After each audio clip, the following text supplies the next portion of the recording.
little more metro than I thought. A little more metro than I was going for. We here now.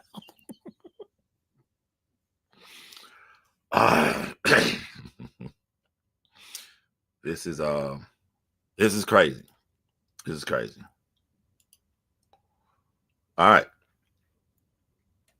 I'm not gonna even wait. I'm gonna jump right into it. Just want to let y'all know.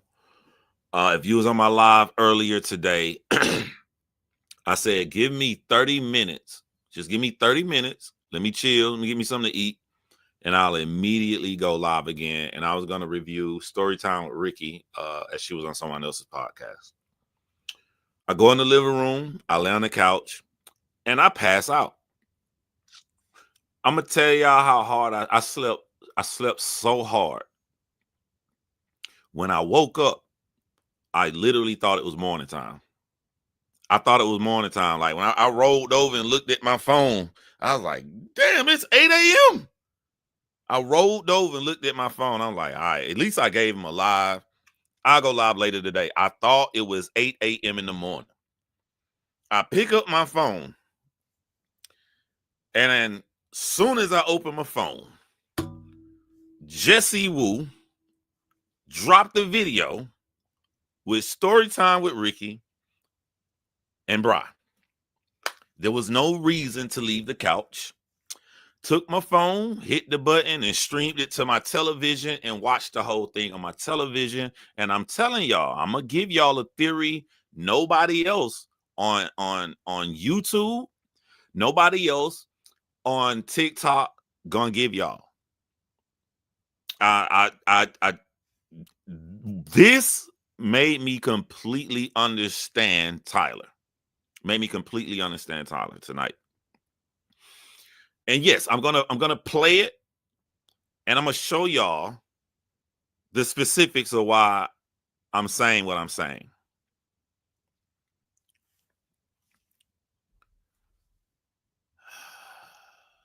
Before I get into that, I just want to let y'all know who saw Jessie Woo live last night before this happened. Did you see what Jessie Woo had on in this video? Go back to Jessie Woo's live the night before, and I told y'all, I predicted it.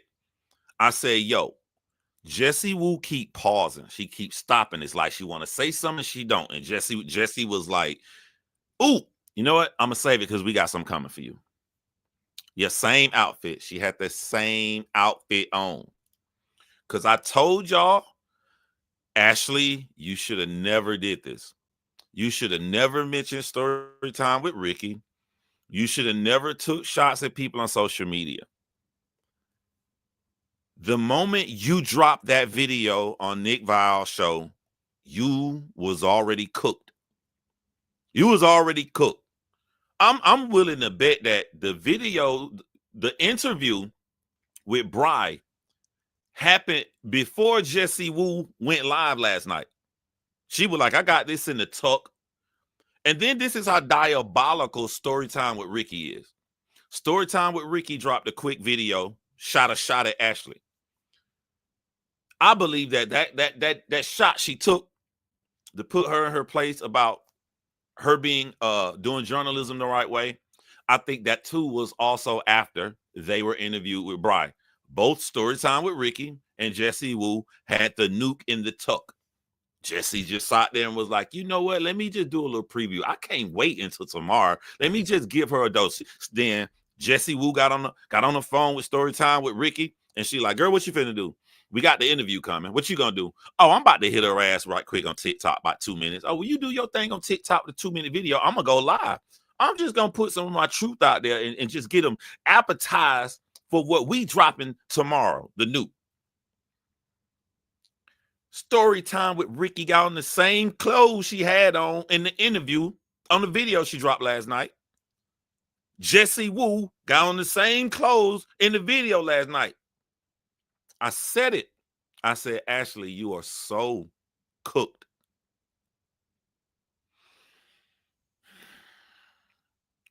So I'm going to do it a little bit different, right? I'm going to give y'all my theory. And after I give y'all my theory, That's why y'all need men to watch Love is Blind too. We got a little bit something to offer. I know how a manipulating liar looks. Then we gonna watch the live and we gonna break it down, right? My theory is Chicken Nugget, aka Tyler, never for one day wanted to be in the children's life, because people are saying, he asked for it, he was in their life, and then he jumped out and left. The plan was never at all for one single day to be in their lives. Not for one day.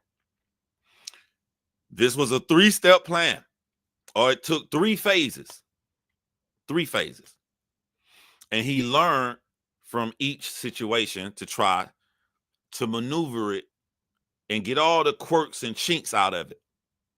The 3 phases were his fiance, phase 1. Phase 2, the mystery girl he fell in love with prior to the show. That's phase 2. Phase 3 was Ashley. When we get to phase 1, Tyler is in a great position. Because in phase 1, Tyler has done no wrong to Bri. Bri is pregnant with Tyler's biological child, but he has no rights to the child. They don't want Tyler in his life. They don't want Tyler doing anything for the child. He literally just was a sperm donor who donated his sperm for a lesbian couple, but he has a fiance. In phase 1, Tyler never told his fiance, but Tyler has a backup plan.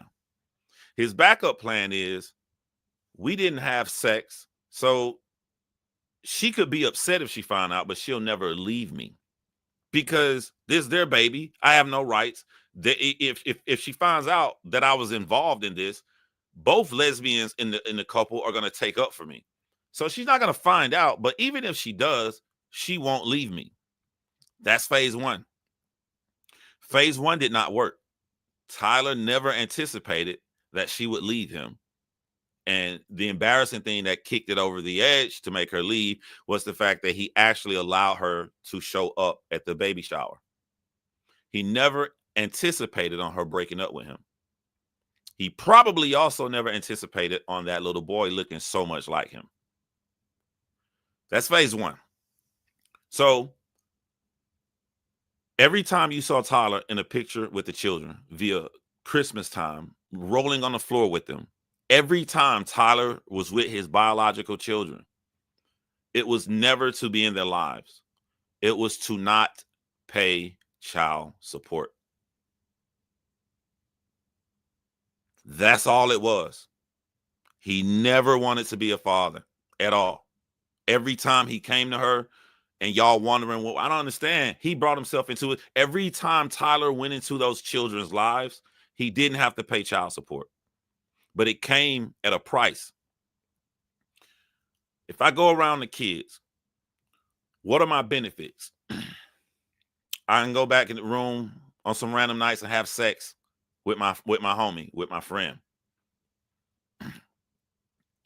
Also, if I hook up with a chick and she don't believe that this is just my roommate, Bri is going to tell the girl, that's my homie. We're just roommates. And then if the chick still doesn't believe Bri, the chick is going to go look up Bri, and Bri dresses like a dude, sagging pants, t-shirt on. She going to see a pair of J's, see Bri in a relationship with women. All right, so I can go out here and I can smash some chicks. I can hook up with my friend. I don't pay child support, but ultimately it comes at a price that I won't be able to be in a relationship.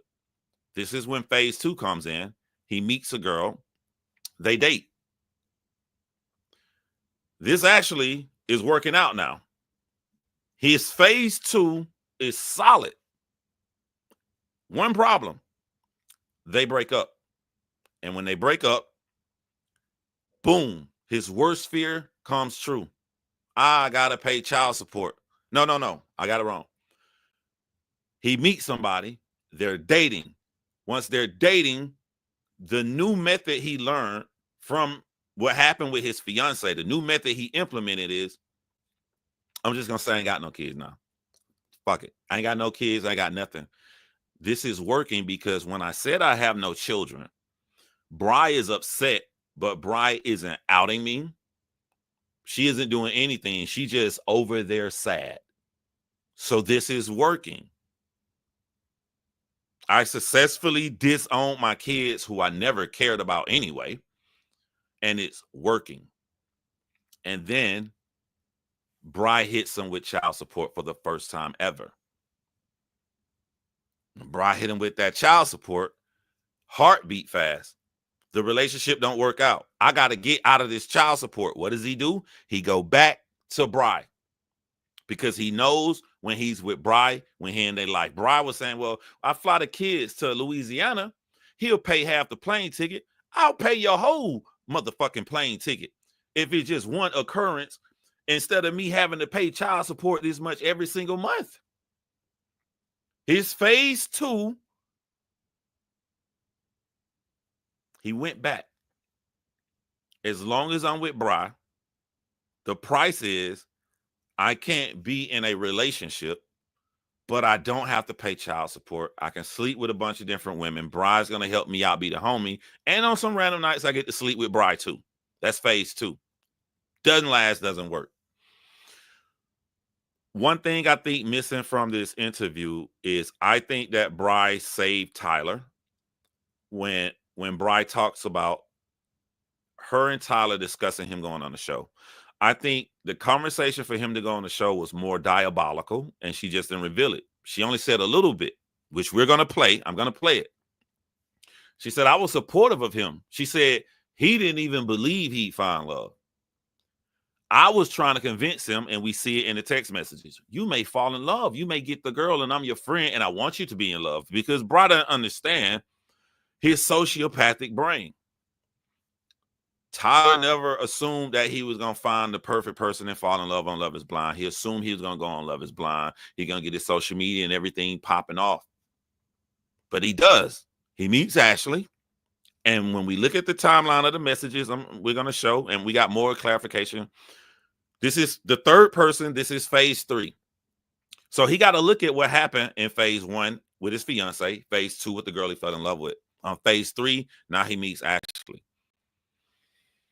Okay, if I disown my children again, and I got the messages, Bri says, please don't do this to me again. If I do it, last time she filed child support. So how do I get out of this? And you're going to see right around November 28th, Tyler Anakin Skywalker turns to Darth Vader.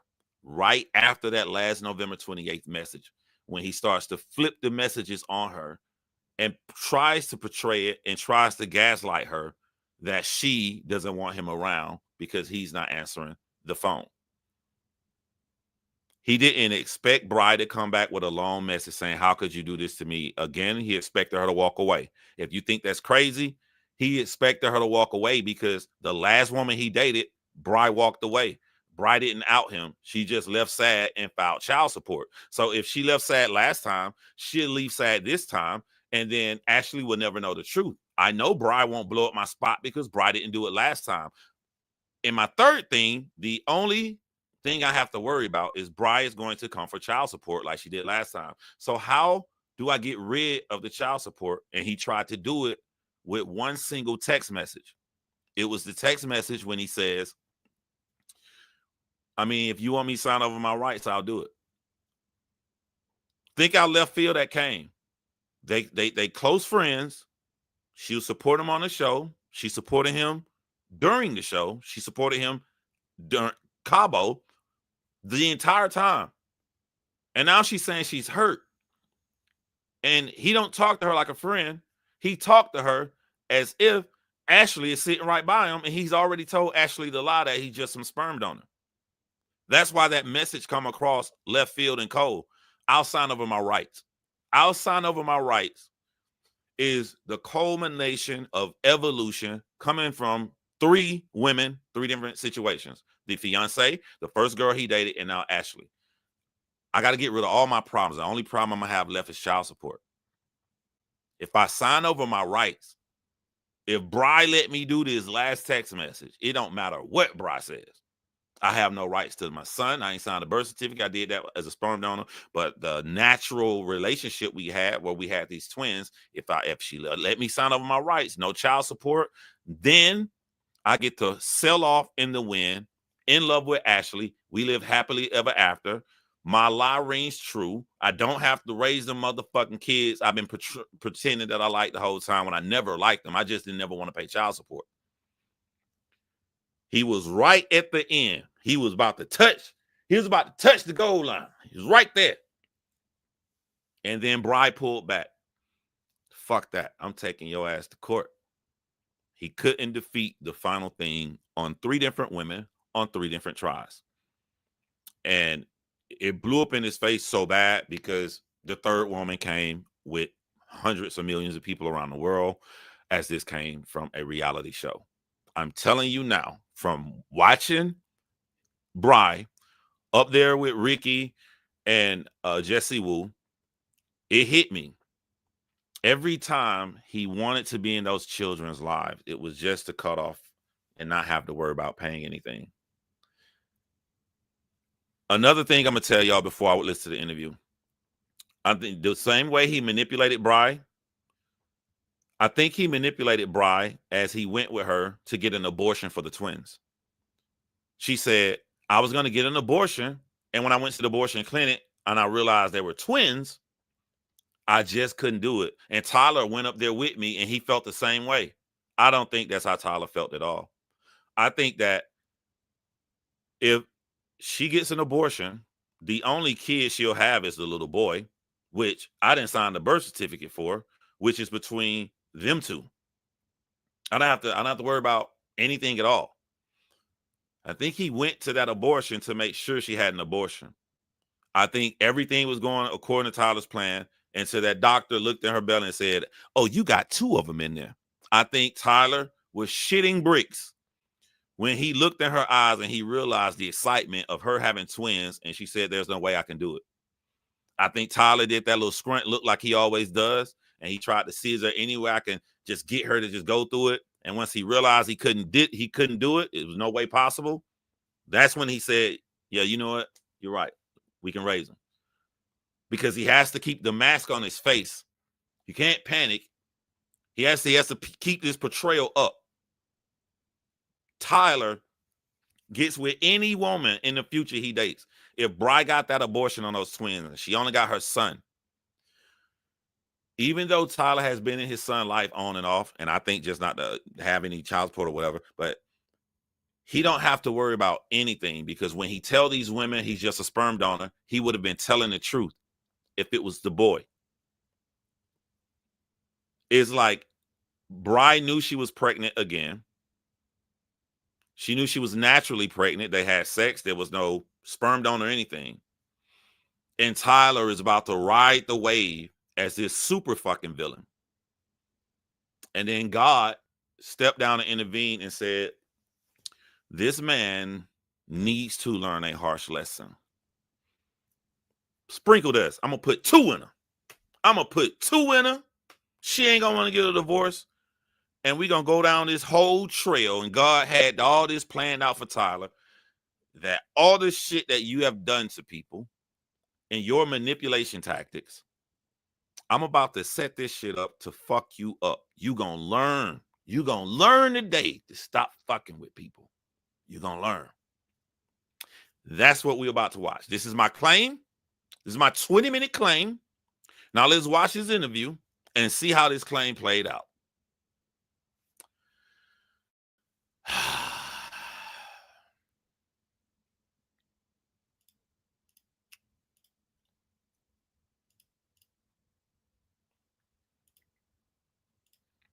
That man ain't never for one day. When he got with her, I don't want you to be a single mom. You made her a single mom. What are you talking about? You're making her a single mom right now because you had sex with her. You got her pregnant. He said, I don't want to make her a single mom, but made her a single mom.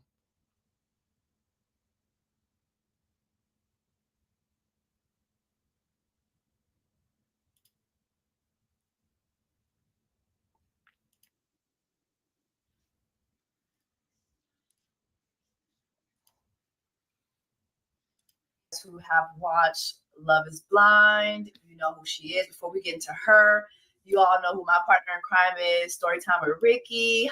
Yeah, let me say this right here, because a lot of people don't know how. I don't want to confuse anybody. When I know that somebody is lying to me, often throughout my life, I don't argue with them by saying the truth of what really happened. I follow their lie, because when someone is lying to you, it's not going to make sense. They're going to have holes and gaps. So if you ever hear me in this video, if you ever hear me say, Tyler just donated sperm for the little boy, he went downstairs in the bathroom in a turkey baster, I'm telling you, Tyler's lie, because I can destroy him even with his own lie. That's not what I believe. I believe the wife went to California on a trip. It didn't take 2 times because they tried it twice. And I believe that Tyler and Bri was having sex and the son was conceived naturally. I don't even need that, because what people will do, if you can't prove something, they'll hold you right there all day long. I don't even need it. I don't even need it. I'm going to focus on the shit that I do have proof of. And I'm going to let you have that and destroy you with your own lie. How are you, Rikki? I'm good. How are you? Good. Thank you so much for doing this collab with me again. It's such an honor to have you back. And you know what? I'll let you do the honors of introducing our special guest. Well, I don't think she needs an introduction, but our special guest is Bri. If you guys do not know who Bri is, she is the mother of Tyler's 3 children. So obviously she's been in the past 4 weeks have been crazy for her. So we really appreciate her sitting down with us today to just kind of go over her side of things. You know, I think all sides are out, and the only person who hasn't sat down with somebody is Bri. So we're so honored to have her speaking with us today. So yeah. Thank you so much for doing this. I mean, first of all, I think both of us just want to tell you we apologize for everything that's transpired. We know that you wouldn't be having this conversation with us had your children not been mentioned. I'm gonna give y'all some game. Like, I'm trying to help y'all out, because I see a lot of women be arguing about something, and that guy gonna hold you right there, and he gonna make you go crazy. If you was Bri's wife, you cannot technically prove they had sex. We're talking about the boy. We're not talking about the twins. The fact that you can't do that, she can hold you there all fucking day. But you got to go. Why would you be mad if they had sex? Because you were lied to. You were deceived, right? So just stick to that. Be it a turkey baster, he masturbating downstairs and Bri is upstairs and her wife is across the country. Y'all did not agree to that. The 2 times y'all did it with all 3 there, making your wife feel safe. Y'all tried it, and you went behind her back and did it. If you stick to that, you hold their feet to the fire, you leave the fucking situation. If you try to go to something that you cannot prove, you're going to be there all fucking day, and they're going to use that and make you go crazy. Trust me on this. It doesn't matter. I feel that he fucked. I feel they fucked 1,000 times. They was fucking in freak offs and everything. So, but like, you don't want to go down a rabbit hole to move you away from your goal. And this is what a lot of people do to others in a relationship. In the way they were mentioned on national television. And so for us, this sit down is just about clarity, about you being able to just tell your side. You know, what do you hope to accomplish by sitting down with us today and telling us, you know, exactly what has taken place? Yeah, I want to first start off by saying thank y'all for giving me this opportunity to say my side of the story. Then you can argue about wiggle room for doubt. Babies be born way 2 weeks before 9 months. Babies be born at 7 months, 8 months. There's so many ways you can get out of that lie. Hey, do you? I'm just telling you, like, if you stick to what you can prove, and she don't have to prove it, because Bri told her they did it again. the turkey baster thing, all right, you were deceived. That's all you need. You was fucking deceived. I want to make it clear, in no way, shape, or form am I here to, like I've said it before when I'm posting my own videos, I'm not trying to bash anyone. My intentions is not to purposely hurt anyone from this. Also, in no way, shape, or form is this in any hopes of Tyler or Ashley coming around and being a part of the kids' lives. Because for me, after everything that's transpired, that's just not an option for me anymore.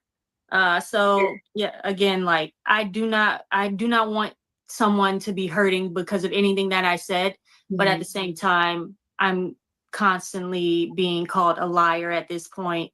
So it's just time to clear things up even more than I already did. Yeah. Why did you ever say anything to begin with? I think I just want to make that clear before we all like get into. If Brian Taylor or Tyler dated, it would be irrelevant. They know each other from an open swinger community where they're all having sex with different people, right? So the entire time they were friends. The entire time you saw through text messages, she didn't care if he dated or talked to anybody else. So if like, even if they were dating, and like, there's no reason to lie and say that they were friends if they were in fact dating, because he could still go sleep with whoever he wanted to and she would have been cool with it. Like I'm saying, Tyler had the perfect situation to where he can fuck some chicks. He wasn't in a situation to where he could date somebody. He can fuck some shit. He can bring a chick to their home, and Bri would have been cool with it. And Bri would have took up for him. Like, nah, we just roommates. She'd walk down the hallway in her sagging pants and a pair of Jordans on. The girl he fucking with would have believed it. But he wouldn't have been able to have the kind of relationship that he wanted in that situation. And if he left that situation, he got to pay child support. The nitty gritty. Why did you ever even feel the need to come to social media and say anything? Yeah, so when the show first aired, I knew when it was going to air. There was like posts that Netflix, I think, posted like, hey, this is going to be aired on October 2nd. I was super anxious about it. I was like, I'm not ready for this. I didn't know what was going to be said, but I was not ready because you have to remember, at this point, Tyler had already not been a part of their lives for, I guess that would have been a year. But I was watching the show, or I would get on social media and I see things like being said on the show, and my kids are being mentioned as sperm babies, and that just was not the truth. So I said from beginning, like, I'm not gonna say anything. Like in the very first few episodes, Tyler, they talk about children. That's hurtful because you already have children, and I know this. But I'm not gonna say something about that because my children have not been referenced specifically for me. So I'm not talking about anything that's outside of my children or me.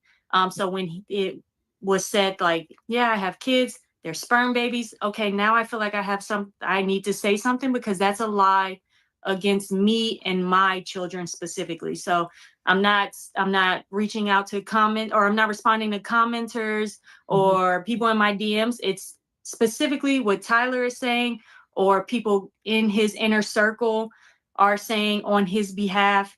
And unfortunately, now Ashley is saying. Was it not me who last night that said they are responsible for coming out with this first, and everything that Bri said or Bri mom said, they're saying it as a reaction. You cannot blame this going public on someone doing a reaction. Means something happened first. The first thing that happened was Ashley's decision to tell Tyler, we're going to go public on this show and give half truth. When you go public and give half truth, you have opened the door for somebody to respond. So how can this be Bri's fault? How can this be Bri's mother's fault? This is Tyler's fault for lying and Ashley's fault for willing to go public with a half truth. And Ashley herself said that omission is lying. So Ashley admitted she lied by omission by having that half conversation on the show. What's sad about this is she decided to use the children as her excuse for an half truth or an omission.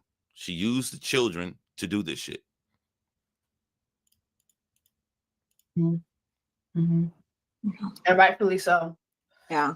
Yeah. So I think today what would just make everything crystal clear for everybody is if we go through a timeline. If we start beginning with Cairo, which is your first son, and we go all the way up into where we're at now, there will leave very little room for error because I feel like there's so many gaps, there's so many half truths being spilled.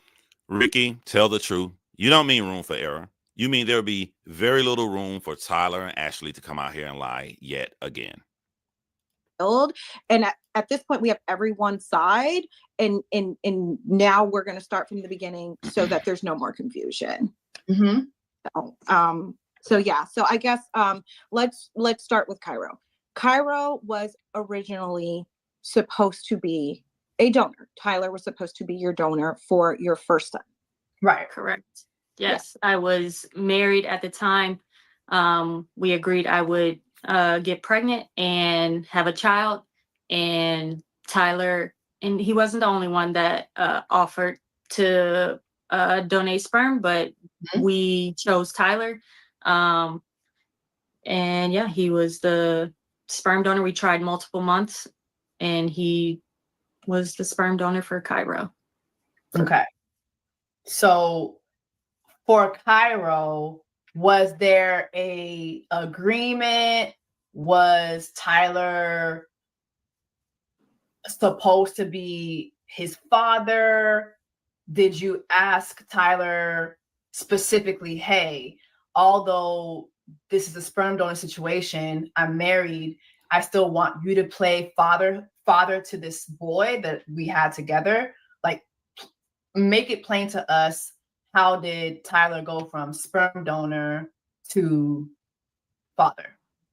Yeah, no, he was not supposed to be a father to Cairo. I planned to have this child with a woman. I didn't feel the need like Kai needed a father figure. Like I have my dad. I have a lot of male friends. So no, he was not supposed to be a father figure. However, things were rocky between me and my now ex-wife. And she left. Even Tyler is doomed from the start. Even quote unquote donating sperm to help a lesbian couple out, he did it while being engaged and didn't tell his fiance. So I know we look at his relationship with Ashley because I'm not gonna say we care about Ashley. It's Ashley's the focal point because she's the person we know from the television show that we like and we watch. But if we just look at human decency, there is no difference between Ashley, his second fiance, and his first fiance. So with his first fiance, he's taking her to a bridal shower of someone who is pregnant with his biological son and didn't tell her. So right there, in his first attempt to get married, he is still in a world of trouble. It's just that he's in a world of trouble with no cameras around. That's it. But it's the same shit. He hasn't changed. He only tried to modify his methods. And every time he tried to modify his methods to be diabolical, he got caught every single time. Very early on after Cairo's birth. Very early. Like I want to say a couple weeks after Cairo was born. Mm-hmm. She moved, I should say. She moved back to California. Mm-hmm. Tyler asked me, I did not reach out to Tyler and ask him to please step up and be Cairo's other father. In my mind, I was going to now be a single mom to one child. Tyler reached out to me. He said that he did not want Cairo to be raised by a single mom. And we had this conversation like, hey, okay, well, let me make sure you know you don't have children yet. So let me make sure that you know this means spending time with him. This means a financial responsibility. This means helping out, like picking him up from daycare, taking him to daycare. Tyler did not care about this little boy. He did not do this for this little boy. Tyler got a trillion lawsuits coming at him by a bunch of different people, all at the same time. That's the reason Tyler did this. He weighed it in his head. What would be more financial for me? I play with some fucking toys or whatever. I can get out of this whenever I want to because I get my shit straight. I can just say this is not my son. This is the son of a lesbian couple. And if he would have said that, he would have been telling the truth to any woman that he met. So the motive wasn't to not let her be a single mom. And you got to understand, this is his friend. Your friend who is showing some signs of confusion as she's saying that she's a lesbian, but she's sleeping with him allegedly amongst other people. He knows that she likes him and loves him as a friend. She can keep a secret. She will be easier to manipulate. So this was never about being a father. He has never shown for one day a sign that he wanted to be a father. Every time he stepped into the children's lives, he did it with a motive. Like, if you are stepping up as his father, I would like help in regards to all of those things. And if you can't do that, then that's totally fine. Like, you don't have to step up. He agreed. We both agreed. I said, let me think about it. It took me a couple of days. Talked to like my best friend, like, hey, this is like Tyler's asking to be his dad or step in as his dad. And I ultimately I agreed, like, okay, like, yes, you are biologically his dad. Yeah. To me at the time, this is admirable. Like, thank you for doing this. Like, sure, Cairo's gonna have another parent. I'll get to that, Taylor. Yeah, I never reached out to him and asked him for this. But I was grateful that he did want to step in. And this was before Deshaun was like before any kind of custody battle. This was him purely cool. doing this because he felt that Cairo was going to be raised by a single mom, and he wanted to step up. You were manipulated, Bri. You see the signs of who he is, but I don't think that you really look back at every action he's ever taken. Okay. So to be clear, this is your ex-wife already left, but neither one of you guys you both at this point still have split custody of Cairo, you and your ex. So there's no legal documentation, but okay. But she moved to California. She was on the birth certificate. And like, there's no. I disagree with you, Kim Bella. I don't think that Bri is being manipulative by asking for child support, because you have to look at it. There is no weird situation. She was having sex with a man and got pregnant. If you get pregnant, you have responsibility. You have to take care of your children. I think what you're getting confused at is that she's only talking about the son right now. That's the different situation, the son, because he has no rights to the son. He was just a sperm donor for the son. When it comes to the two twin girls, this is a girl meets a guy, they have sex. You have a responsibility for your children. If he's in the children's lives, as she's going to say, he's paying for things, he's helping to take care of them. She didn't feel the need for child support. If he's going to knock her up in a regular situation, they having sex, she gets pregnant, he has to pay for the children, like me and like all the other fucking guys that's out here in the world. How is that being manipulative? If anything, there are men out here who are in their children's lives, such as myself, and we still got to pay child support. She was being nice that he's in their life, he's giving, so what's the point of paying child support? Everybody else, no matter how much we're there for our children, we still got to pay child support. So she was being nice on one half, but if he's gonna not do anything and disown them, he has to pay child support because he's responsible for those children's welfare, just like she's responsible. They both are responsible for those children, so he has to do his part. There was never any custody like agreement, but yeah. Well, you guys were married.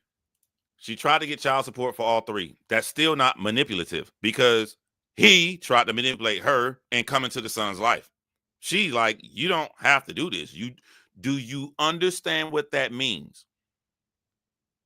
When you try to come, because he's your biological son, when you disrupt my life, when you ask me, that's the same as if you want to adopt a child.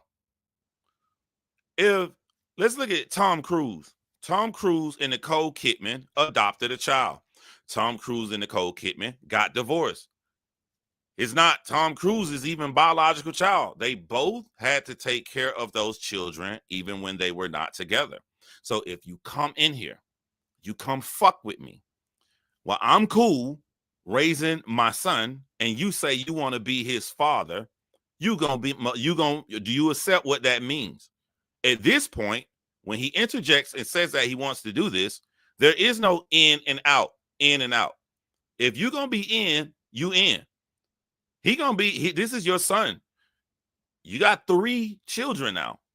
You got 2 the natural way, and you got 1 son that you invited yourself into his life. You're his child. And this is not only from Bride, this is also from the government. If you are a sperm donor and you involve yourself in the child's life, by law, you have to pay child support.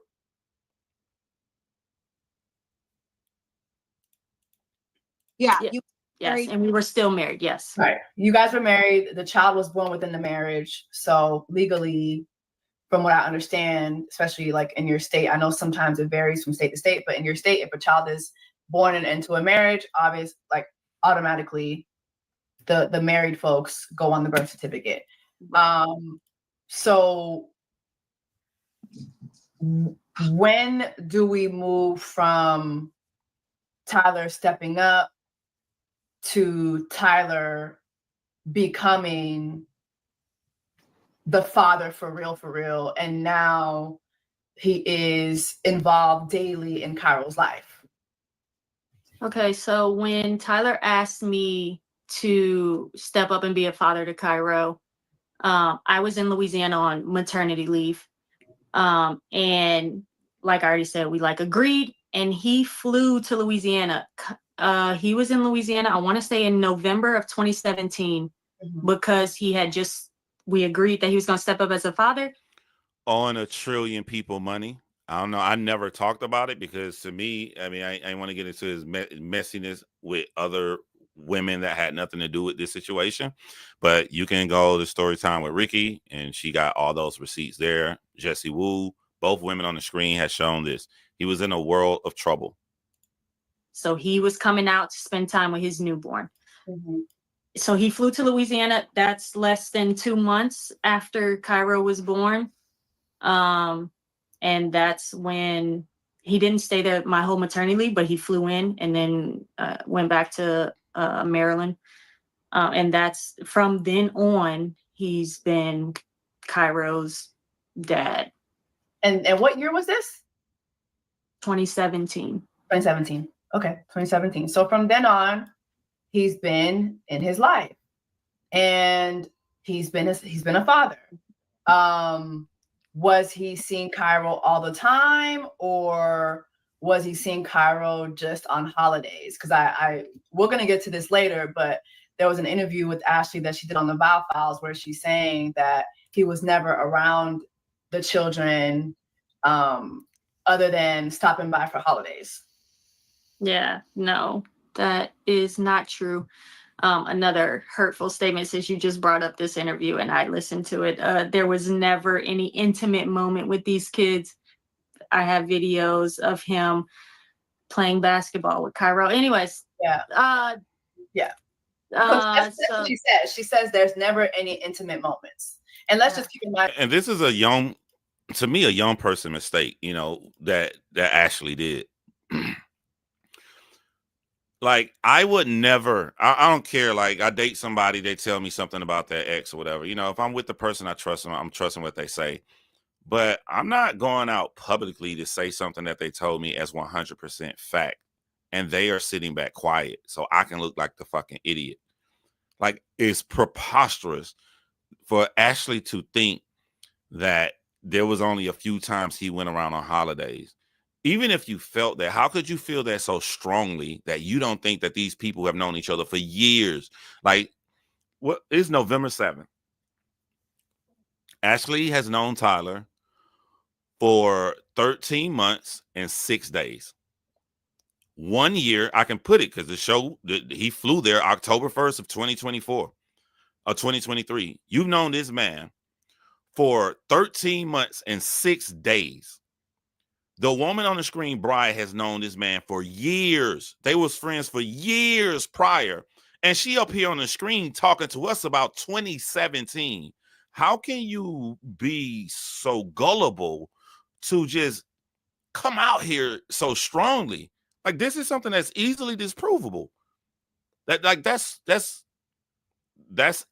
youthful ignorance right there. She wasn't around. She doesn't know this. Yeah, for sure. 100%. And I said this to Ashley, like, I have nothing against Ashley. Okay. So I'm not trying to bash her. She doesn't know the full story. That's evident. It wouldn't be for California because they weren't married in California.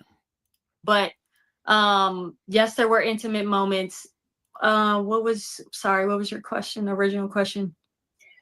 That was he just coming on in the holidays, or was he? No. Yeah. Sorry, no, it was not just for holidays. He, like I just said, he flew out to Louisiana. That wasn't a holiday. He was trying to spend time with his newborn child. This was not just for holidays. Okay. We weren't living together then, but we did live in the same apartment building when I had Cairo. So he would see Cairo all the time. I was working 12-hour shifts. Listen to me, all right? I don't gotta have a conversation about the twins. He met a girl that had sex. She got pregnant. He got to go through the same shit as men go through. Let's just talk about the son right quick, right? I want to be a father to your son. Let's say I meet a woman and we date and that kid doesn't have a father. And I say, I want to be that child's father. And she tells me, like, you know, I don't play with my children like that, John. Like, this means you're going to be the father. We break up no matter, like, this is your son. In this situation, it's not even my DNA. If I come in and I insert myself like that to this woman and I become this child's father, it's not a light switch. I can't turn it on and off. If I'm the father forever. Forever.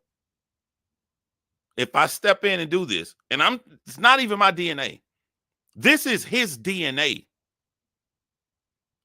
So once he comes and says this to her, and she lays it out for him, you don't get to run away. You now have 3 children. When I work nights, I'm like, hey, keep your son. He would keep Cairo. Like, so yeah, okay. No, it wasn't just holidays. Okay. And so we move on to the twins. So the twins come around about a year later, right? I got pregnant before Cairo turned 1, yes. Okay. So the twins come around pretty much right after Cairo. You have them kind of back to back. Was this supposed to be a donor situation as well? Because by then you are still legally married, but you're separated at this time. And from the court documentations that we were able to pull up when I did my live with Simone, it looks like you were like in separation mode, then, divorce mode. So when we get to the twins, what is the understanding of that? Is that also a donor situation? No, the twins, quite frankly, were a mistake. Was never planning on having multiple kids with Tyler. We had sex and I got pregnant. This is subjective. It really has nothing to do with anything. I don't like the word mistake. And I get what she's going for. She's saying her truth. I just don't. It's just such a harsh word for something that you would give your life for. I had children when I was married. I didn't expect to have children. So when I busted one, for lack of a better word, when she showed me the pregnancy test, I guess technically that was a mistake. The world won't see it because we're married, but I didn't have sex to have a child that night. I was just trying to get it in with the person I was married with. So is that a mistake? Like, like I technically, I guess you could say it's such a harsh word to say about children. And I know she don't mean any intent, because I one thing everybody involved has said on all sides is how much Bri loves her children. It makes me cringe when someone says that their child was a mistake. Just my personal thing.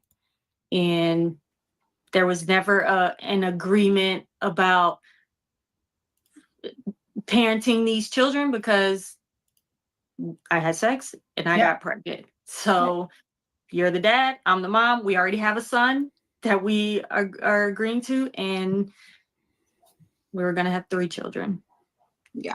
And just so that the audience is clear, because I know Ashley did state in her interview today that the twins were also, like, she kind of just tried to group them in on your agreement with Cairo, and, was basically saying that you got pregnant, like, while you were still with your ex-wife, is what she was implying. And I want to make that clear. That is not the case. She was far removed by the time you got pregnant with the twins. Deshaun, or my ex-wife, left a couple weeks after Cairo was born. So we'll guesstimate October of 2017. The twins were born in April 9th, 2019. We can do math. I got pregnant in 2018. She was far removed around. Yeah. And Long gone. The ex-wife long gone. 2017 to 2019. And this is why Ashley looks so fucking crazy today. Like, Ashley, you look crazy. And again, it's that confidence that you have, that you so believe what this guy was fucking telling you. Like every, she say that she knows more than the internet, but I guess the internet doesn't have like jaded lenses on, because this is so easily provable. I can't wait till we get to the part where she's going to show the messages between her and Ashley, because you can those messages, when they talk, is going to show that Ashley is willfully ignorant. When me and Jessie spoke with your ex-wife, she actually mentioned that you actually considered not keeping the twins, and that was a decision you and Tyler came up with together to keep them. Can you tell us a little bit more about that? Yeah. I did not plan on having multiple kids with Tyler. That was not the plan. I even went to a clinic to terminate the pregnancy. And when I got there, I found out that I was having twins. I did not know before that. And after I found out that there was 2 babies in there, I could not go through with that. Tyler supported that decision. This is where I disagree with Bri. I do not think that Tyler supported the decision to keep the twins.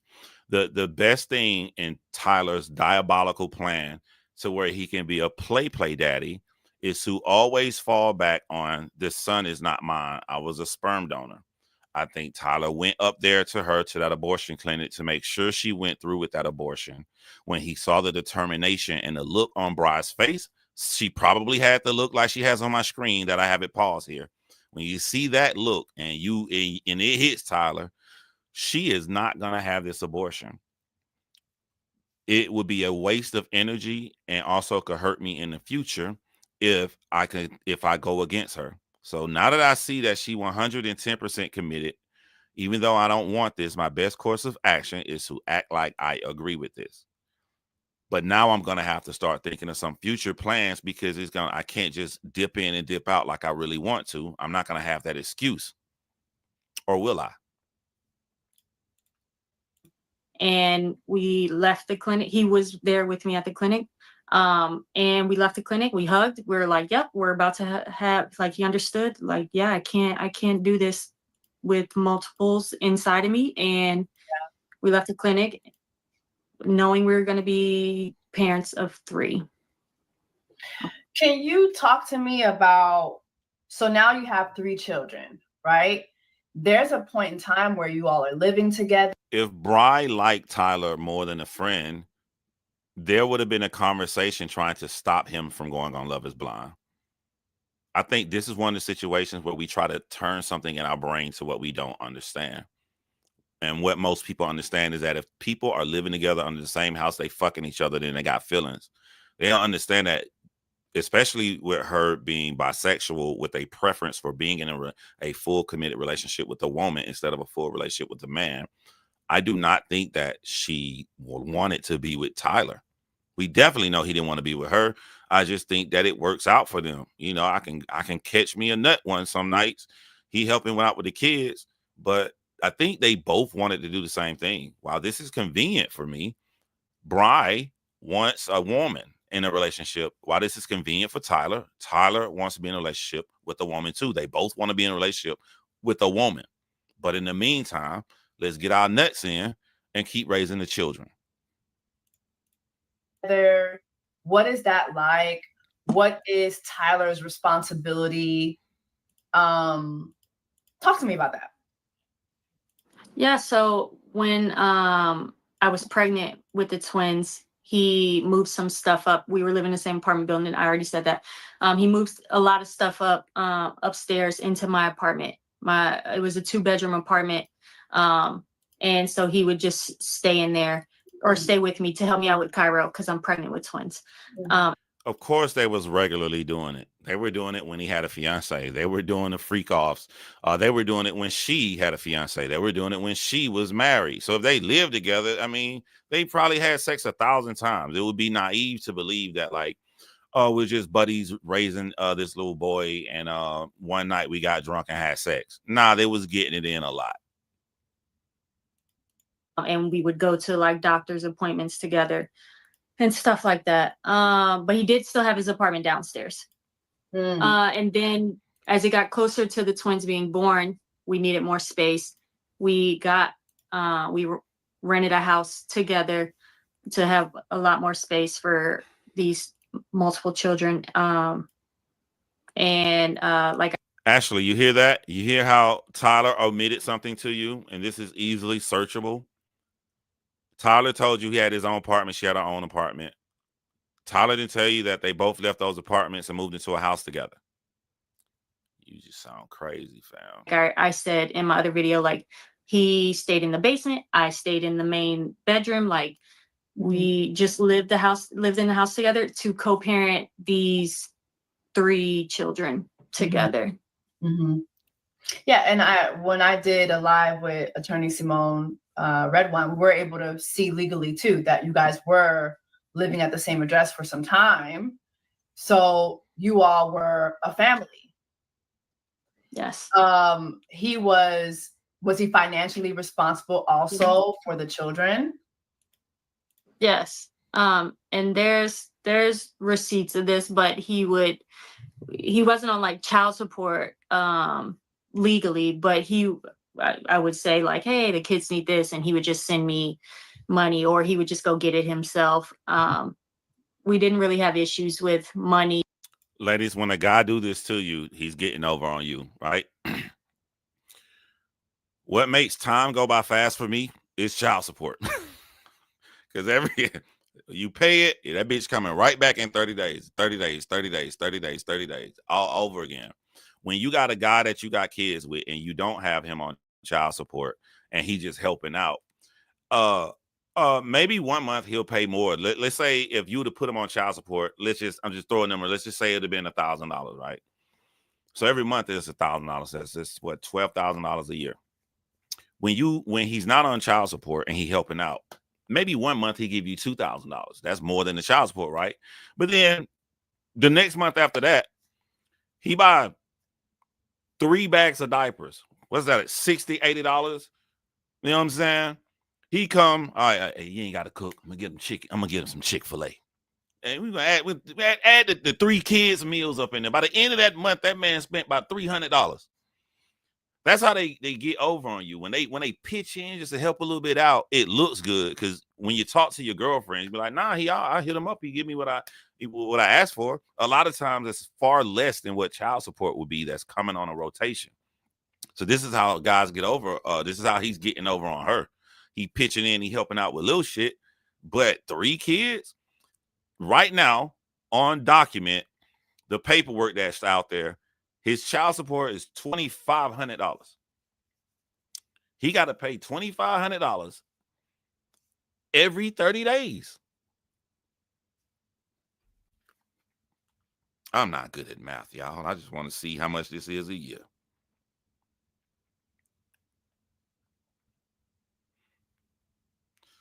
I'm so not used to Android. With my iPhone, I can't even find a calculator on Android. Let me pull out my iPhone.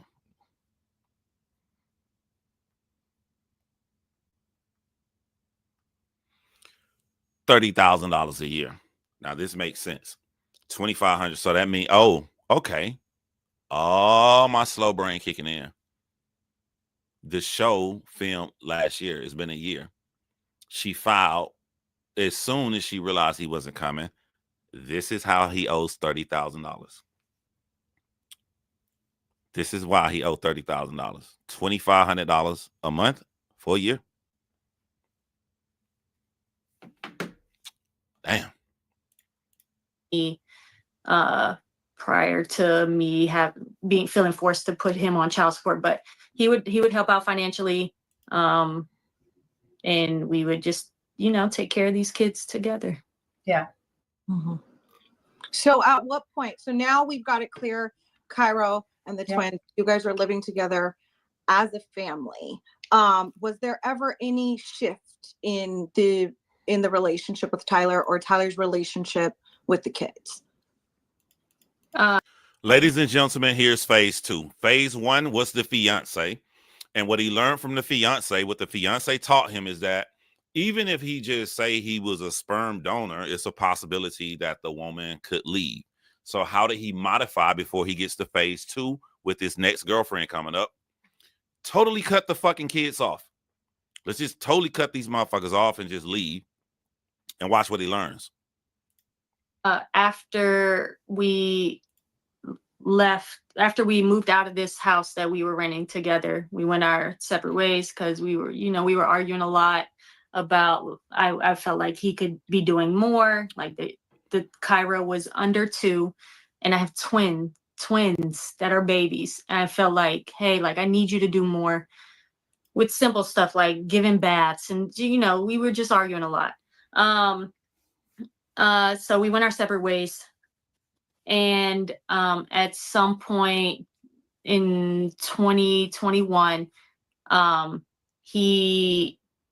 we got into another argument. This time it was about financials. And he stopped responding and basically cut me without telling me. He just stopped responding. He cut me and the children off. This was March of 2021. We stopped living in this house together late 2019. So he was still around after we moved out of this house for a good amount of time. But in late March of 2021, he did cut ties with us. And we didn't hear from him until late March of 2022. Okay. So we just about a year. Yeah. Yeah. For those wondering, how could Tyler cut off his children for a whole year by going on Love is Blind? It's because he has already done this before. He got in a relationship for phase 2 with a woman. He cut her off for a whole year, and Bri didn't do anything.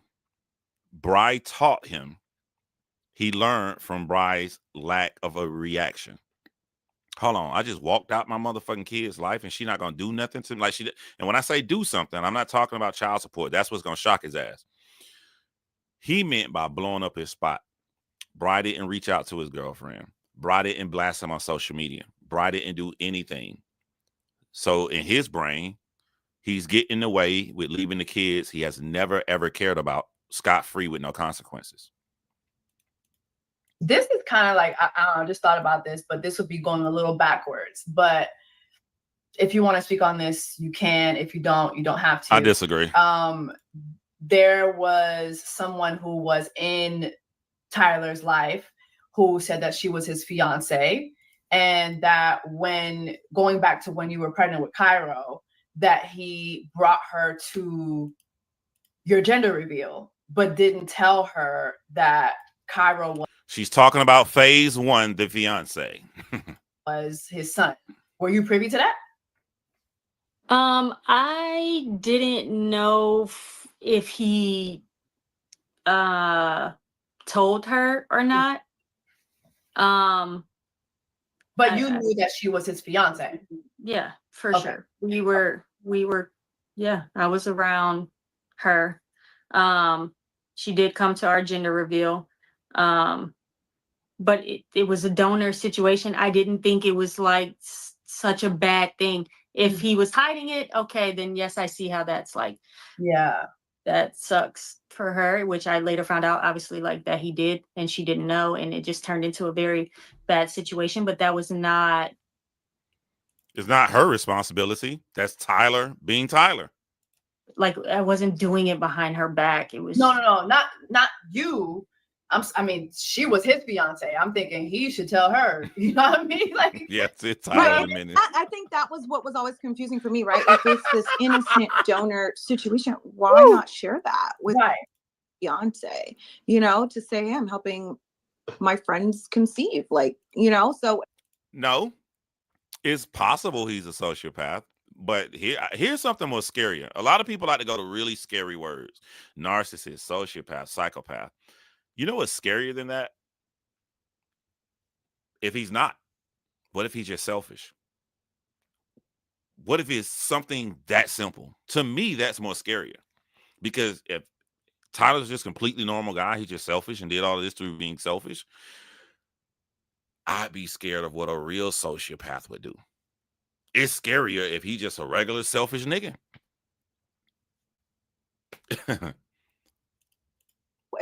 it seems like a weird omission. Yeah. For, you know? Yeah. Very weird. So we're on the twins. Rikki, did you want to?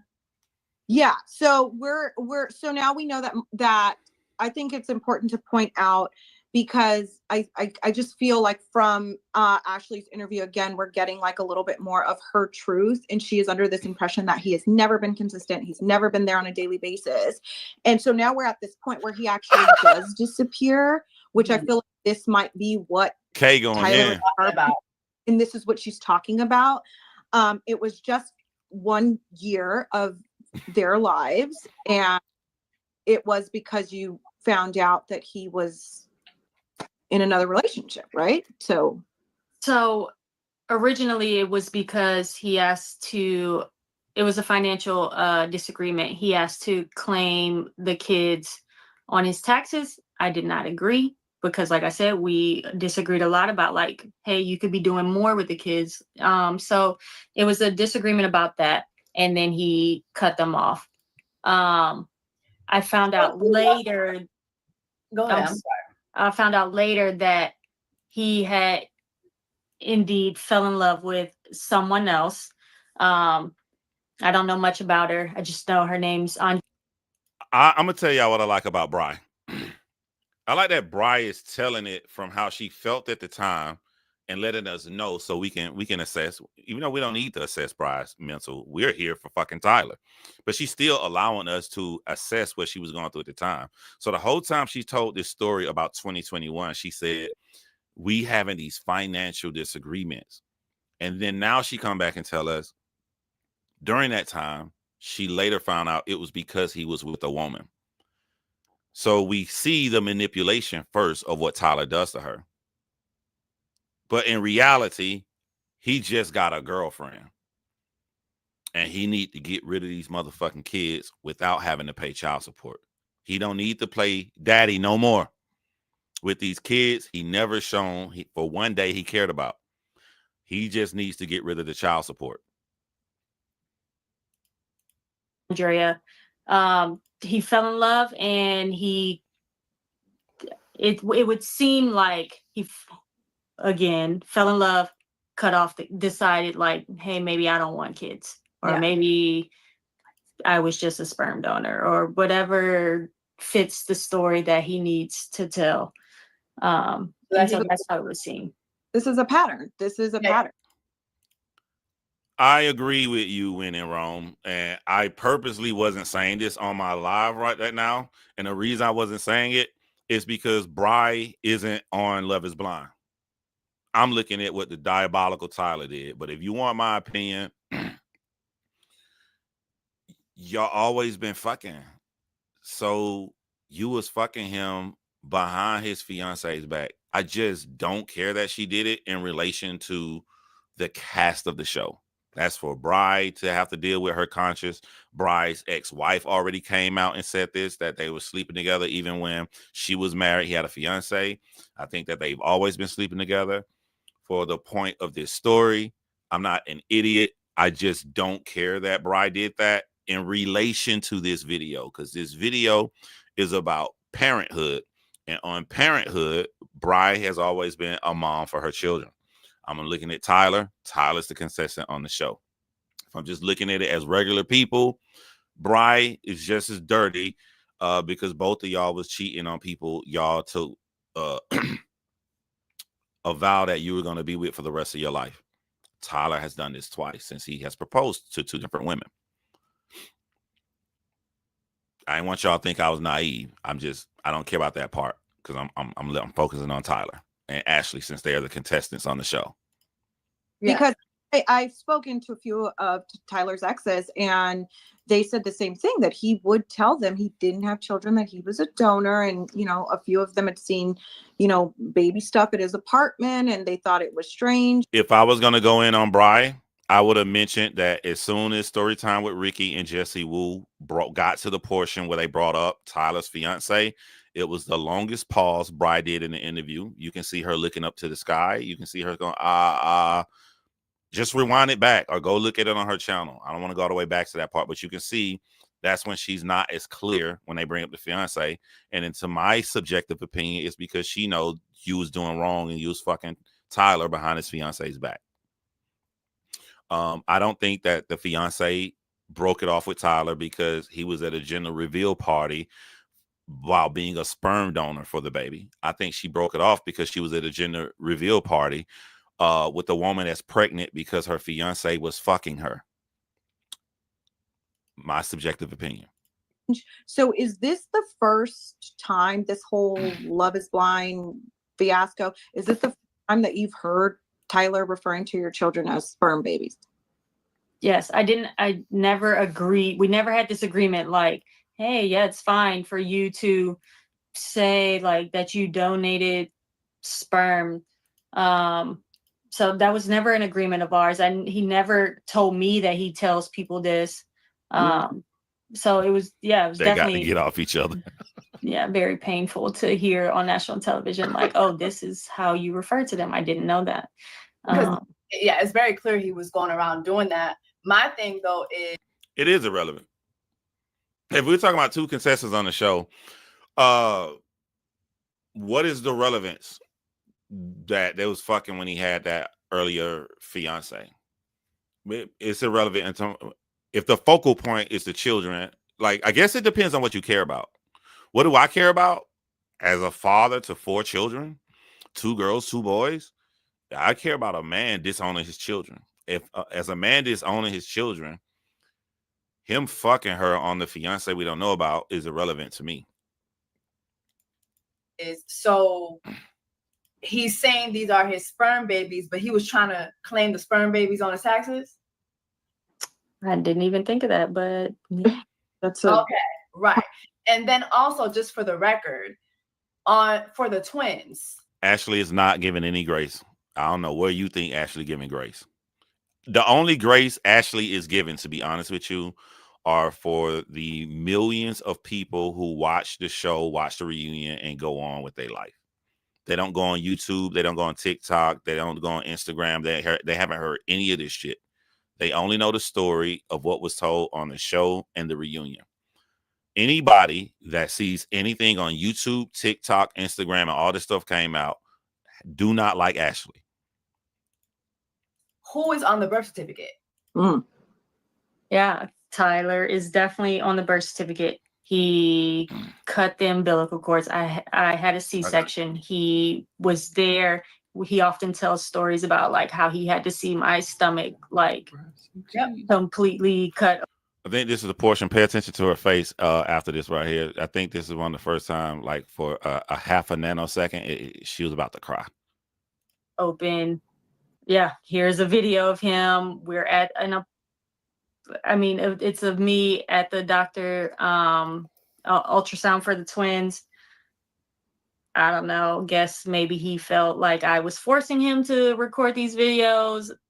I don't know what the next story is going to be. Right. But yeah, right there.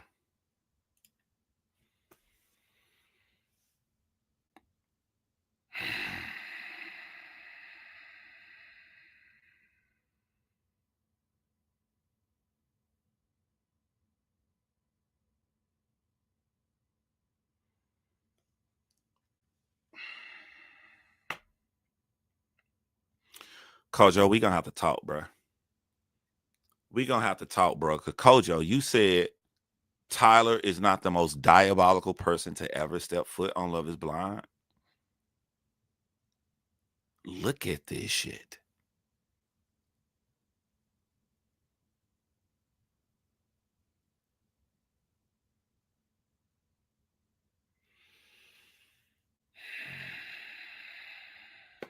Ashley, look at this.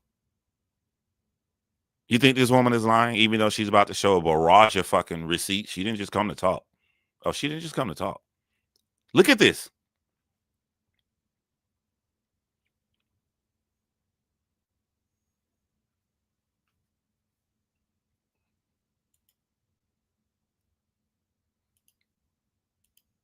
Yeah.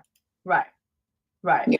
So Love Is Blind is the first time that you hear, and just so people know, like it's nothing wrong with sperm donor babies. Like it's nothing wrong with that. It's just what makes this quite disgusting is that that's not the case, right? Exactly. And so you have Bri, who had children voluntarily with this man. This man was. Why do you go by the name Bri?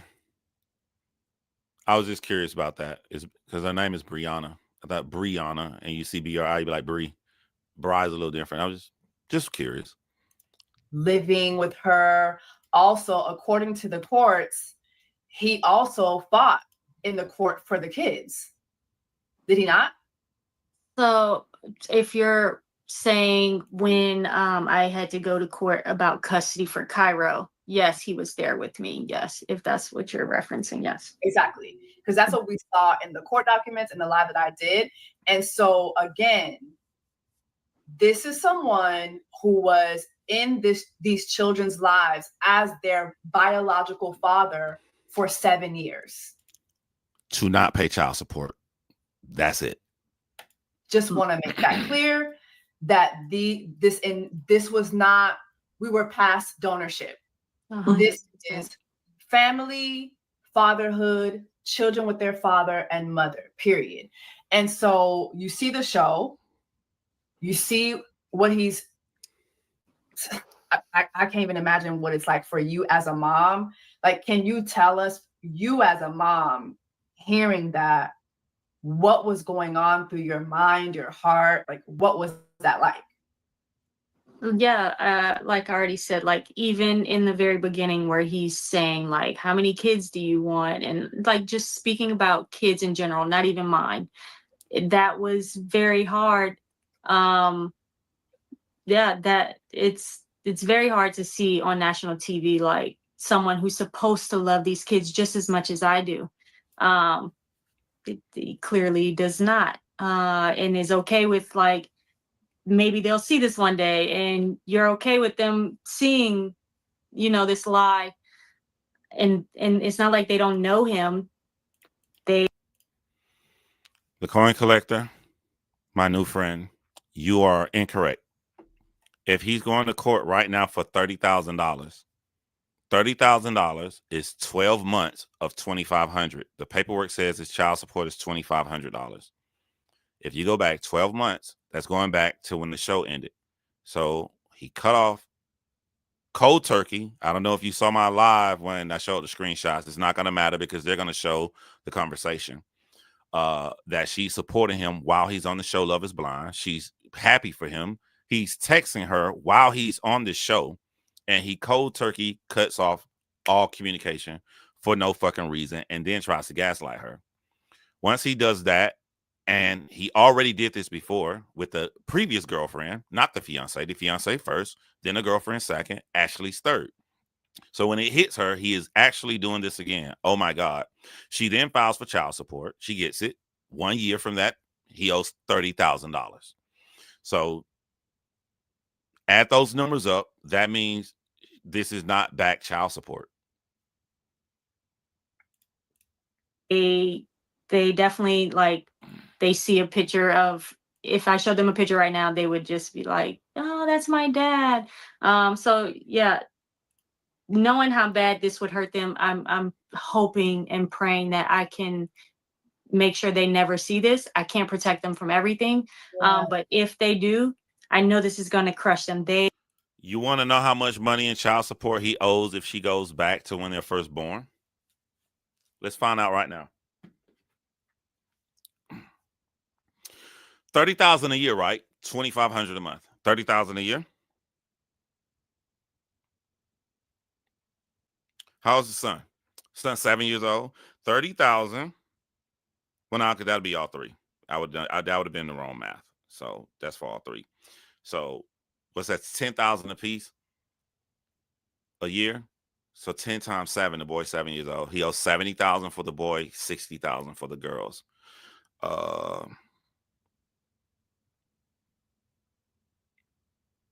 He owes her $130,000 if she goes and does back child support. He will owe $130,000. They absolutely adore him. And so, yeah. Wait a minute. That math could be wrong. Let me make sure. Because it would be, yeah, that math is wrong. I think, hold on. Get it together, John. I know he owes 70,000 he will owe 70,000 because if he owed 30,000 a year, that's 10,000 a piece for each kid. So I take 10,000 times 7, that's 70,000 for the boy. But I did 10,000 going back 6 years for the girls. But no, it's actually 20,000 for the girls because 10,000 for each girl. So that would be 20,000 times 6. That's $120,000 plus 70,000 for the son. He owes her $190,000 in child support if she goes back all the way. If she does back, you know, somebody, this is live, so if I made a mistake, y'all correct my math. 30,000 a year for all three kids. The boy 7, the girl 6. 30,000 a year is 10,000 per kid. 10 times 7 years for the boy. 20,000 times 6 years for the girl. That should be $190,000 is what he owe her if she wanted to do back child support. There was a lot of tears throughout this. I was upset plenty of nights. I was angry plenty of nights. I try to keep a calm head and, you know, like not just act off of emotions, which is very hard. And not just put everything that I have on social media. And for anybody who's trying to make the desperate argument that I don't give a fuck about none of this, he owed nothing on that boy, he was just a sperm donor. Okay, if you feel that way, he owed her $120,000. Yeah, for the world to see.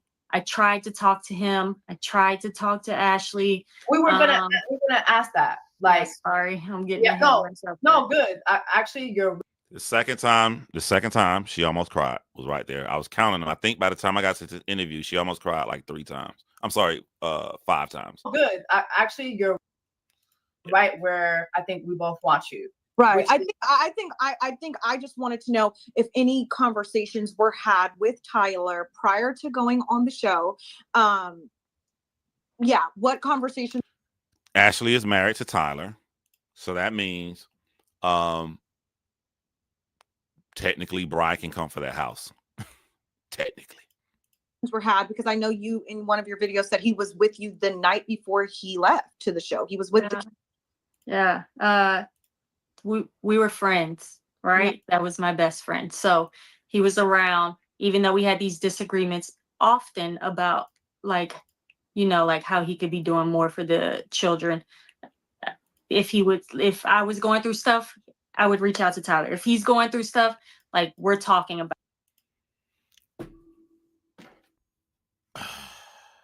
70,000 for the son. So let me do the math again. 5 times $20,000 is $100,000. So he owes $170,000.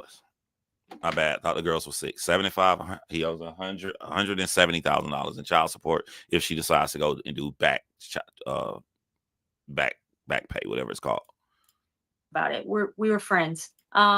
He was here before he left. He came over here to, let me know that he was going on the show. This was like weeks before, or however long before he found out. But the day before he left, he was here. A couple days before that, he was at Cairo's football game.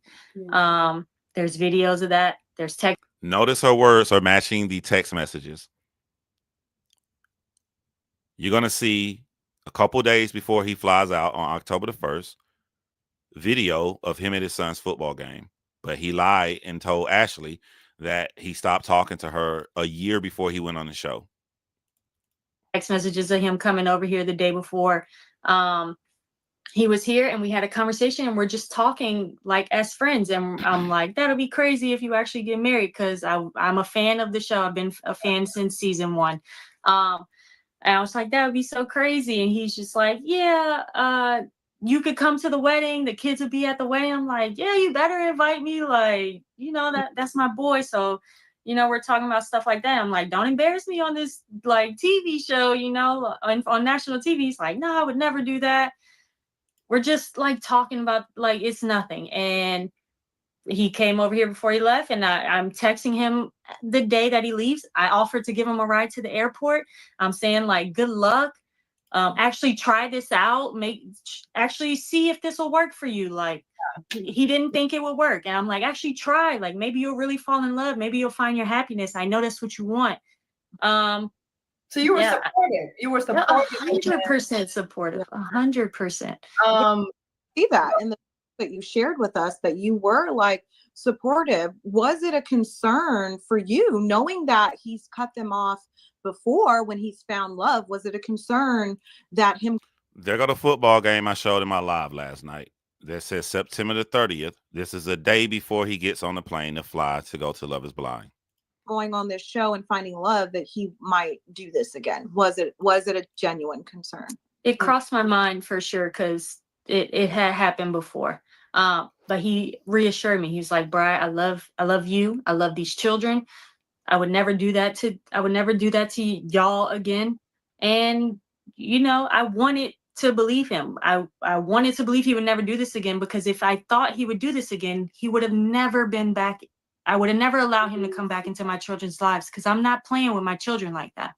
So I wanted to believe that he. Okay, I'm going to save you, Bri. I'm going to save you right now. Bri is saying that under no circumstances can Tyler come back in the children's lives. Bri, they're going to use this against you and try to say that this is their way of, it's on her. She's blocking me. Bri, you do not have the power to block Tyler from seeing his children. Don't worry. This isn't positive for Tyler. This makes Tyler look worse. Follow my logic here. Once the court grants him on November the 15th, he got to pay all this $30,000 and he's stuck on his child support. Unless Tyler does sexually assaults the children or shows anything that he would prevent him from being around kids, a judge just does not grant child support. Child support comes with custody. With child support, he will be granted every other weekend. You don't have the power to take that from him. The only way you can take away all rights to him seeing the children is to take away his rights. And then by that, he will not owe you child support. if he owes you child support and he is not prevented from being around children, he has some form of custody with his children. You don't have the power to do that. But don't worry, boo-boo. This is a good thing for you. The fact that you can't stop him from seeing his children shows one thing and one thing only. Tyler is making the voluntary decision to not see his children. Do not go on these platforms saying you're not going to let him see his children because you're helping him hide. He's going to use this against you. Do not help him hide. Don't worry. I know you don't want him around your children. You don't have to worry about that because he don't want to be around them. But do not say on these platforms he can't see his children. He's going to use that against you. He's going to use that. You see how he takes stuff and blow it up in lies? I want the world to know that Tyler, by courts, saying he has to pay child support and he has to go back and pay the $30,000 going back to this time last year. That means Tyler is voluntarily not seeing his children because Tyler has legal rights to see his children now.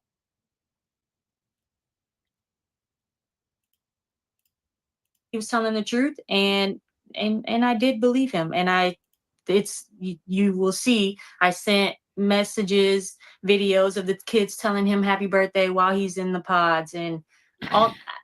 I just would not do that to my children.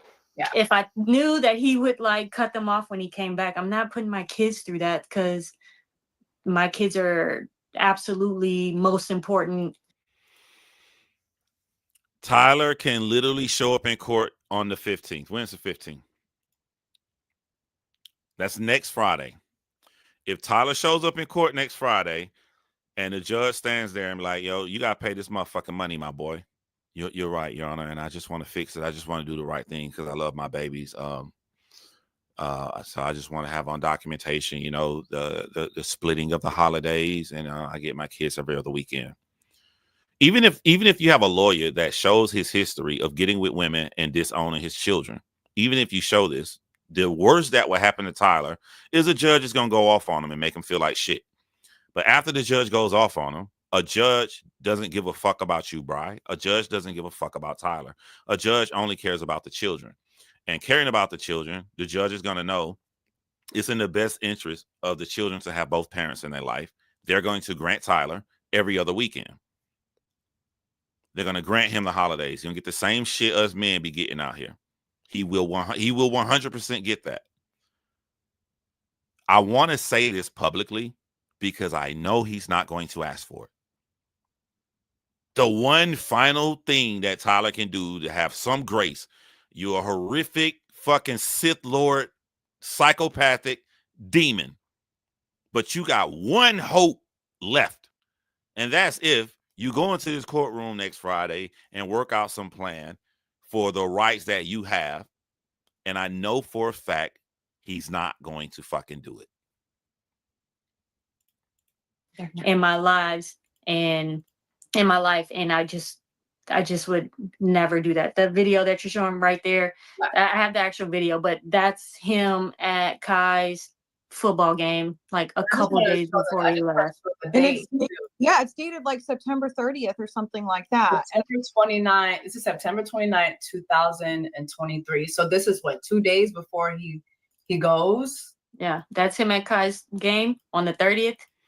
That's why I said on that live 2 weeks ago, the saddest picture ever was Ashley posting the photo of her being in matching Christmas pajamas with Tyler and a fucking dog. I want this to sink in. I should cut this out and make it a damn short. December, Christmas of 2023. Tyler is in matching pajamas with Bri and his biological children. Literally 1 year later, Christmas of 2024, he's in matching pajamas with his wife and a fucking dog. His last communication was the end of November. He did what he needed to do to try to gaslight Bri and to hoping she gave away his rights so he wouldn't pay child support felt like he cut off his past, and a month later, he was in matching pajamas with a fucking dog. I mean, if you keep scrolling, there's messages. He came to my house. He's telling me like, oh, he's coming. And he came, he said bye. Keep scrolling. There's messages like, hey, like, did you need a ride to? For people new over here, the reason I'm not pausing and reading these because we just did this on my live last night. We know exactly what he's going to say. If you wanted me to pause it, October 1st. So he's landed. He's there. He's at Love is Blind. He's at the airport now. He's going to talk to her the entire month. They're cool. They're friends. They're co-parenting their children together while he's at Love is Blind.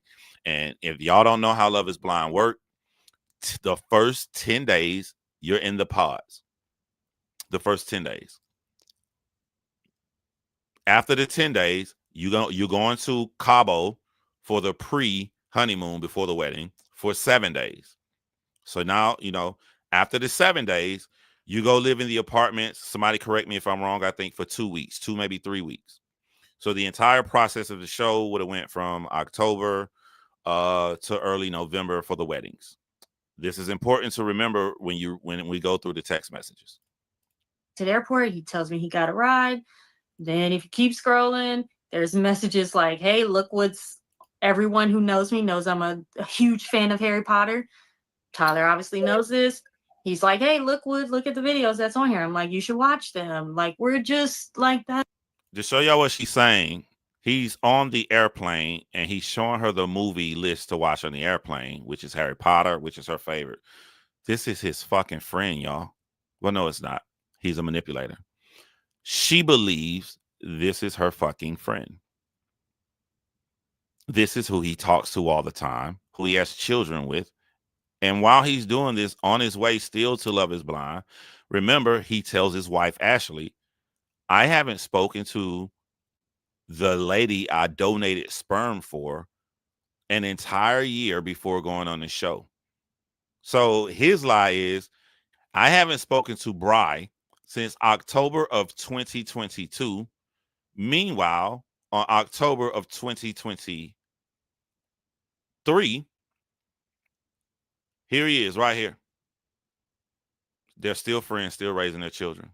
She's still supporting him. She tells Ashley, I supported him. She's showing the text messages where she supported him. She's coming with facts. That's my friend. Like, I'm like, have you landed yet? I'm so nervous for you. Like, good luck. We love you.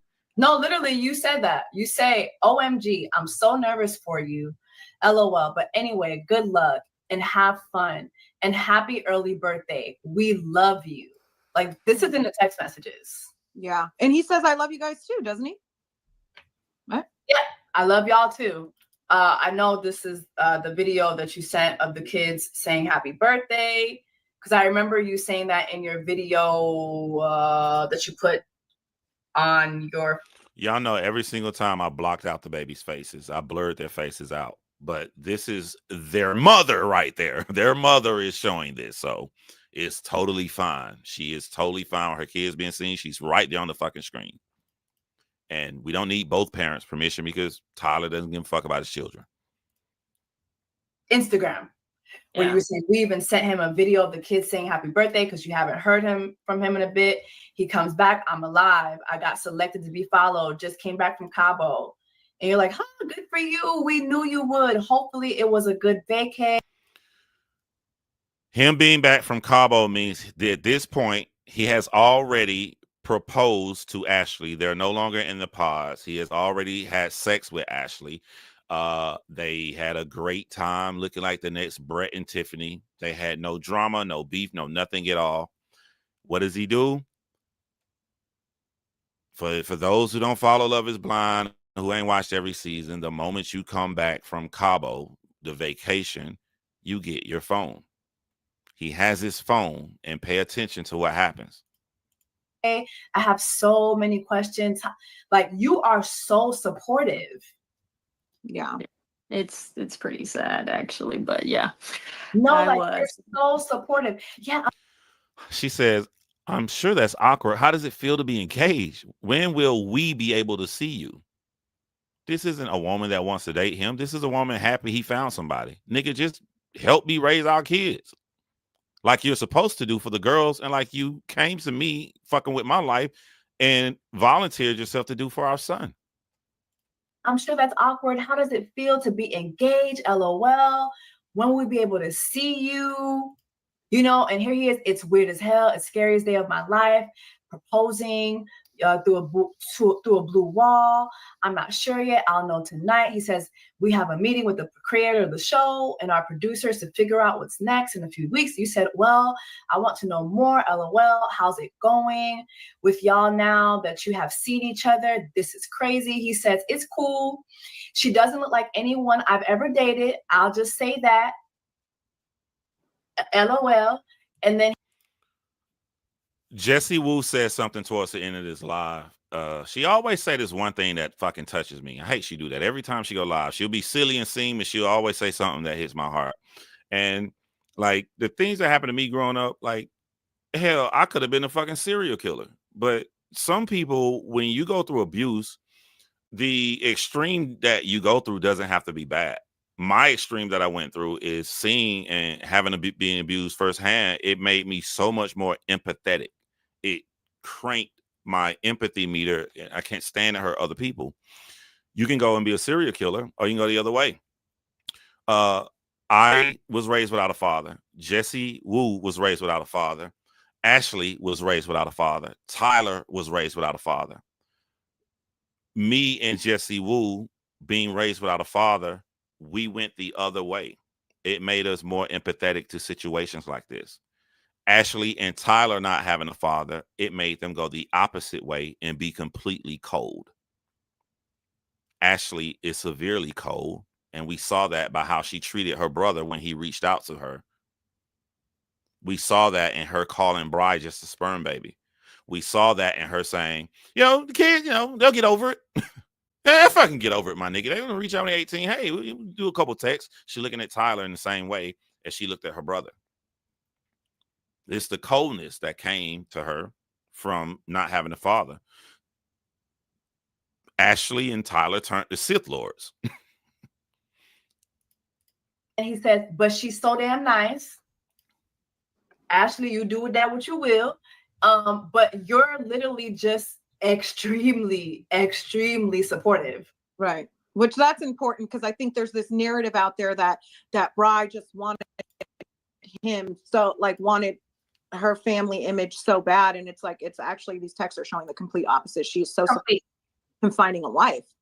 Complete opposite. People can stop when they want to, but there is a moment where we start to kind of see a shift. But even with you said, okay, well, when is the wedding, so I know when I can tell the kids they can expect to hopefully see.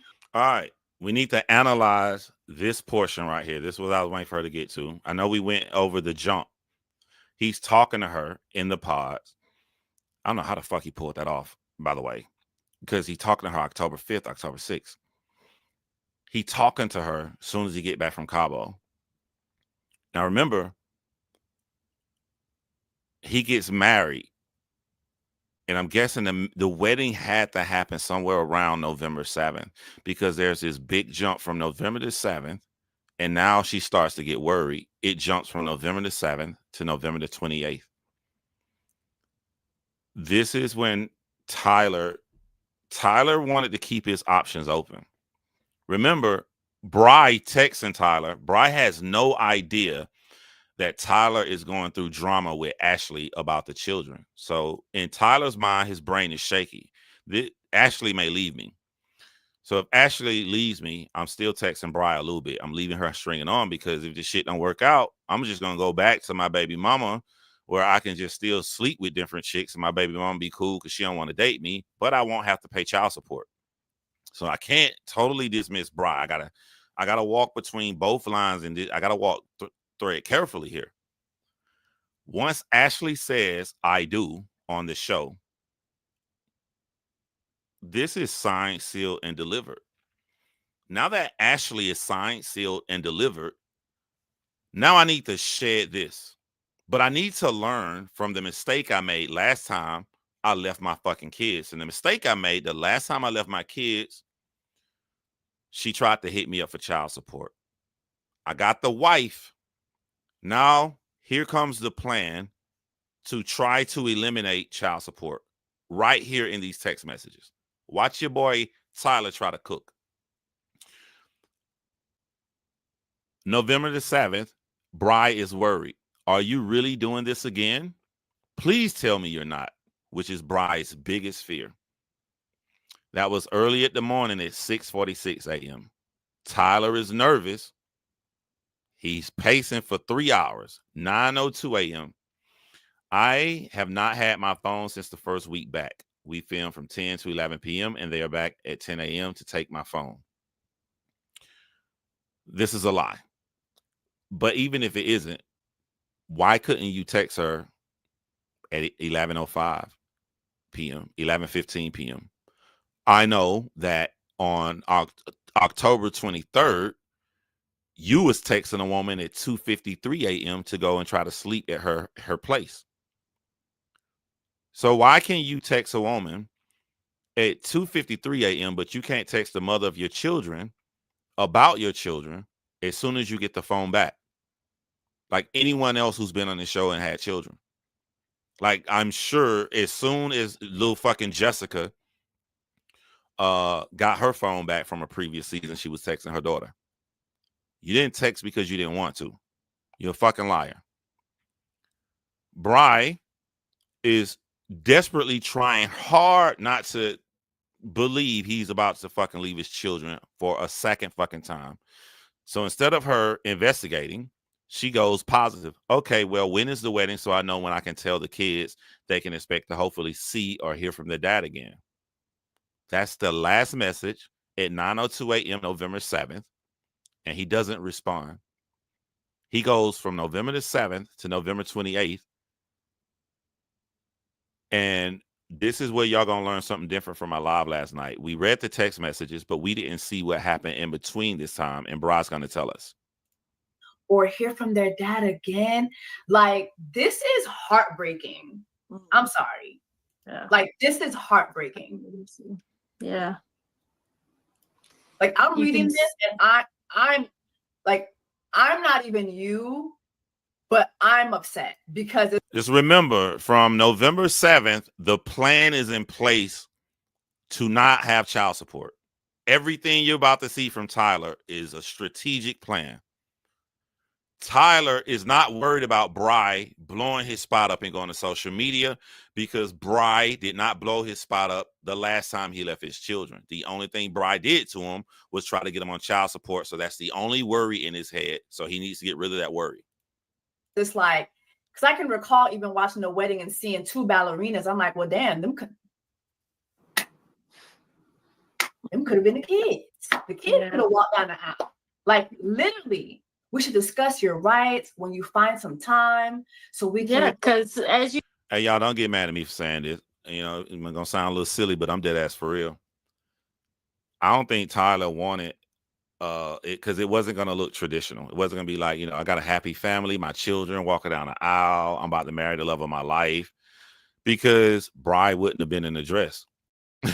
Bri would have been at that motherfucking wedding in some goddamn tuxedo pants. The patent leather Jordans, I think those 11s, right? She would have had the patent leather Jordans on, a goddamn vest, tie, and with her sleeves rolled up halfway, showing her motherfucking tattoos. And you know what I'm saying? I don't think he wanted that image. I don't, you know. You can see there's a shift. Like, at first he's telling me about how it is when he comes back from the show. Then all of a sudden I'm like, hey, when are they going to see you? And then it's like, I'm getting responses less and less, or like more and more excuses. And I'm like, all right. Yep. Bri was gonna have the fresh cornrows. Telling you, I can see it. I black tuxedo pants, black vest. She probably would have had on some dark green or dark purple shirt with a black tie, sleeves rolled up. But the J's would have been, I think those 11s, the patent leather, the shiny J's, they'd have been white. He didn't want that. And Netflix would have gave Bri that 2 seconds. You know, they would show Tyler smiling at his kids, and they would have cut the camera to her standing with the J's on, sitting front row. He didn't want that. Right? Like, do we need to talk about your rights? Like, what's happening here? Because now I'm like, okay, now by this time I'm like, oh, he deleted his Facebook. I noticed this. And I'm like, okay, I'm not an idiot. I'm not. See, didn't I tell y'all something was happening between November the 7th and November 28th? Brian noticed he deleted his Facebook. He deleted all the photos of the children.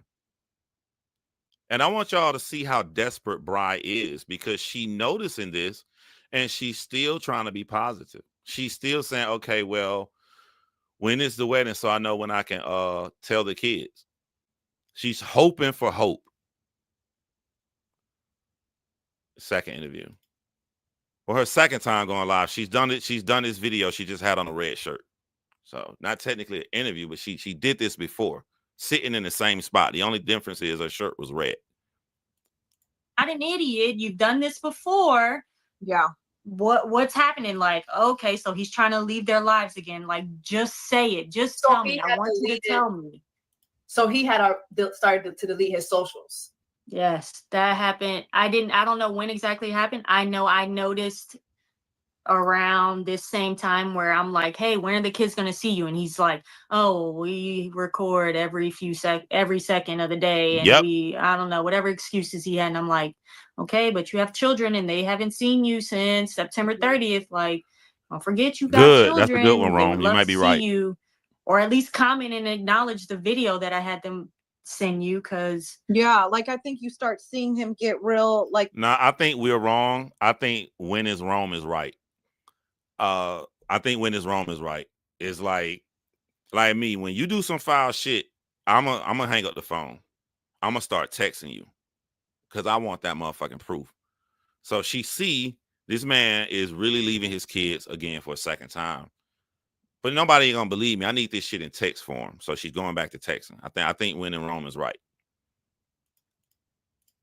That's responses get far in between. I think if you're looking at the dates, that's like weeks in between.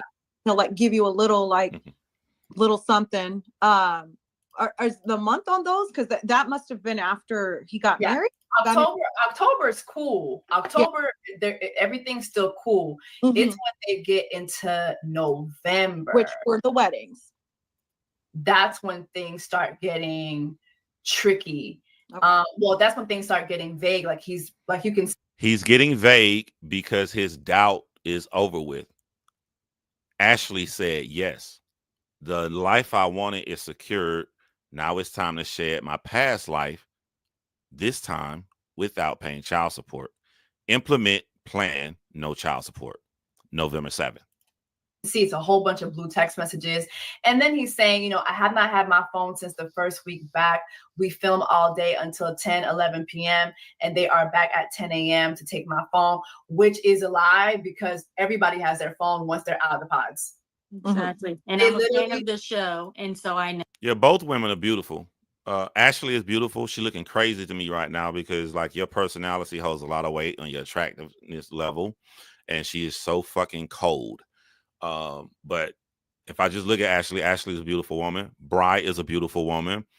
People be thrown off by Bri because in a heterosexual man subconscious, you know what I'm saying? She dressing like one of the homies. She like, but if Bri slapped on a dress and makeup and pulled that hair and got the same hairstyle like a fucking Rikki or even Ashley or Jessie Woo, man, Bri dropped these motherfuckers' heads so goddamn quick. It's just that, but both women are beautiful women. Know this. Good point. Yeah. That is literally the thing. You come out of the pods, you come back from the honeymoon or vacay, whatever, they give you your phones. So this is a flat out lie. And then you see Bri, okay, well then, then she's asking about the wedding. Can the kids come? Then she talks about the rights because he's not answering. Like I wouldn't. I got my close homie Karen, straight up stud. I love me some motherfucking Karen. That's my motherfucking nigga. Boy. She dressed like Bri. She dates chicks. I remember we had this stripper party and stuff, and she was out there with the homies. But nah, it's not even just the physical part. Is the act the way my friend Karen Karen gonna have her beer, dressed in her J's and her sagging pants and shit, just regular homie, and she gonna lift her ass in the air and fart. Get some of that, nigga. No, like no. I wouldn't do it. I don't see how Tyler did it. Like, and then it's a respect thing. I feel disrespectful to try to have sex with a stud because I know that this stud doesn't view herself like that. Like, she wants women. You know what I'm saying? I feel like it feels disrespectful. It's like if a gay guy wanted to holler at me and I flat out, he knows I'm heterosexual, just being disrespectful, fam. I already told you I don't get down like that. So a stud is telling you I don't get down like that. So it would never occur to me to try to have sex with a stud. Literally, November 7. He doesn't text you. You text him November 28. Exactly. By the way, he's married by then. Yeah. But I knew this because I saw on his mom's page a picture of her super dressed up, and I know that Tyler went on the show, and I'm like, there's a picture of Tyler walking down the sidewalk with Bri, and Bri is by the road. Bri standing by the road. You know the guy supposed to be by the road. You know what I'm saying? Like, He already got married. I didn't know because someone told me, but I can put two and two together. And that's why I'm like, okay, so clearly we didn't get invited to the wedding. Clearly you're not trying to reach out. And so I was like, let me see. I need to get your attention. You need to answer some questions. Yeah. Do we need to talk about your rights? Yeah. He still didn't respond. And then I said something else. And then I think he responded. Yeah. You said no response again. Shake my head. I just wish I knew what I had to do to deserve this. But okay, you're making this much more difficult than it. All right, here's the new stuff. I didn't show on my last live. Hold on, so y'all can see the whole screen. I ain't gonna post no comment on here. All right, we are in full-fledged implement plan. Get the fuck rid of Bri and my children without paying child support. Here go the plan. All right, so this is what we didn't see. November 28th, Bri says, we should discuss your rights when you find some time so we can get it all over with. This is Bri has accepted the fact that he did it to us again. She probably went through anger. She probably cried a lot. And so, all right, I'm going to give you what you want. You just want to run away with this girl. You're going to always choose a girl over your children. And you don't feel like you can have both. She says, no response again, shaking my head. I just wish I knew what I did to deserve this. But okay, you're making this much more difficult than it has to be. She is absolutely correct. He could have had a wife and still been the father of his children. She said, I wish you absolutely the best, however. That's the saddest sentence ever. I'll be praying for you. Tyler, now, put y'all in Tyler's head. What I just read to y'all was in the morning time. Now, that was at 8:05 a.m. Now we're at 5:32 p.m. Tyler is fucking sweating bullets. Tyler's chest is like beating fast, like he about to get a whipping. I got a wife now. I got her believing that I just got sperm babies. Oh my God. Like, I got to get this shit over with. So Tyler says, I didn't even see the first message. Now, let me show you how dumb that sentence is. Tyler hasn't spoken to her since November 7th. It's now November 28th at 5:32 p.m. It done been 21 days, and his first thing chicken nugget face looking ass can muster is, I didn't even see this first message. I'll be in LA until the middle of December. Now, let me break down what that means. When Tyler says I'll be in LA until the middle of December, this is Tyler establishing, hey, give me to the middle of December to come up with a better fucking lie to you, to get you to let me go live my life without being in the kid's life and without you paying child support. That's what that means. Tyler then says, just let me know what you need from me.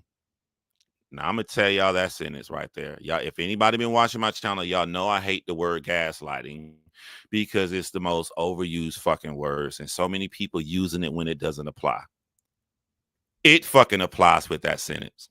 Just let me know what you need from me. It's the starting turning point. He's about to try to put this on Bri.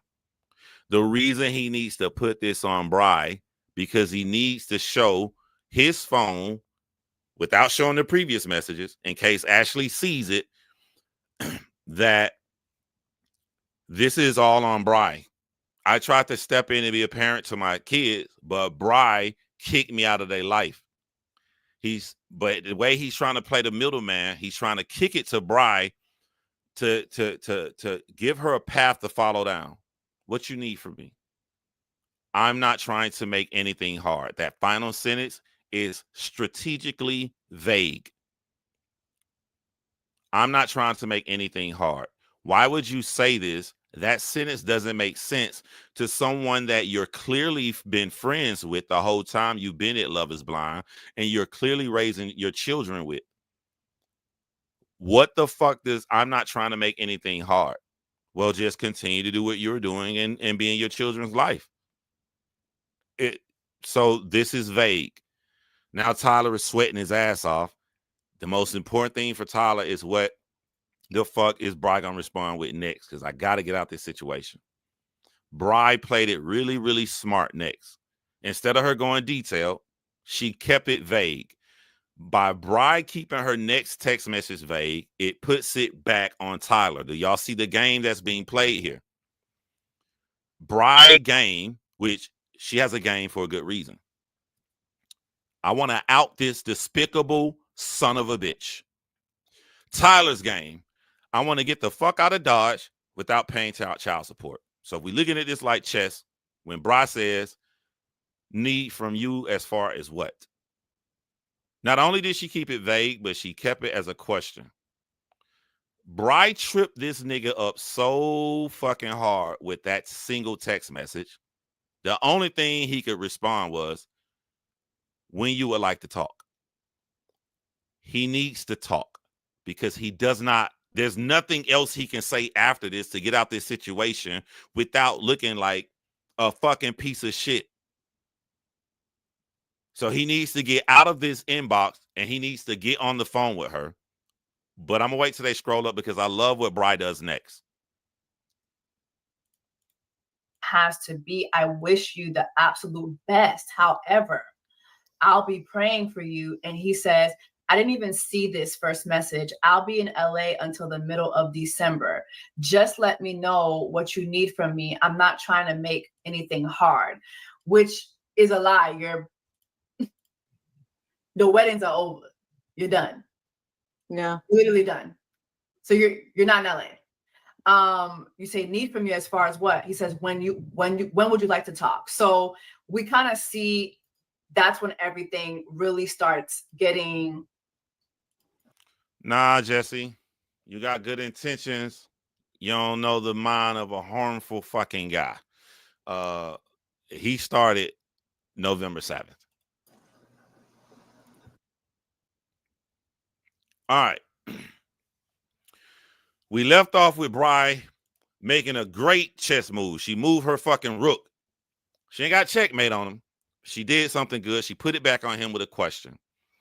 He's trying to get out of the conversation and get on the phone. Bri's chess move. I don't want to get on the phone with this nigga. I want all this shit in text message. You know why Bri wants this in text message? The one thing Tyler did not anticipate. Tyler looking at the past relationship with the girl. Bri did not blow up his spot. She only asked for child support. So Tyler feels all I got to do is get rid of the child support because Bri isn't going to blow up my spot. Bri is using these text messages here in preparation because I may have to blow this nigga's spot up. I don't know what's going to come on air when they air this next year.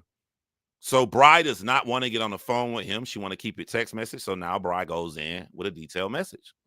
Bri texts him. Is your end goal to just give up your rights? Also, if you weren't trying to make anything hard, you would have been reaching out to your kids or sending some sort of support, knowing you haven't helped out in any way with them in months. So I'm not sure what you mean by that statement. Y'all also got to remember the cast getting paid like I think $2,000 in the pods, 1,500. Like you keep getting paid, you go all the way, and Tyler went all the way. So Tyler is sitting on about $7,000 from being on that show at that point. Now, the first line Bri says, I don't know, it's good and it's bad.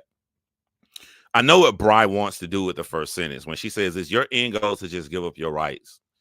Bri wants him to admit this, but it's kind of scary because she's also giving him a way out because Tyler can use that to say she wanted me to give up the kids' rights. And and one thing Bri hasn't paid attention to is that her wife did this.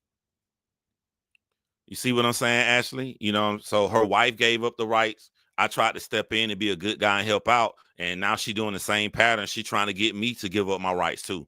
He's trying to throw that back on her. So that sentence can go both ways. I don't think that. I'm not telling y'all what I think. I'm telling y'all what Tyler's trying to fucking do. So she says, also, yeah, okay, I'm sorry, I read that. Wait, no, I didn't. Also, if you weren't trying to make anything hard, you would have been reaching out to your kids or sending some sort of support, knowing you haven't helped out in any way with them in months. She's being detailed. She's lining this nigga up. She is lining this nigga up. So I'm not sure what you meant by that statement. Chicken Nugget, heart beating fast like he about to get a whipping, replies, I don't have any end goals. His strategy with that sentence is, again, to go back to being vague, because if I text something vague, you're not holding me to anything. But in the context of reading all of this, that sentence makes him look evil as fuck. Why are you being vague about goals, my nigga? You was just raising your kids. Why you not raising your kids now? You was just raising your kids all the way until you got on the motherfucking plane. Why aren't you raising your kids now? What the fuck does this sentence mean? I get I haven't been anything close to a dad. This is diabolical, bro. That fucking sentence is diabolical. He is setting this up for Ashley. I get I haven't been anything close to being a dad. That sentence works so well both ways. It works well for Bri, who has been asking him to do more, as in financially, as a dad, as a present dad. But it works well for Ashley. I told you I went in a motherfucking kid's life like that. I was just trying to be an uncle and help out a little bit. That's the power of what he's doing with that sentence.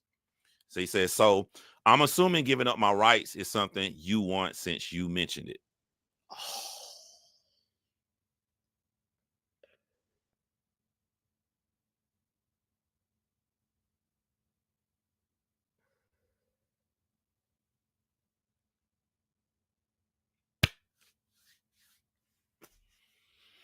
I'm going to tell y'all something. I predict this. I hope Ashley see this because only Ashley would know. Ashley,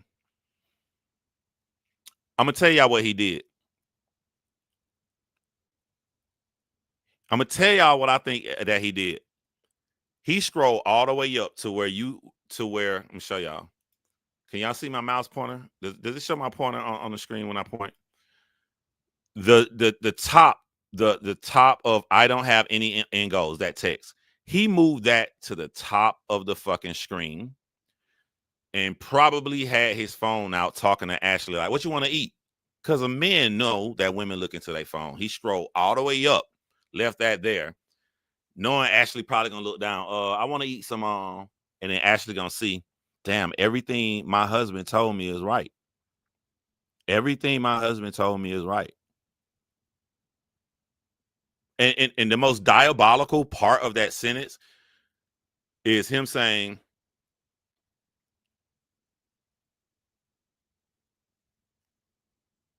you twice. Ladies, follow me. I'm giving y'all game. That saying you twice is powerful.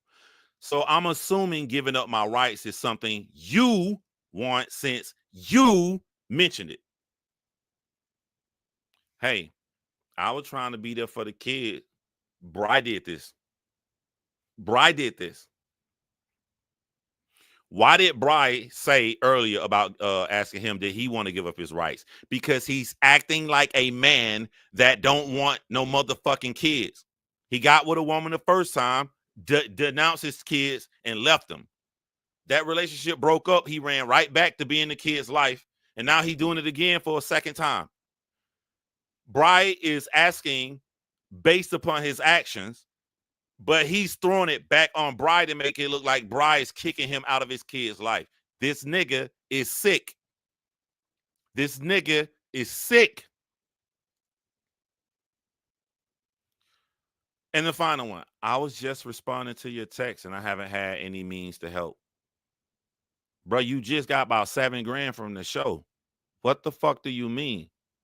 You get paid before, bro. Like, I'm on television. You know what I'm saying? Like, once the contract signed and like,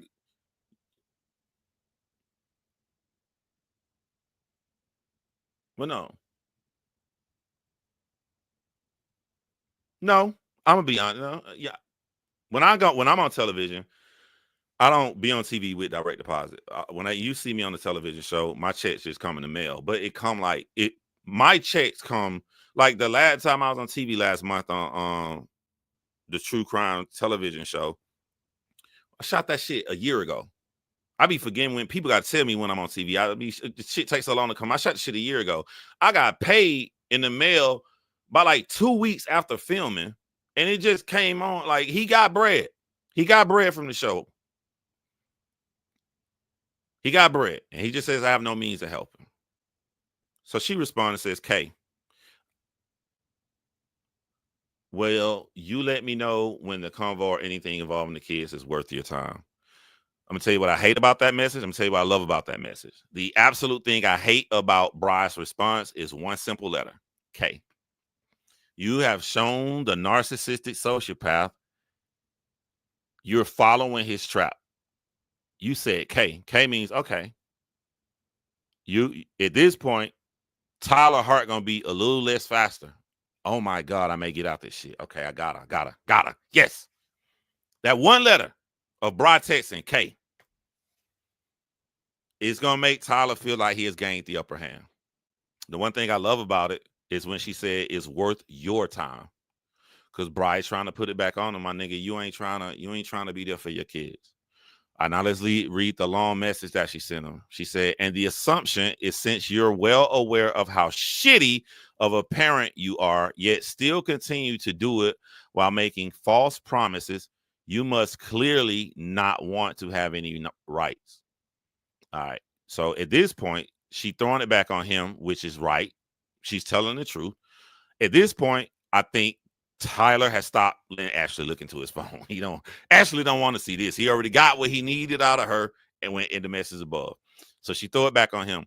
She says, you went from, I would never do any of that again, to not even responding to messages. You were just here spending time with them the day before you left. Yeah, he definitely did not let Ashley see this shit. That nigga, at this point, if Ashley beside him, yeah, I'm just getting the DoorDash. He back to hiding the phone, or he done took a shit. You went from I would never do that again to not even responding to messages. You were just here spending time with them the day before you left, so save it. I would not have said so, saved it. Don't give nobody no out. Y'all, if y'all got a problem in y'all relationship, hit me up. I'm gonna tell you what to text them back. I'm gonna help you out, boo-boo. So save it. Just like usual, you fall in love and then try to pretend like you don't have kids. Yeah. Ashley did not see this. And sadly, that is why nothing will ever fall in place for you.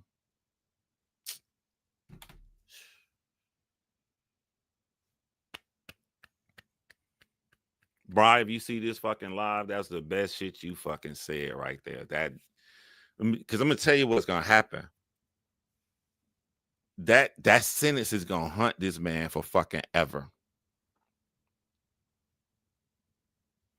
You fall in love and then try to pretend you don't have kids. And sadly, that is why nothing will ever fall in place for you. You go about it all the wrong way. I truly feel sorry for you. That's some beautiful shit, bro. That's some beautiful, truthful shit. No man can prosper in a world where he turns his back on his son and don't teach his son how to be a man. All right, let them. I just had to analyze that in my mail way. Let me let Jess and Rikki cook. To be to take a sharp turn. And he says, I don't have any end goals. I haven't been anything close to a dad. So I'm assuming giving up my rights is something you want since you mentioned it. I was just responding to your first text and I haven't had any means to help. And see, and you ain't got to say this. I'm going to say it. This is the manipulation.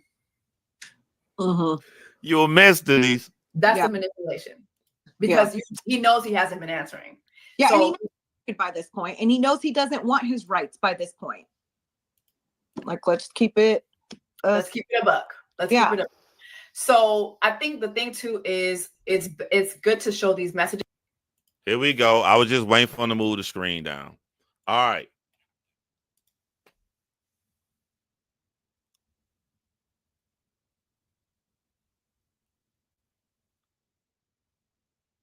How do I say this?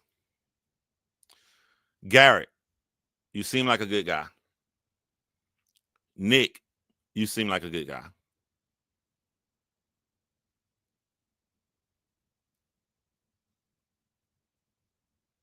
All y'all who real close friends with Tyler need to pay attention to what he says after Bri says that beautiful, truthful thing. When Bri says, you fall in love and then try to pretend you don't have kids. And sadly, that is why nothing will ever fall in place for you. You go about it all the wrong way. I truly feel sorry for you. The way Tyler knew this was the end game, because you have to make sense in order to push your agenda. Tyler's agenda is to not pay child support. So he needs to say something that makes sense, right? That's on Ashley's side. But on Bri's side, he has to fit it in perfectly to make sense for Bri. He needs a well thought out excuse to not be in his children's life, because his way he tried to go to throw it on her, it didn't work. So this is the complete breakdown of Tyler. He's discombobulated, and this is him in full vampire Darth Vader form.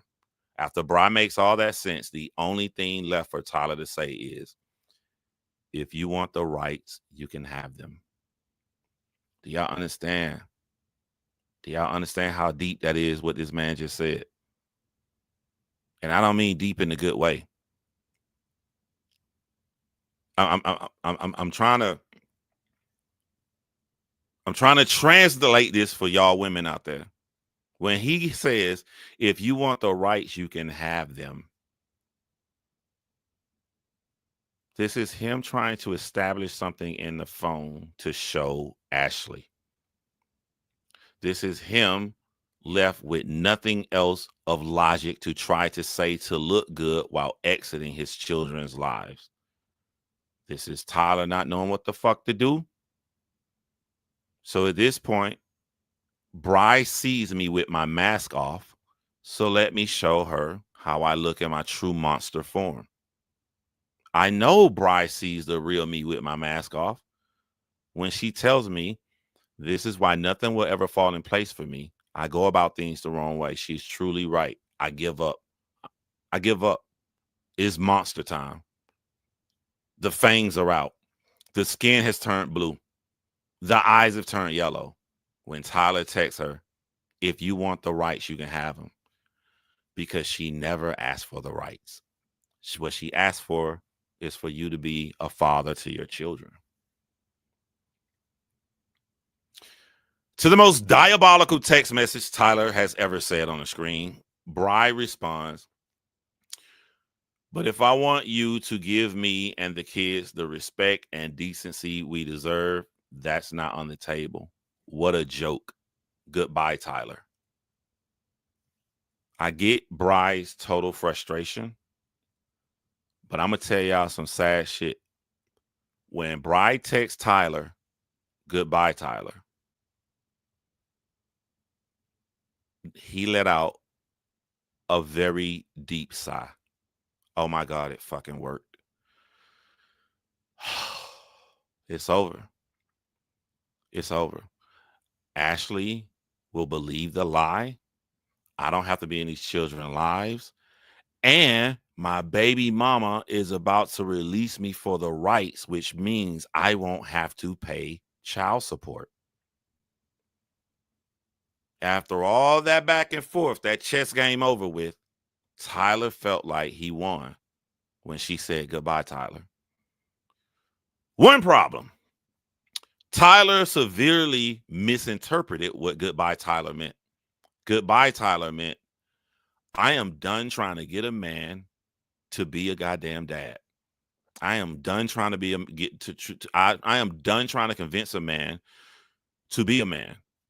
When I say goodbye, Tyler, I mean that I'm going to the motherfucking courthouse. You will pay the money that you're supposed to for your children, and I will be a single mom.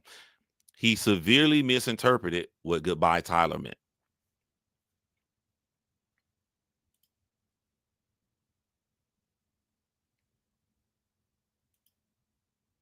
And then the next message is she asking him to sign a piece of paper so that he can change the twins' last name on January the 4th. I'm curious if he did that because I don't know. Like I don't see why he wouldn't.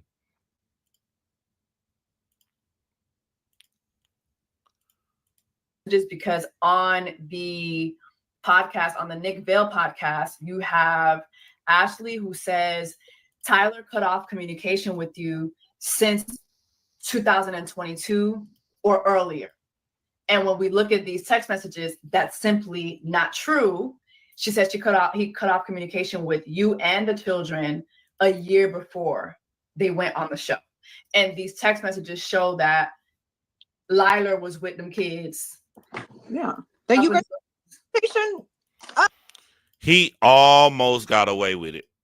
Almost got away with it. He came very close in that conversation.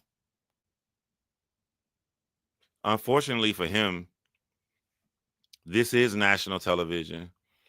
So everything you ever got away with in the past, it's about to hit you 1 billion times over. 1 billion times over. Through October.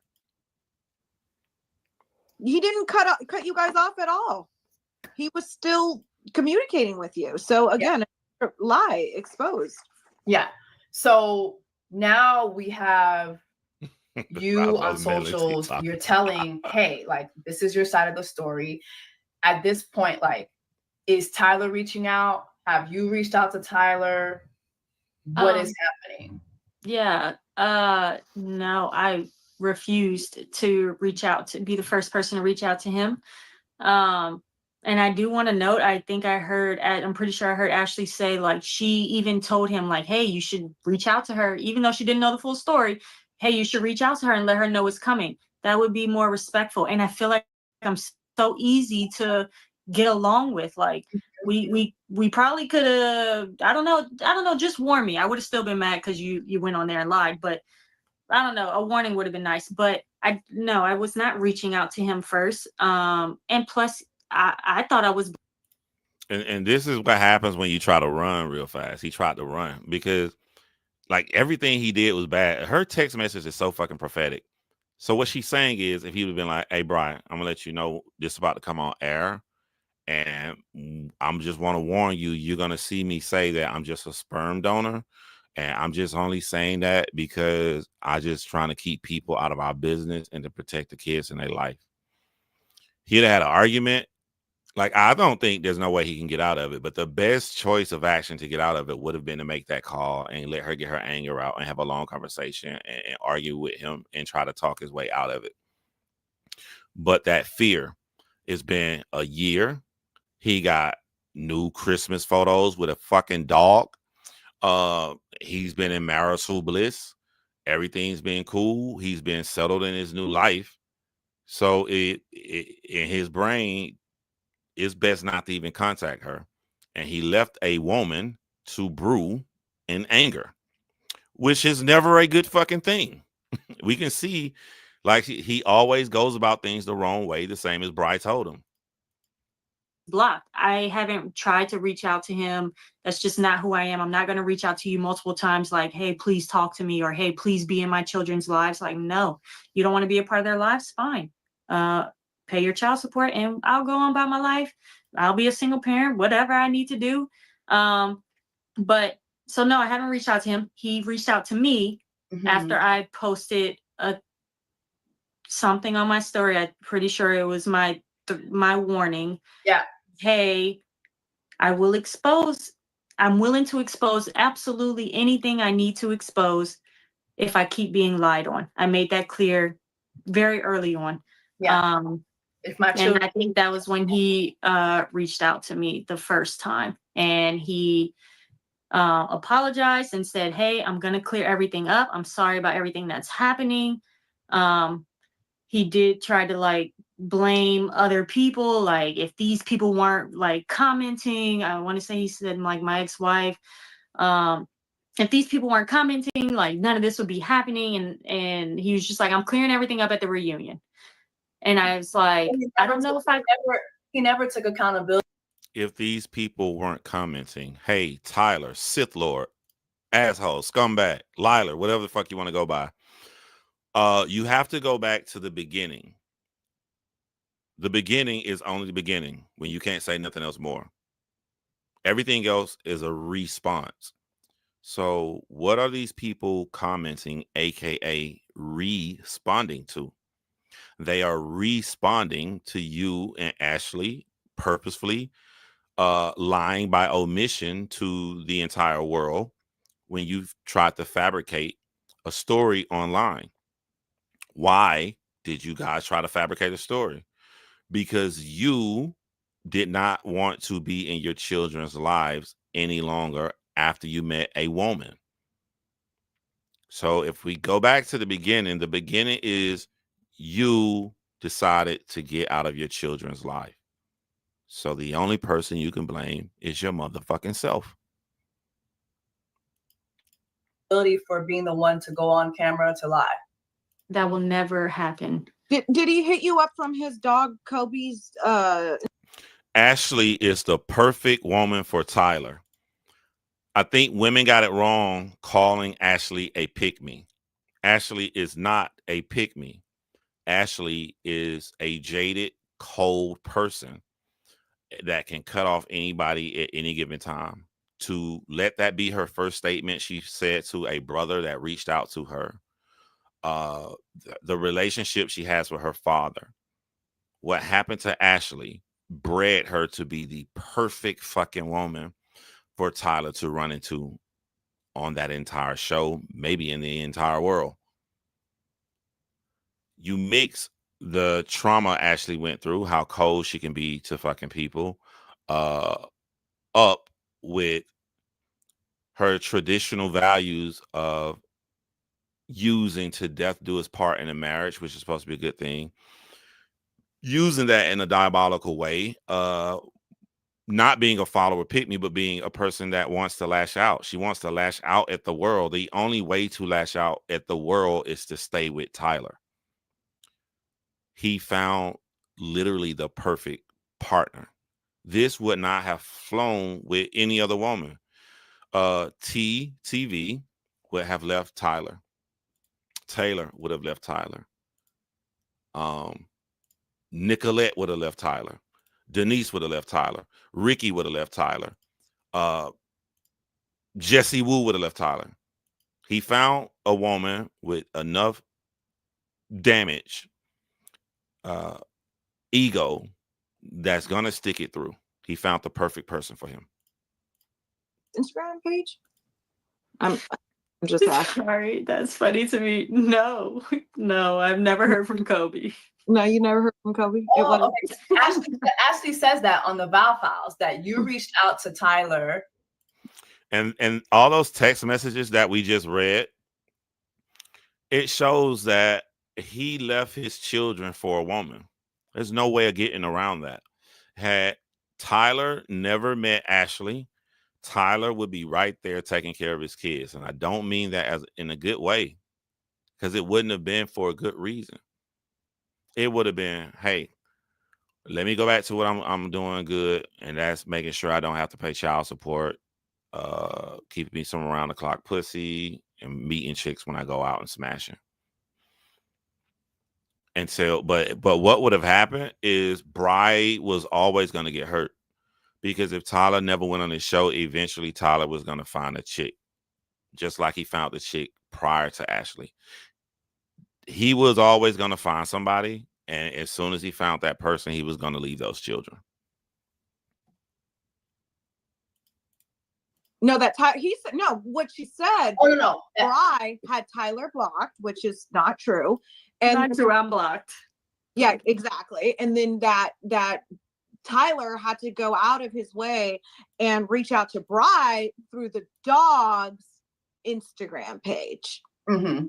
No, I will make it clear, if Tyler wants to reach out to me, he knows how, since I have emails from him from February, March, because he was upset that I was pushing for child support. So I will say, if oh, hold on, fam, I ain't see the pushing for.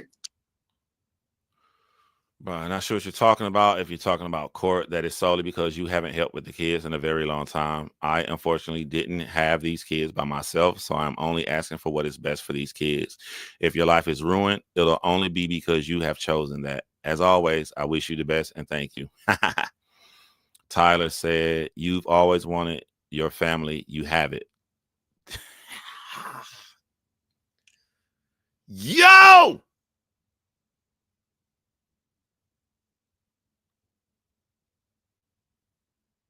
I wouldn't hang with this nigga.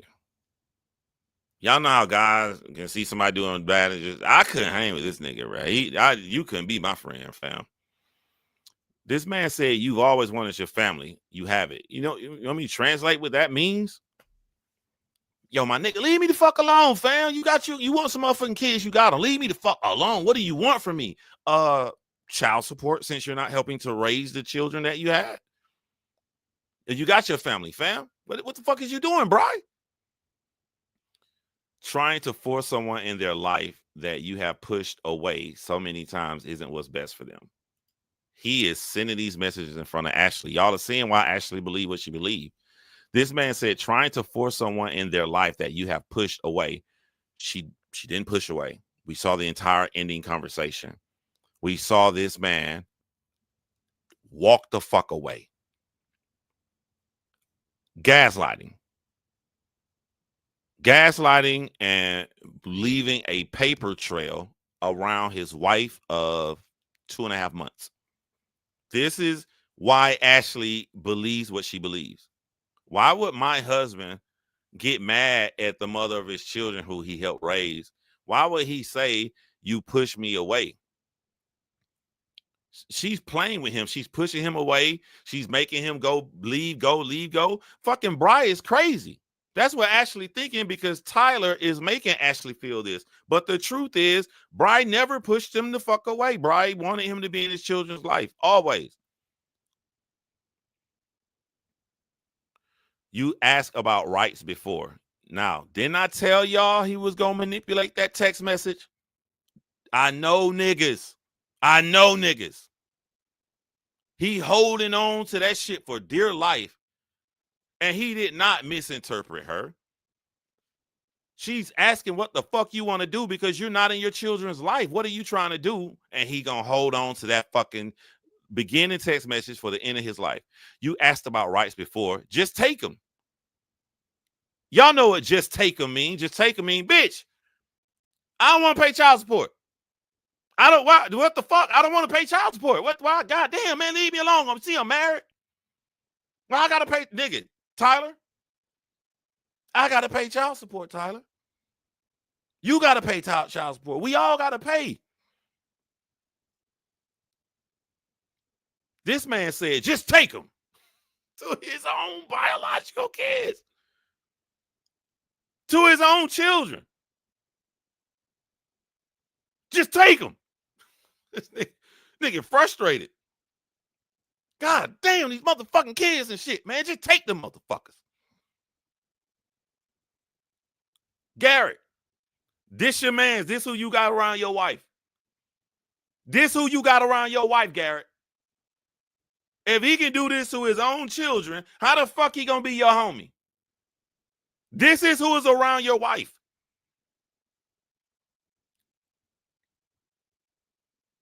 I don't want to have to keep living in the courthouse when this all started with me helping you. This all started when you bust a nut in her and got her pregnant with twins. Tyler, I don't know why you think you're special and you think that you're better than all of us men. I busted a nut in a woman. She got pregnant. It didn't work out. I am heavily involved in my children's life as a father should be while paying child support. What the fuck makes you so special that you ain't got to go through the shit all of us men go through?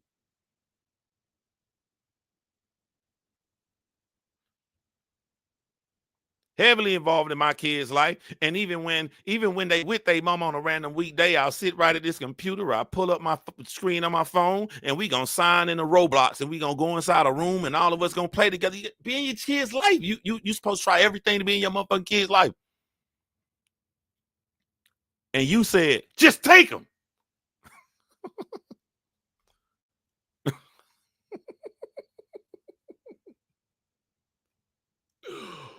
Woo! Y'all know who Tyler remind me of. It may be too old for y'all, but if y'all ever go watch the movie Fargo, Tyler reminds me of the husband in Fargo. Remember, he had the plan to kidnap his wife, but shit just kept getting fucked up.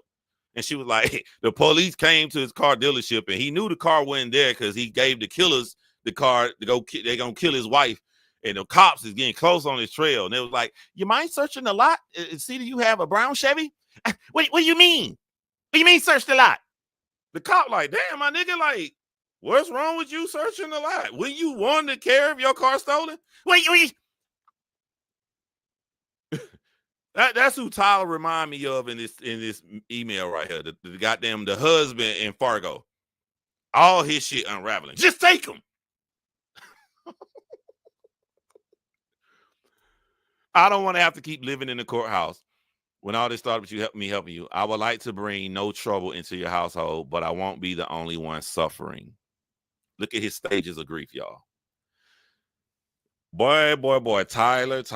You want to be a goddamn dad. Now you in some shit that us men be into. So the next stage Tyler going through, he's trying to threaten her. But there's nothing that you can do to her, fam. Boy, the women got the rights, boy, when it comes to them children in the courtroom. I won't be the only one suffering.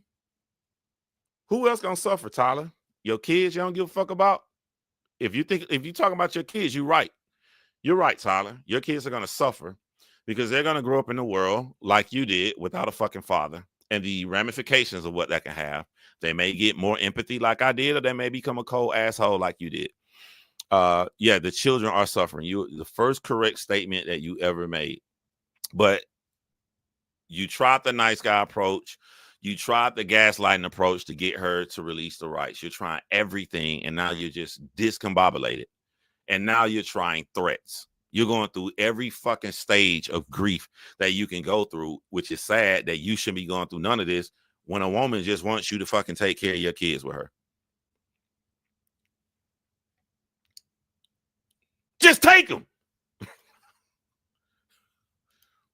Child support.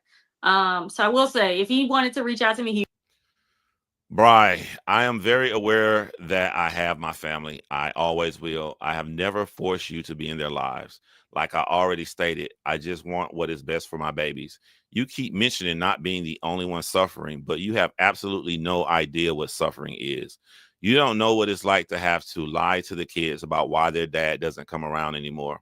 You don't know what it's like to feel completely disposable when you did absolutely nothing wrong. I supported you through all of this. All I've ever wanted was for you to be happy. I didn't deserve any of this, and the kids damn sure didn't. So Ashley, I'm the way Tyler is writing these emails, I know that Ashley has seen Tyler's version, but I guarantee you this is the first time Ashley is seeing what Bri was responding to. he wouldn't have to go through Kobe. That's really hilarious to me. Hold on. Let me finish reading this. I didn't deserve any of this, and the kids damn sure didn't. I seriously have no idea why you think you can treat people any kind of way and just go on with your life like nothing happened. Facts. Why do you think God will bless you when you know damn well you just cut these kids off like they aren't worth the dirt you walk on?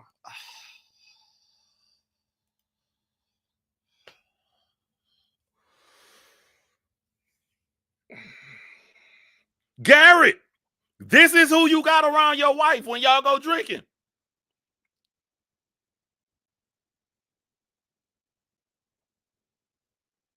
Ashley, your husband made you believe that it's a back and forth, back and forth. She let him in the life out. I ain't seen one single message from Bri where she removed him. He removed himself every single time. And it was when he got up with a woman. Other than Tyler telling you this, can you show where Bri got rid of him?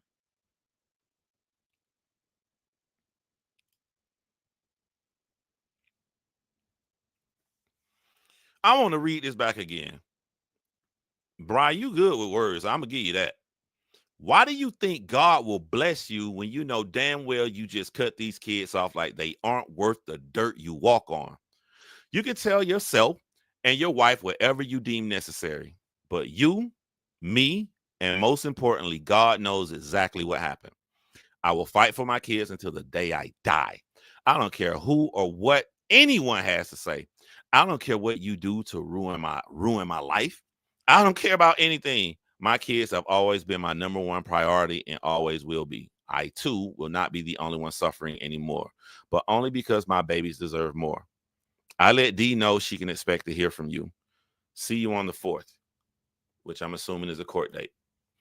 Ashley, your man's threatening a woman. What do you think gonna happen when if y'all break up, if y'all have some bad shit and going in y'all relationship? Ashley, your husband threatened a woman because she wanted him to take care of his kids. Ashley, your husband threatened a woman.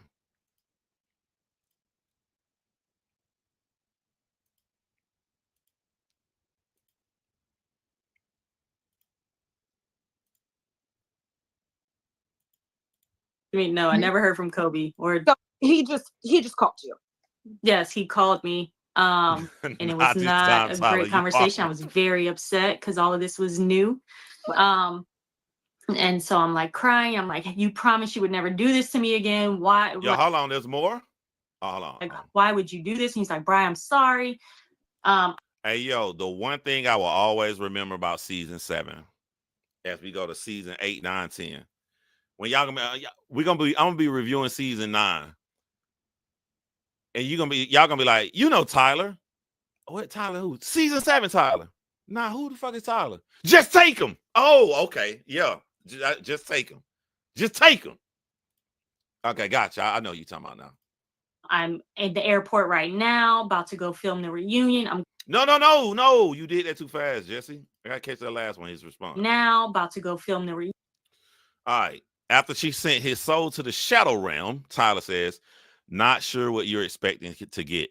I don't have a job. Yo, this nigga all over the place. He done went from anger, sadness. Just take him.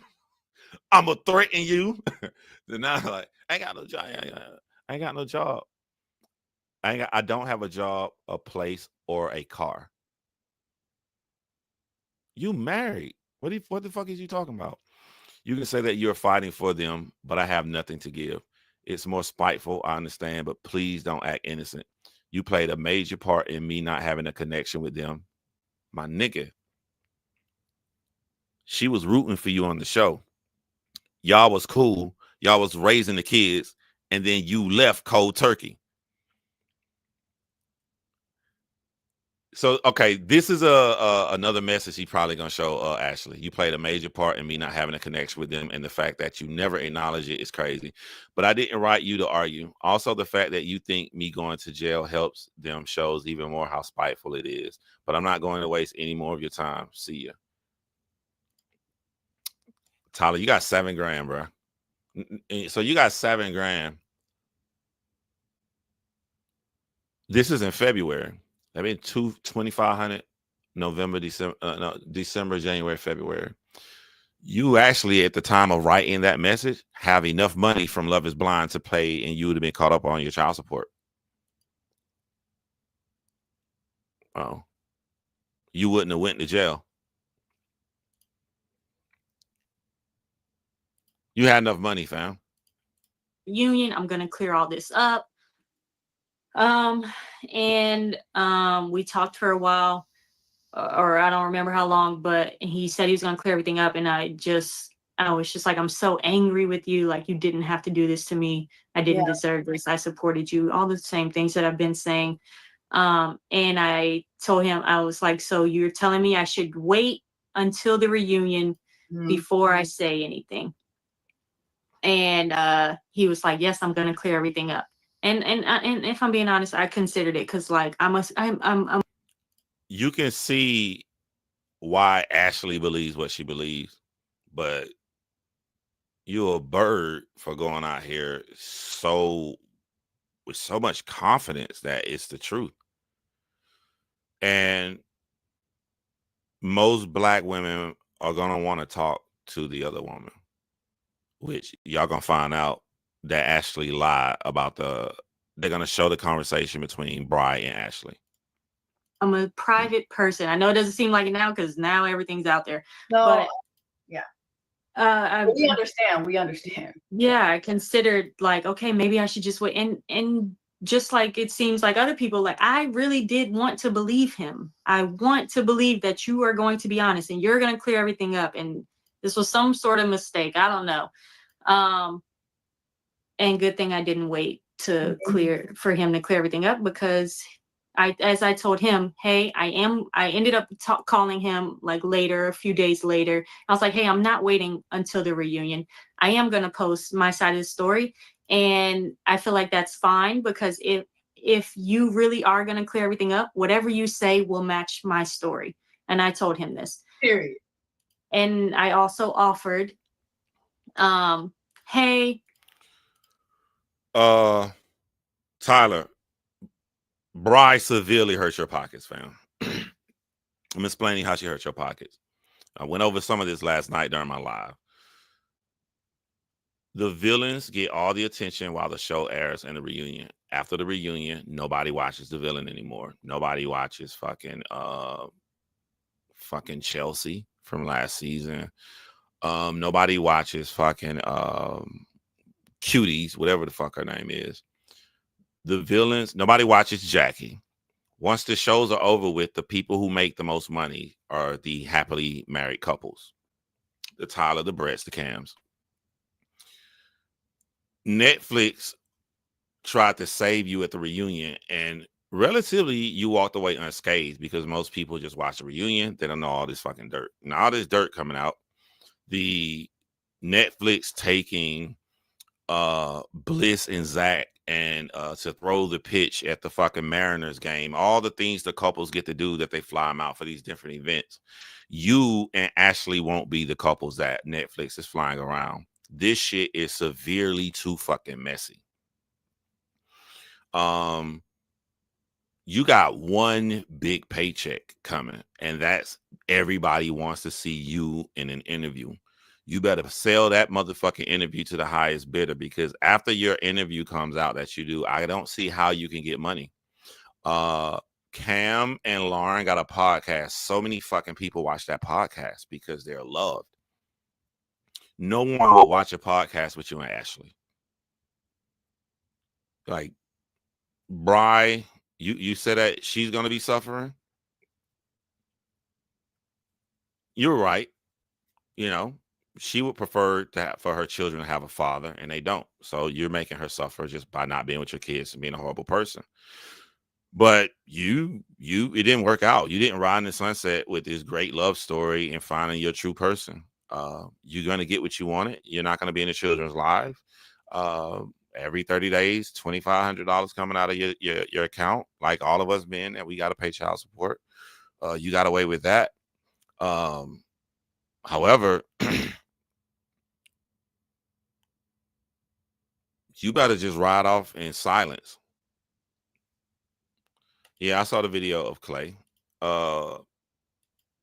I think people are going to watch Clay because Clay has totally given in to the dark side. He is owning it. Like, so, and then, but like Clay has a personality while he's an asshole. Tyler is a despicable, diabolical person, and he can't go do anything on social media. He doesn't have a personality. Tyler can't go make a funny TikTok video. Tyler can't intelligently speak on a podcast. Tyler has no social media skills worth watching, even if he didn't have any drama. I would say that Brett is kind of bland, but what works in Brett's favor, the kind of videos he makes the boxing videos and stuff that women like, and women Brett appeals to women.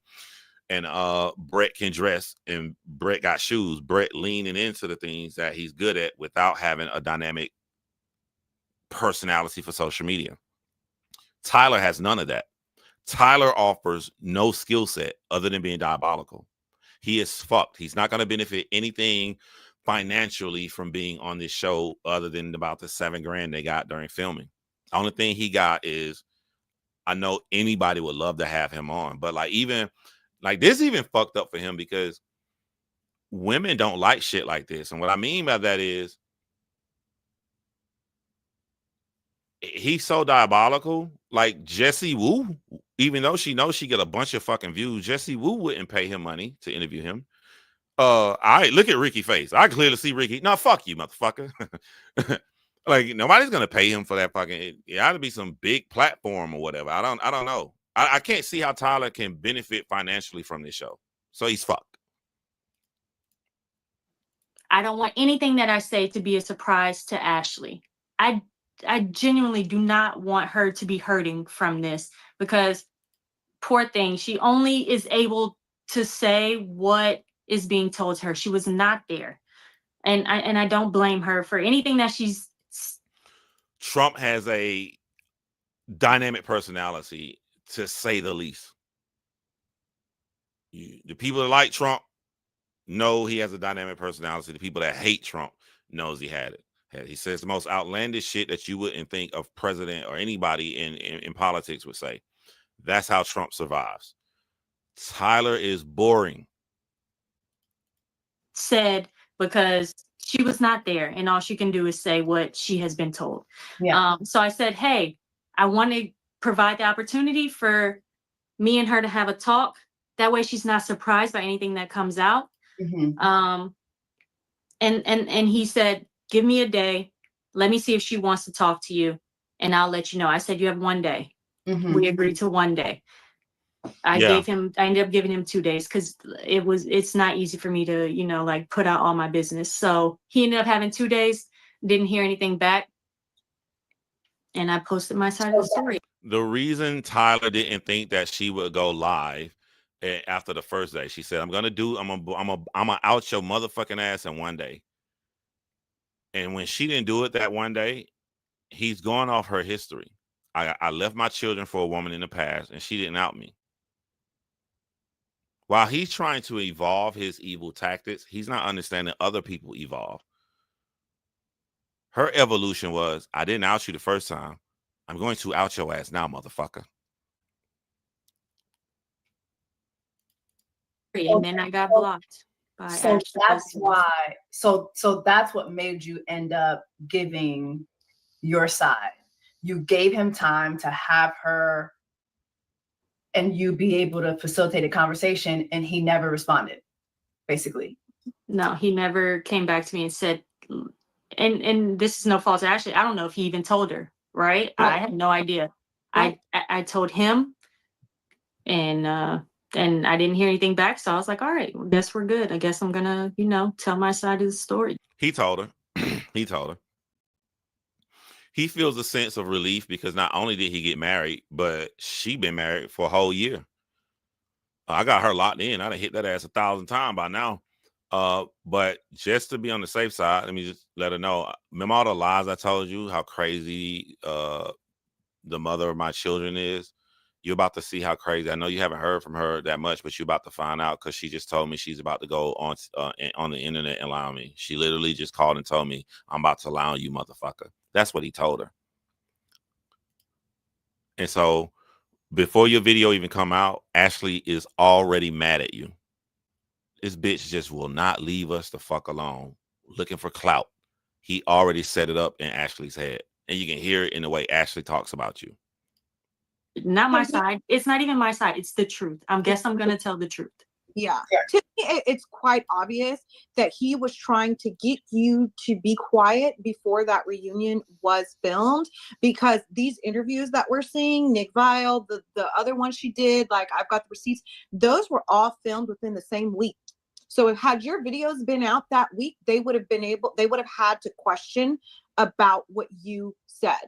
Yep. But because they weren't, he could use your statement that you posted and say, oh, but she deleted it. So that's all they had to go on. Yeah, Tyler, y'all about to see Tyler manipulates Bri once again. Tyler needs the videos down so Netflix won't ask about him at the reunion. Look at Jessie looking like she's about to lick her chops on this segment.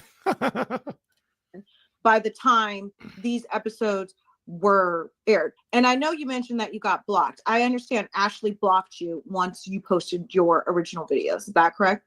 Yeah, that's correct. Yeah. But let's back up a bit, because on the Viall Files, Ashley says that you reached out to her and that you apologized to her. Can you kind of? Yeah. I will say I am very sad that the way that I intended those messages to come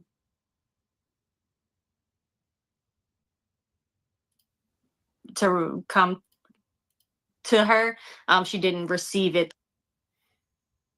the way I intended.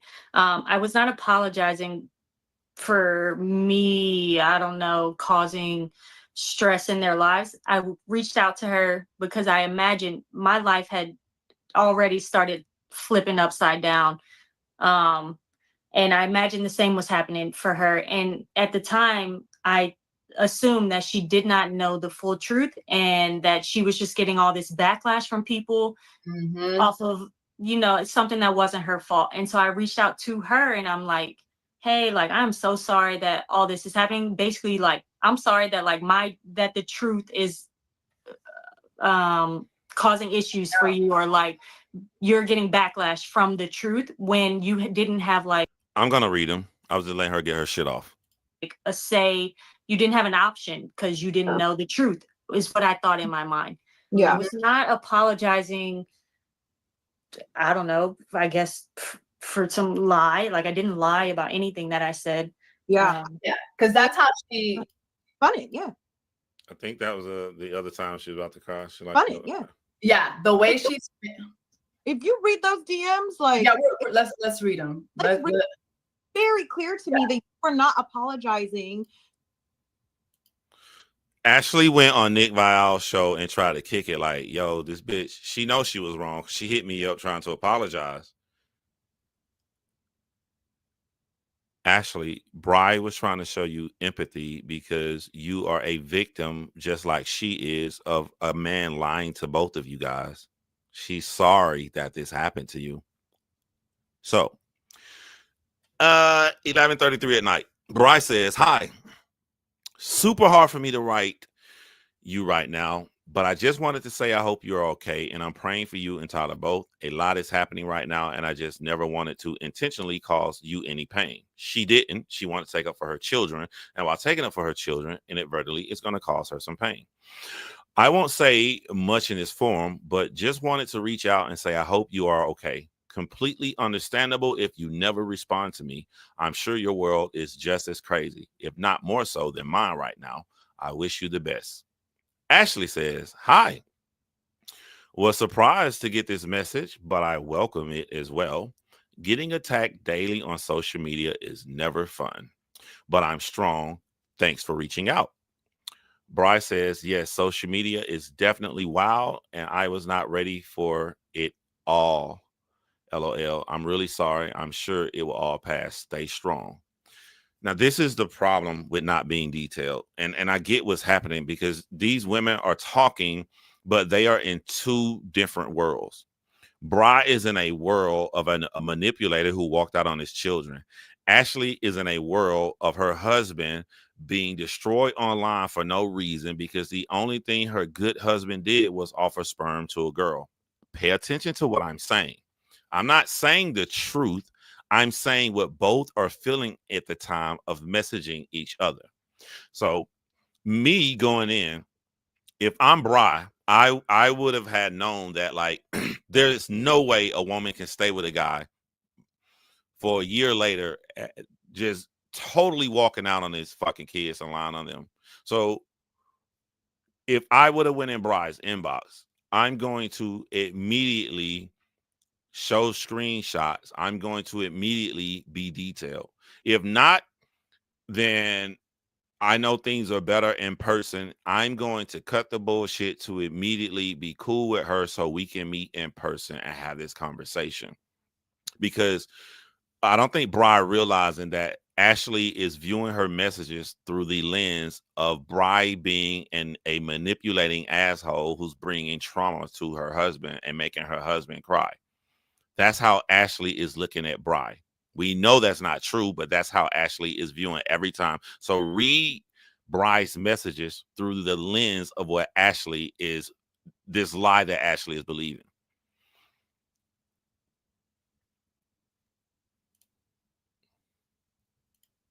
Saying like, I'm sorry, I've wronged you. That's not how you were apologizing. Yeah, here is what Bri says. Hi, super hard for me to write you right now, but I just wanted to say I hope you are okay, and I'm praying for you and Tyler both. A lot is happening right now, and I just never wanted to intentionally cause you any pain. I won't say much in this forum, but just wanted to reach out and say I hope you are okay. Completely understandable if you never respond to me. I'm sure your world is just as crazy, if not more so, than mine right now. I wish you the best. Ashley says, hi, was surprised to get the message, but I welcome it. But I welcome it as well. Getting attacked daily on social media is never fun, but I'm strong. Thanks for reaching out. Before we even continue, I'm sorry. So we ain't gonna ask Bri, hey, I'm so sorry about the kids. We're not gonna apologize about the kids. So And to me, Look, man, just because you believe a lie, yeah, you are a victim. But if you come at somebody, I don't give a fuck if you're a victim or not. I've been in a situation where ex-girlfriend told all these lies to a dude she dating. This man thinks I'm the fucking devil. And while he thinking all of this stuff, I don't care. You know what I'm saying? Because that's on him. I don't give a fuck about you. You think whatever you want to think. Now, if he takes this false information he's being fed by my ex and he come and try to fight me, I'm not going to look at him as a victim. Oh, you've been told, and I'm going to beat the shit out of his ass for trying to put his hands on me. That's you if you let manipulation make you act out of pocket. That's you if you don't want to get a full story from both sides. You know what I'm saying? Like Ashley can sit over there and believe, and this is what I like why Bri is coming public. Bri is thinking just like I'm thinking. Yo, Ashley can sit over there and believe all the lies he's saying.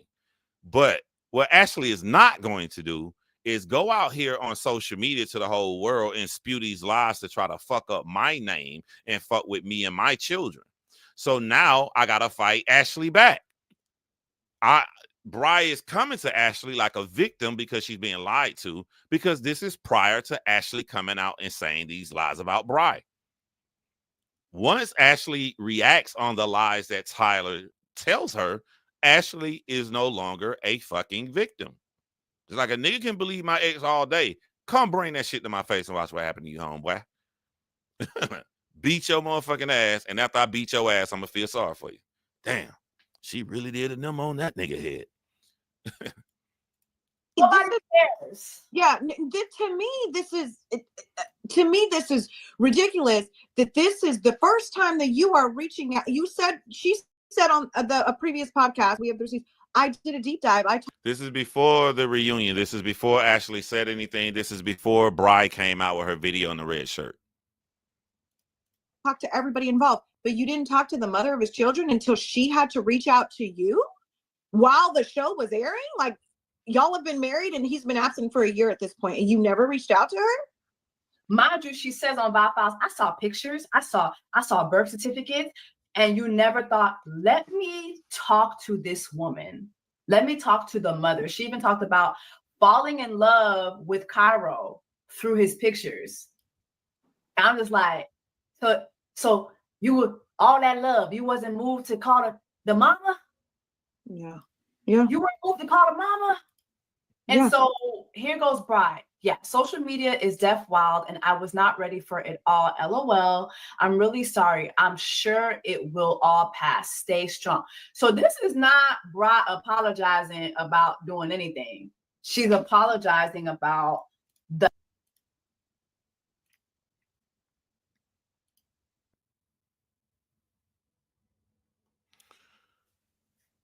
All right, so this is the next section.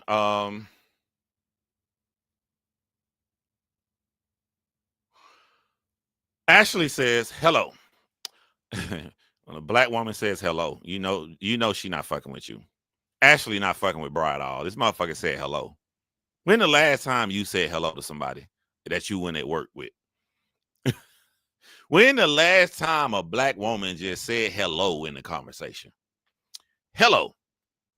I wasn't around for your convo with Tyler, but would like to have a convo with you as well at some point. This was so sad because they were so close to talking. Tyler, you are lucky. You're a lucky, unlucky motherfucker. Because boy, you came so close. Boy, you were close. You were so close to being outed if they would have met. But I'm gonna show y'all how it's gonna spiral out of control and they're not gonna meet. Because Ashley is doing the right thing. Ashley is asking to meet with her. Hello, I wasn't around for your convo with Tyler, but would like to have a convo with you as well at some point. This thing has turned filthy. I've never given my energy to such negativity and evil in my life. Now, I want to stop right there. Evil. What's sad is Ashley is right. This is evil. But I don't think Bride is understanding that Ashley is thinking that Bride is the one that's being evil. Because they're on two different wavelengths. When Bride sees evil, Bride is thinking Tyler. But Bride is not looking at it from Ashley's point of view. Ashley think you fucking evil, Bride. It's you. You're the bad one, Bride. For reference, Tyler told me a lot off camera to avoid this very thing happening. Now I'm seeing birth certificates out there and more is just out of hand. I know I technically was not an involved party at the time of y'all's agreement, etc. And this was what I'm saying. Ashley is so believing his lies, and Bride is not picking up on Ashley's cues. Bride can pick up on Tyler's cues because she's been friends with him for a while. But if I was Bride and Ashley sent me this, once Ashley say to me, I know I technically was not an involved party at the time of y'all's agreement. That would have triggered me to be like, what do you mean our agreement? We fought and had babies. Ain't no agreement. The agreement is the same agreement as every man and woman who had a baby on earth. He's supposed to take care of his kids. That would have gave me the clue of what Tyler may be telling Ashley. Ashley says, but we are all adults. So would like to speak to you directly if you're open to it. No pressure. Bride says, hi, that's fine with me. Are you looking for clarity on Tyler and I situation? Ashley said, not necessarily clarity, though. I welcome your perspective side of it all. She's like, bitch, I don't give a fuck what you got to say. I believe my man. I'm a girl's girl and don't want to say what your truth is. You're not showing that you're a girl, Ashley, but even if you are a girl's it's irrelevant because this is not about you being cool with Bride. This is about 3 children. You're not being asked to be a girl's girl in this situation. You're asked for something that I don't think you have. Empathy for 3 children. Ashley says, but I just think it's due time for you and I to have a chat, given that I'm being hounded via social media about everything. The only thing I would say about that is Ashley is not mentioning the children at all. Ashley gives 0 fucks about these kids. Bride replies, I completely understand. All of this is whooping my ass mentally. I'm down to talk with you. both these women keep talking about their feelings and what they going through with social media, and it's a waste of words. The only thing I would be doing if I'm Bri is trying to see Ashley in person. The reason I would like to see Ashley in person is because the more close the communication is, the more people are more human, has more humanity. So you're colder in a text message, you're nicer in a phone, but you're even more nicer in person. That's how we are designed. And I know that she would be able to sit there, see Bri's inflections, see the pain in Bri's face when they meet. And while they're going through these feelings and she's hearing Bri's side, Bri would then have the opportunity to pull out her phone and show all of the messages that her chicken nugget looking ass husband has deleted out of his phone. She would have been open to it. If I was Bri, my goal would have been to make it to see Ashley in person.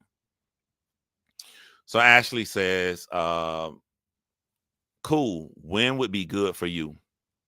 Bri says, are we doing this on the phone? This was so close.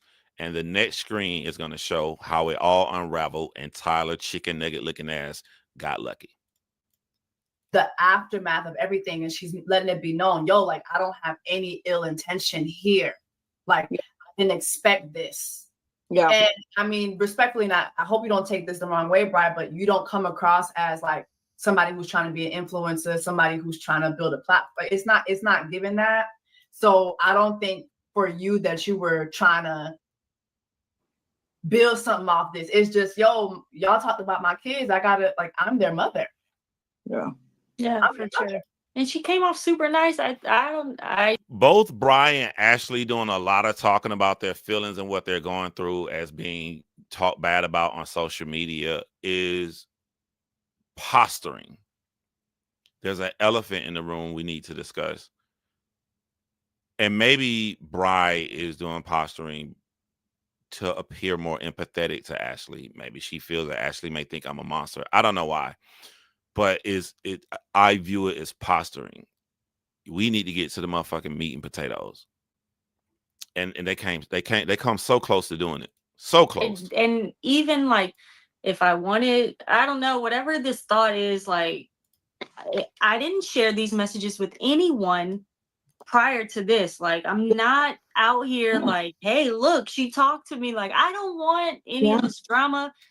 I'm just being who I am, and I still feel sorry for you. Yeah. And what's happening. The reason she still feels sorry for Ashley at this point is because this is before the reunion. Ashley hasn't said anything publicly, so she has no reason to be angry at Ashley. She doesn't know what Ashley knows. Ashley hasn't come out at all. So in Bri's mind, Ashley is just a victim of Tyler's lies until Ashley comes out, and then now she got to handle Ashley. To all of us, honestly. So I just was reaching out, and now, like, I don't know. It sucks that she didn't receive it, like I said, how I intended.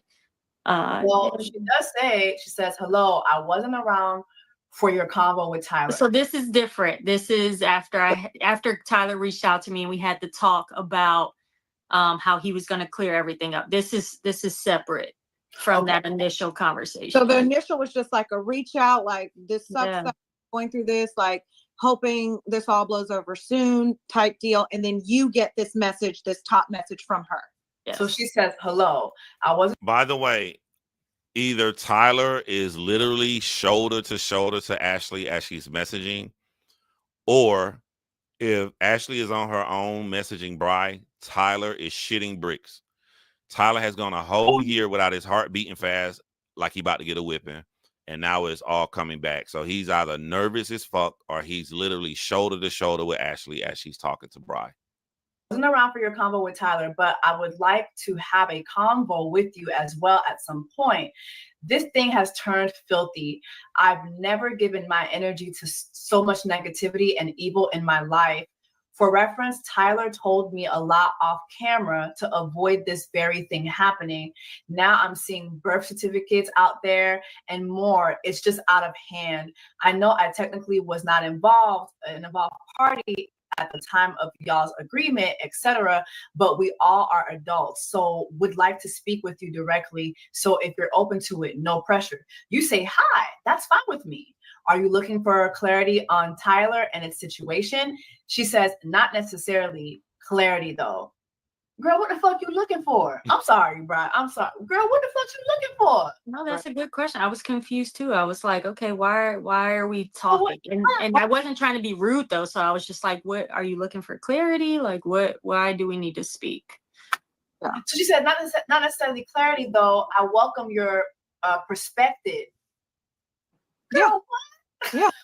Yeah. The language is wild. Like, I welcome what you gotta say, but I don't give a fuck what you gotta say, Brian. I believe my husband. That's all that is.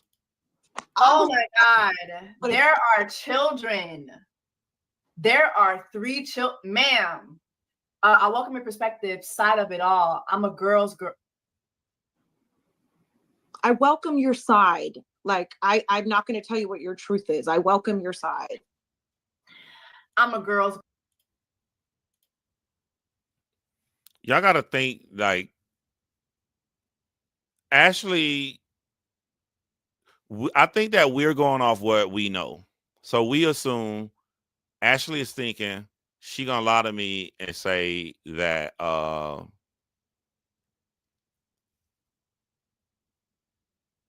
they had sex and had these babies. There's no reason for Ashley to think that. When Ashley thinks that Bri is going to lie to her, Ashley think that the lie is he just donated sperm. We never been together. So Tyler is lying to you, saying that whenever I get with a woman, I kick him out. I don't do that. I never go back and forth. When he come in to help take care of the children, I have always welcomed that. Ashley hasn't heard anything at this point about Tyler actually having sex with Bri. No one has told her this all year. It hasn't been on the internet. There's no way for Ashley to know this. So when Ashley thinks that Bri's gonna lie, she's not thinking that Bri's gonna tell him that they had a sexual relationship. She's just thinking it's just I'm not kicking Tyler away from the kids when I get into a relationship with a woman, because that's what Tyler is telling Ashley. Girl, and don't want to say what your truth is, but I just think it's due time for you and I to have a chat, given that I'm being hounded via social media about everything. You say, I completely understand. All of this is whooping my ass mentally. I'm down to talk with you though. She says, cool. When would be good for you? You say, are we doing this on the phone? And then she hits you back with,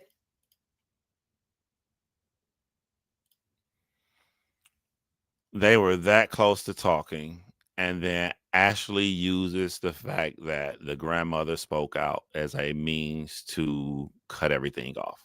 They were so close to sitting together, and Tyler would have been busted.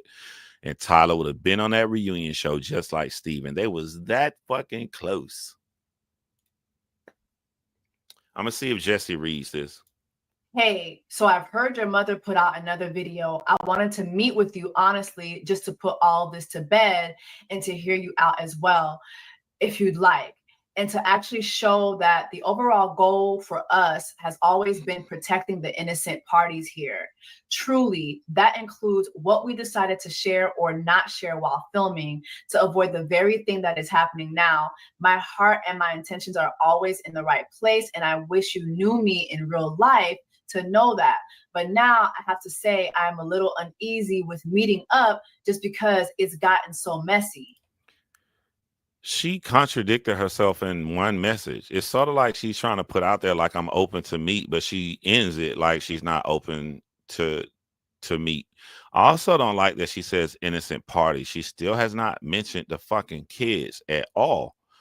And by this time, even if it's not from Bri, from the grandmother, she should for the first time hear a version that Tyler was more than just a sperm donor. You respond, hey, I honestly don't know what you know and what you don't know, but the fact that my mom. I thought that was a mistake. At this point, I thought Bri should be hitting her ass up with the facts now. I wouldn't even leave it open at this point. It's time. It's fact time. You respond, hey, I honestly don't know what you know and what you don't know, but the fact that my mom is pissed off is warranted, period. In my opinion, I can't pretend that I am not also very hurt and angry by everything that has transpired publicly. My whole world has turned upside down because of this. And let me put y'all in Ashley's brain. When Bryce says my whole world is turned upside down, Ashley is reading this thinking, well, you did it to yourself because your mom came out. Y'all did this. We didn't do this. We only put out a half truth. Ashley is not taking accountability that when you and Tyler decide to meet off camera to make up a plan to put out a half truth on a reality show that is known for their fans digging up and finding everything.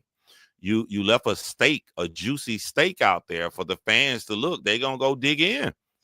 You and Tyler's decision to purposefully put out a half truth is why this spiral out of control. So Ashley isn't taking accountability on that. Through Ashley's eyes, this is all went crazy because of Bri and Bri's mom.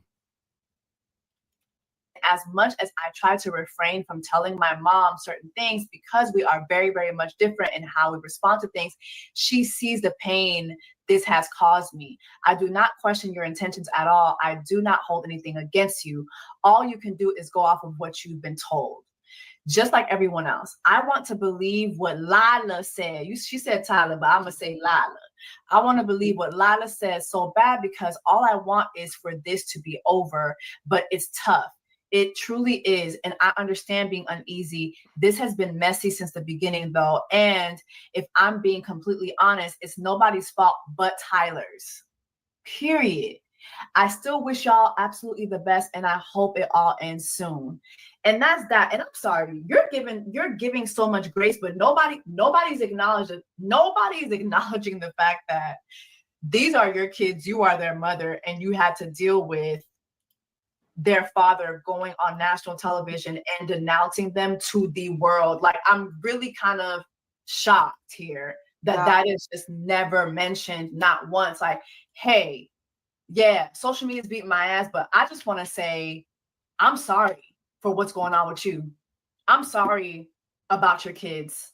I know this must be hard for them. Let's meet up. Let's talk. Yeah, and then after that nice message that Bri sends her, Bri posted her videos very shortly after, and Ashley blocked her.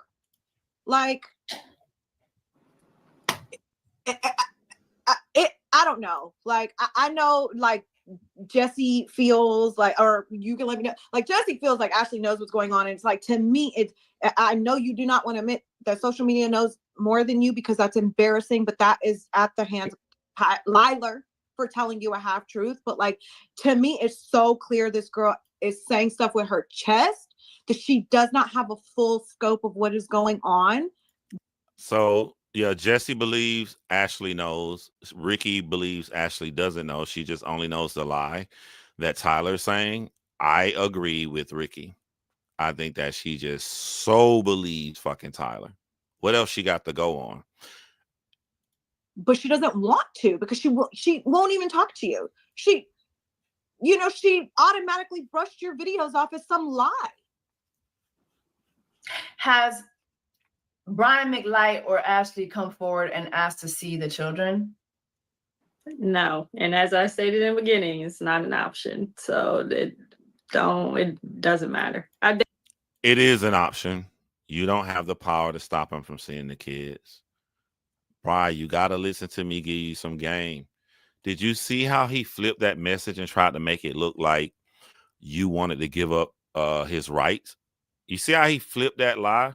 When you come out and say this shit, he gonna flip it. See, I told y'all I can't see the kids. Yes, he can. If he pays child support, the judge is going to give him rights to see the kids. Let Tyler have those rights so the world can see. He is going to take those rights and on his own accord, He is not going to see the kids. He's not going to do it. Not because he's forced not to, because he doesn't want to. They don't want to. Tyler's made it very clear. He does not want anything to do with these children. So no, they have not asked to see these kids. I saw when your mother was live with I'm sorry. When your mother was live with Rikki, your mother said that Tyler was basically manipulating you guys by trying to keep you quiet, by telling you that if you guys said anything, that he would leave this earth. Yeah. It was, I want to say it wasn't after I said my story. I think it was when I made the first post about like how he lied about being alone for Christmas and all that stuff. He reached out and said, I don't remember the exact text messages, but he did mention, suicide, which is very, very, very touchy subject for me. Yeah, he reached out and Bry has not put everything together, that he has used every method. He used gaslighting. He used manipulation. He used lying. He used anger. He used threats. He used pity. And now he's using suicide. And he's using everything he can. The reason he's coming back to do it now is because he needs Ashley to remove the video when Ashley was sitting there in the red shirt. He needs that fucking video off the internet ASAP, so he will not be questioned at the reunion. He used the suicide to get Bry to remove that video, and it hurt Bry because it gave him an out to be like, look, she be lying. She threw this up and took that bitch right down. She knew she was lying. He manipulates, and he got her again. I was like, you know what? This is still the father of my children. I'm going to remove this. Like, how important is it for me to put out my truth? For my kids, very important, because I don't want them, like thinking that I just let whoever say whatever they want about them. But a life is very important to me, and he's still the father of my kids. So I took my post down, and I responded to him. I let him know, like, hey, it's very unfair that you're trying to put this on me. Somehow blame me when I'm just reacting to what is on national television. But I do hope you choose to live. And I took my post down. Yeah, I think that's important to note, because I hear in Ashley's Wild Files interview say, well, she's contributing to it. She like put stuff up and then she deleted everything, as if you didn't have any reason for deleting it. You deleted it because you were faced with a threat that you found credible, and you didn't want him to do that. I mean, personally, like, people can see that as a manipulation tactic. And sometimes you don't know. You don't know, exactly. So you delete the post because you don't want anything to happen to him, and I'm sorry to go back to this right here, bro. I'll just be daydreaming and just think about the most diabolical shit. But anybody that's still fighting for Ashley and Tyler, this man sent in an email to his baby mama, just take them. Fuck all of this long drawn out shit. I want to hear Ashley and Tyler supporter break down to me how a man can say, just take them. If you can make it to this part of the video and you watch it and you team Ashley and Tyler, please respond to me in the comment section down here so I can read it. This man said, just take them. Like they're a goddamn bag of chips or some shit. trusting his word at this point that, you know what, it's going to be cleared up at the reunion. Correct. Because again, this happened. Reunion. He was trying to get that reunion and these interviews filmed before you spoke. That's obvious. Yeah. I think for you at this point, at this juncture, when I did my live, just basically matching up all the legalities with what you said. So you were always telling the truth. I was able to find that Tyler has to go to court November 15th. Do you care to share what that will be pertaining to? Yeah. So there was already a court date set for contempt of court. Mm-hmm. Years ago, I filed for child support, which I already said I didn't wait for this money that I guess he's getting. I don't know. But and then whenever he decided to leave their life again, I said, you know what, I'm gonna go file for contempt of court. He was found in contempt, but in Maryland, or maybe it's just Baltimore, I don't know. He's given the chance to get out of contempt. So the last court day we had, he didn't show up.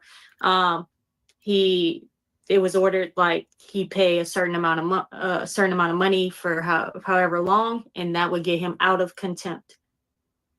That has not happened. So when we go to court in a few days, I assume he will be found indeed in contempt of court. And may I also, I mean, I don't know if you would know anything about this, but we were also able to find that he owes several people money. There have been several women, even before you came forward, or your mother. Trust me, somebody gonna go to that court and they gonna be deep in Rikki's inbox. By Friday afternoon or Saturday morning, Rikki will have the tea on what happened in court. Trust that. Or before anybody found your Facebooks or anything, there were other women coming forward saying that he owed them money, and we were able to find judgments that were handed out by the court. Ashley did not mean that literally, that she did her background check. Ashley said she got her homeboy and they probably went and started Googling online.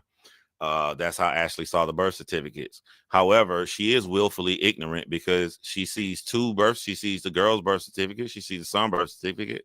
She'll take her fucking eyes and look down and see that the wife signed the birth certificate. But for some weird reason, Ashley won't take those same set of eyes and look at the girl's birth certificate. I don't know, just like some magnetic force is stopping her from seeing, just looking at Tyler's name on there. Her neck is just won't turn to look at the girl's birth certificate. I don't know how the fuck that happened, but there was one lady who he owes $8,000 to. There was another lady that he owed a couple $1,000s to. Like, did you know anything about that? No, I knew nothing about money that he owed. Yeah, I talked to those women myself. I was that was pretty shocking. I was like, oh, okay. Yeah, it was a lot. And then on the show too, we kind of see him talk about different job. Well, when he first goes on the show, he's a nuclear security officer. When the show premieres, he's an account manager. Now he's saying that he's putting up dry walls. But also on the show too, there's a scene where he kind of lies to Ashley's father and says that he is in nuclear security, but the way he said it was, so he deals with computers a lot. And Ashley's father was like, oh my God, so you're really smart. He kind of positioned it, like it was something else. Was he someone who bounced around with jobs, or was he always just a security guard? No, in the beginning he had his job at the nuclear not TTV, but who said are you serious? Taylor. Bri just said he didn't show up at the last one. She literally just said it. Plant.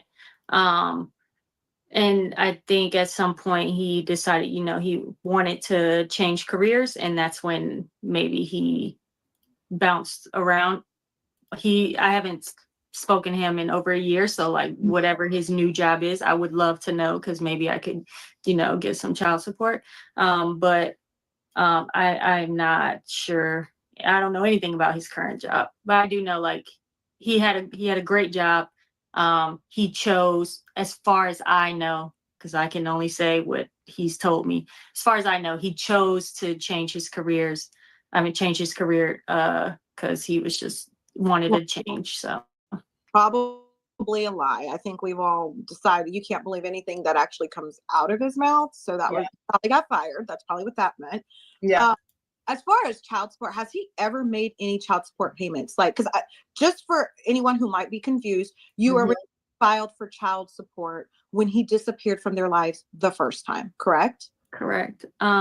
Before he disappeared, we didn't really have an issue with financials. I would text him and be like, hey, I went to the grocery store. Like, it's something as small as that. And he would be like, okay, I'm gonna send you half. Or, hey, I have to buy flights so me and the kids can go home to Louisiana. And he would send money for that. Or they need shoes. Or all that unorganized shit of asking for a little bit of money is far less than child support. I guarantee you, when you asking him to buy diapers and shit, it was far less than $2,500 a month. That's how he got over on you. Just whatever. I would just text him and he would just send whatever. I already said we got into it about something financially, and he cut him off. So after that, I was like, okay, you cut him off, and you're also not paying. So I'm gonna, file for child support. After we came to the agreement, like, that he was gonna pay child support, because that was an agreement. No judge said, hey, you're going to pay child support. We agreed on the amount.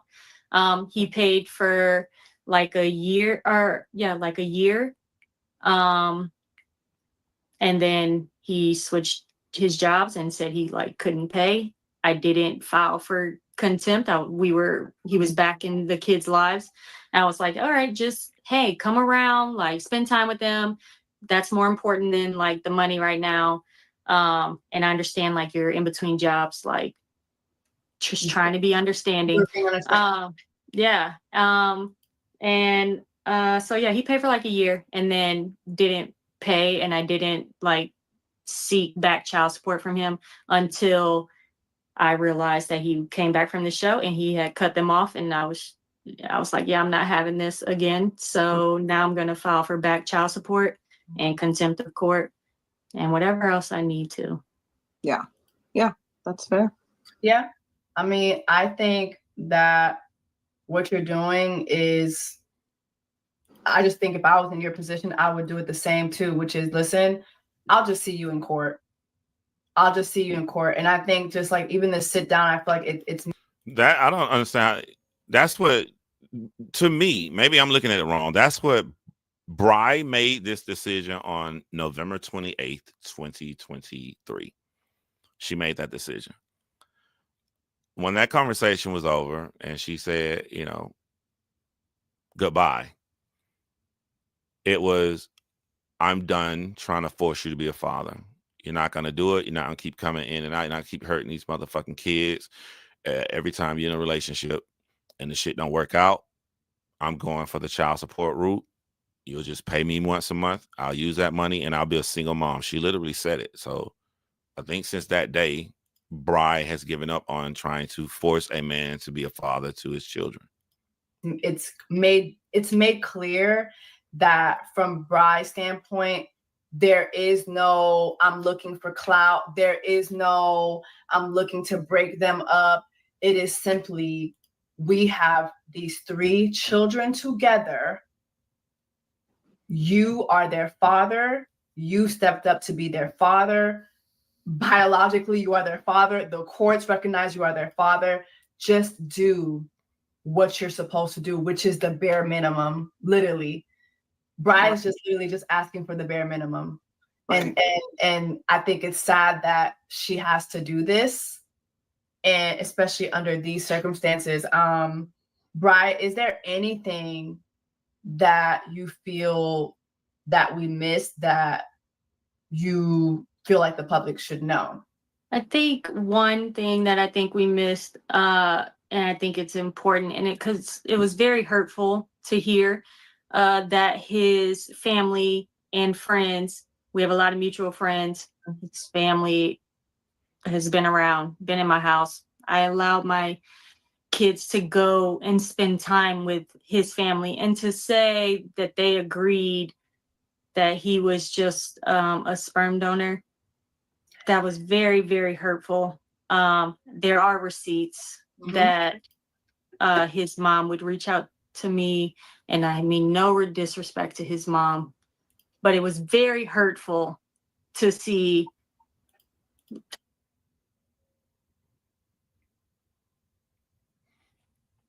I was really hoping I was wrong this entire time and that maybe you were just too busy to reach out about the kids, but not reaching out on their birthday just confirms to me that you are okay with Tyler's decision to just randomly cut off the kids yet again.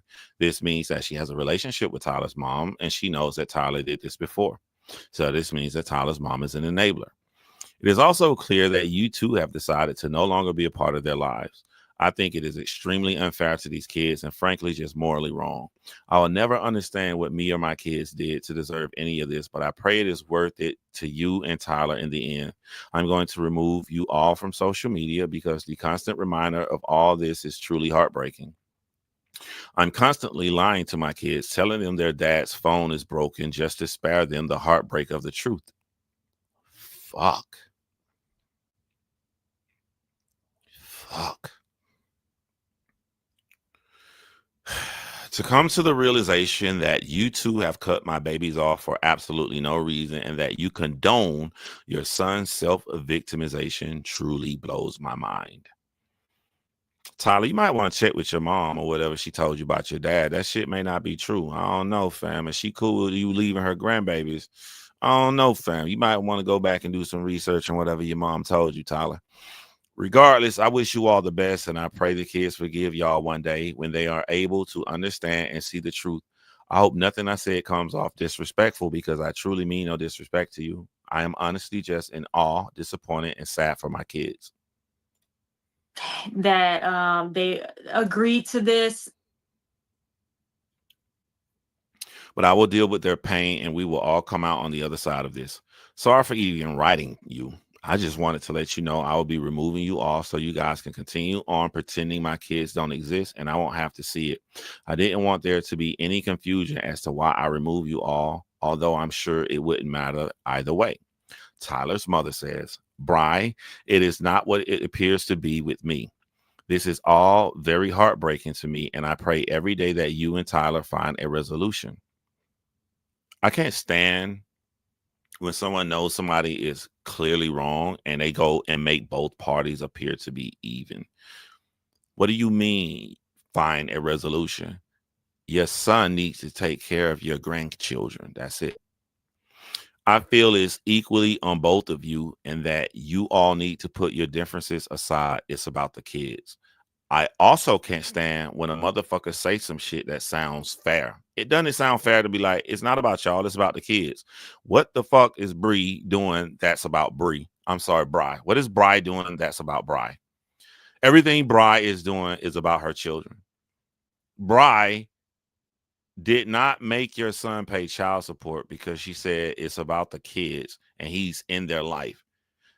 She never pressed for child support as long as he was stepping up as a father because it was always about the children to Bri. Anyway, Tyler mother says, please don't ever think that I don't hurt from this. I see where Tyler gets it from because she's beating around the fucking bush. If you like your fucking grandbabies, why don't you ask Bri, can you see your grandbabies? You don't want to ask this because it's April and your son has been married for almost 6 months in his new life.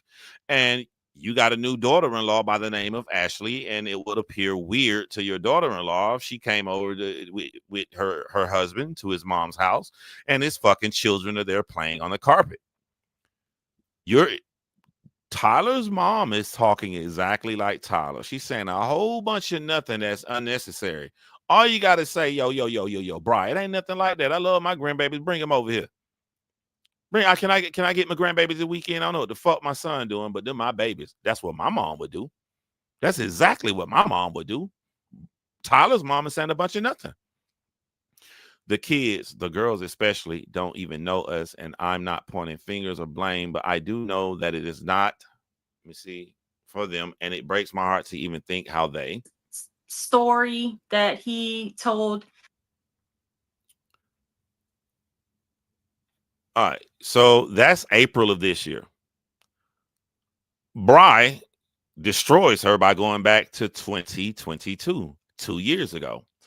2 years ago, Tyler's mom said, oh my God, look at them. Just brought tears to my eyes. I'm so sorry and would do everything in my power to get Tyler and all of us to reconnect. Please be safe and we'll talk soon. Bri says, I appreciate you. December, Bri says, good morning. I just wanted to let you know that Kai won't stop talking about his Gigi. We all know Gigi means grandmother. Thanks for making sure he enjoyed his Christmas. So this is December of 2022, long before Tyler ever thought to go onto a show, and their children are calling her Gigi. Grandma. Gigi says, oh, I just told Tyler I miss him already. Tiger, I miss him already. I told him when he comes back, we have to do so much. When he comes back.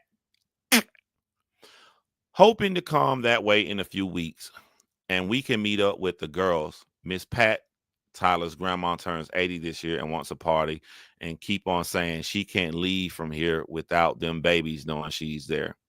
So Tyler's grandmother would be the children's great-grandmother. The great-grandmother wants to see her babies before she leaves Earth. Why would the great-grandmother want to see sperm babies that he just donated? This is in 2022. Ashley, you was motherfucking lied to by Tyler and Tyler's mother. She can't leave here without them babies knowing she's there, Mimi. So happy you guys are working things out for the babies. Thank you. Before all of this aired, I reached out to his mom because she had come around for birthdays. May of 2022, Tyler's mother says to Bri, Happy Mother's Day. Bri says, thank you, same to you. She says, thank you. About 5 days later, Tyler's mother says, he is growing so fast. We have to make this right for the babies. When you come back, let's all go to dinner and talk. I've been talking to Tyler, and he has to make this right again. She's saying her son has to make this right again. Y'all want to know why? Because this is them trying to come together and heal after Tyler disowned his children for that woman before Ashley. They're growing up too fast, and he knows the pain of his dad not being there. That's the nail in the fucking coffin. Ashley, have you seen this? Your mother-in-law, who house you been over this year, she's saying Tyler knows how it is not to have his father. So Tyler should be in her grandbaby's life. Bri agrees by saying, yeah, sure. I truly pray Tyler figures everything out and is a part of their lives again. Ashley, do you see this? This is in 2022, May of 2022, 5 days after Mother's Day. They deserve it. Always down to chat. Thanks for reaching out, and thanks for the well wishes. You were lied to, Ashley. Right, in 2023 for the twins' birthday. And this is May of last year before he went on to the show. Yeah, he keeps talking about petting some animals with you. It's adorable. Warms my heart to see them with Tyler, but especially Kai. He missed him. Tyler told me about the party. Definitely got to get y'all around this twin so they can be comfortable. Those girls are attached. But they are coming around to Tyler already, so I'm sure it won't take long. Mother says, LOL, I did tell him, she said, yell him, I'd take him to the petting farm that's close. Well, he's excited. This is another year in a row that Tyler mother, again, like she did in 2022, again in 2023 before he went on the show. Happy Mother's Day. Thank you for being such a loving and awesome mom.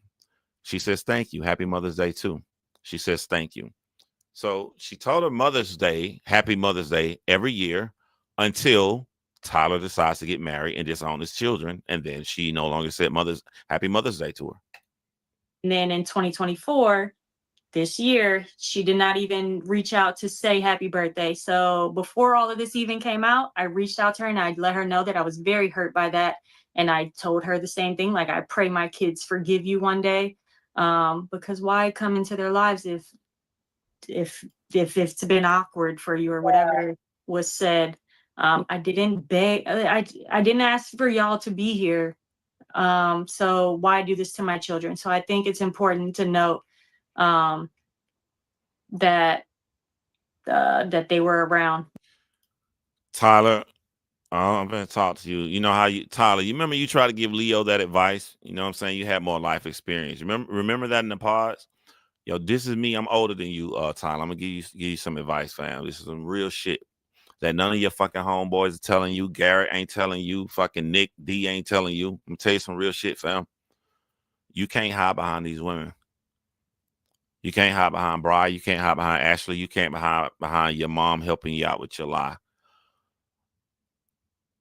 You didn't want to step up and be a man. Friday, November the 15th, you won't be able to hide behind anybody. And if you won't pay, Ashley, your mother, nobody is going to stop you. You will be thrown in jail. If you felt that you were struggling to get a job before, you're really going to be struggling when you have that on your record. You cannot hide forever. At some point, you're going to have to step up and be a man. It would have been nice if the version of you stepping up to be a man would have been you being a father for the children. But if you can't do that, step up, be a man, disown them, be happy with Ashley, never fucking talk to your children again, you disgusting piece of shit. Still pay child support. That's the least you can do to help out for what you helped to create and put on this earth. Willingly. I didn't force anybody to be around my children. And that was very hurtful to hear. So I did want to address that. Yeah. You can see in messages that Jessie Yep. just that you're literally saying like you're choosing to cut them off too. Like why is this happening again? Like you're really just like at this point, you know, Tyler and Ashley have been married for a while and you've just noticed his absence. And so yeah, I think I can imagine how hurtful that was to hear about the friends and family and people who have been in your children's lives also going along with this story, which seems. Bri only has two missions. Bri is trying to get child support. Bri's mission to make him be a father has been over since November 28th. One mission, get him to pay child support.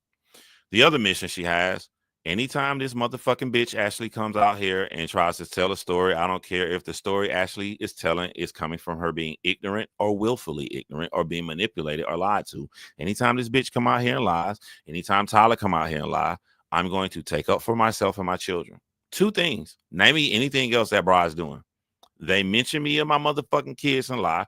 I'm fucking taking up for myself. Other than that, pay the child support. How is Bri the villain? Just two things she's doing. Third, that they would think that there's not proof that what he is saying is inaccurate. Sure, like I think he's holding on to technicalities to say, oh well, technically I did disappear for a time, so technically I was a donor for Cairo. So and he's trying to like stretch these truths, like you know what I mean, and. It's honestly insane that he is being painted like some victim. I think that's the problem in all this. I think at one point in Ashley Valthal's interview, she says, Tyler didn't ever think that Bri would do this to him. She also says he's a people pleaser. He's just someone that got in too deep. He was trying to help a family.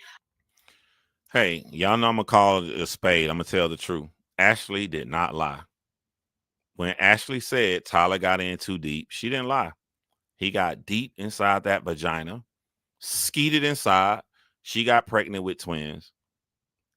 And now he don't want to take care of them.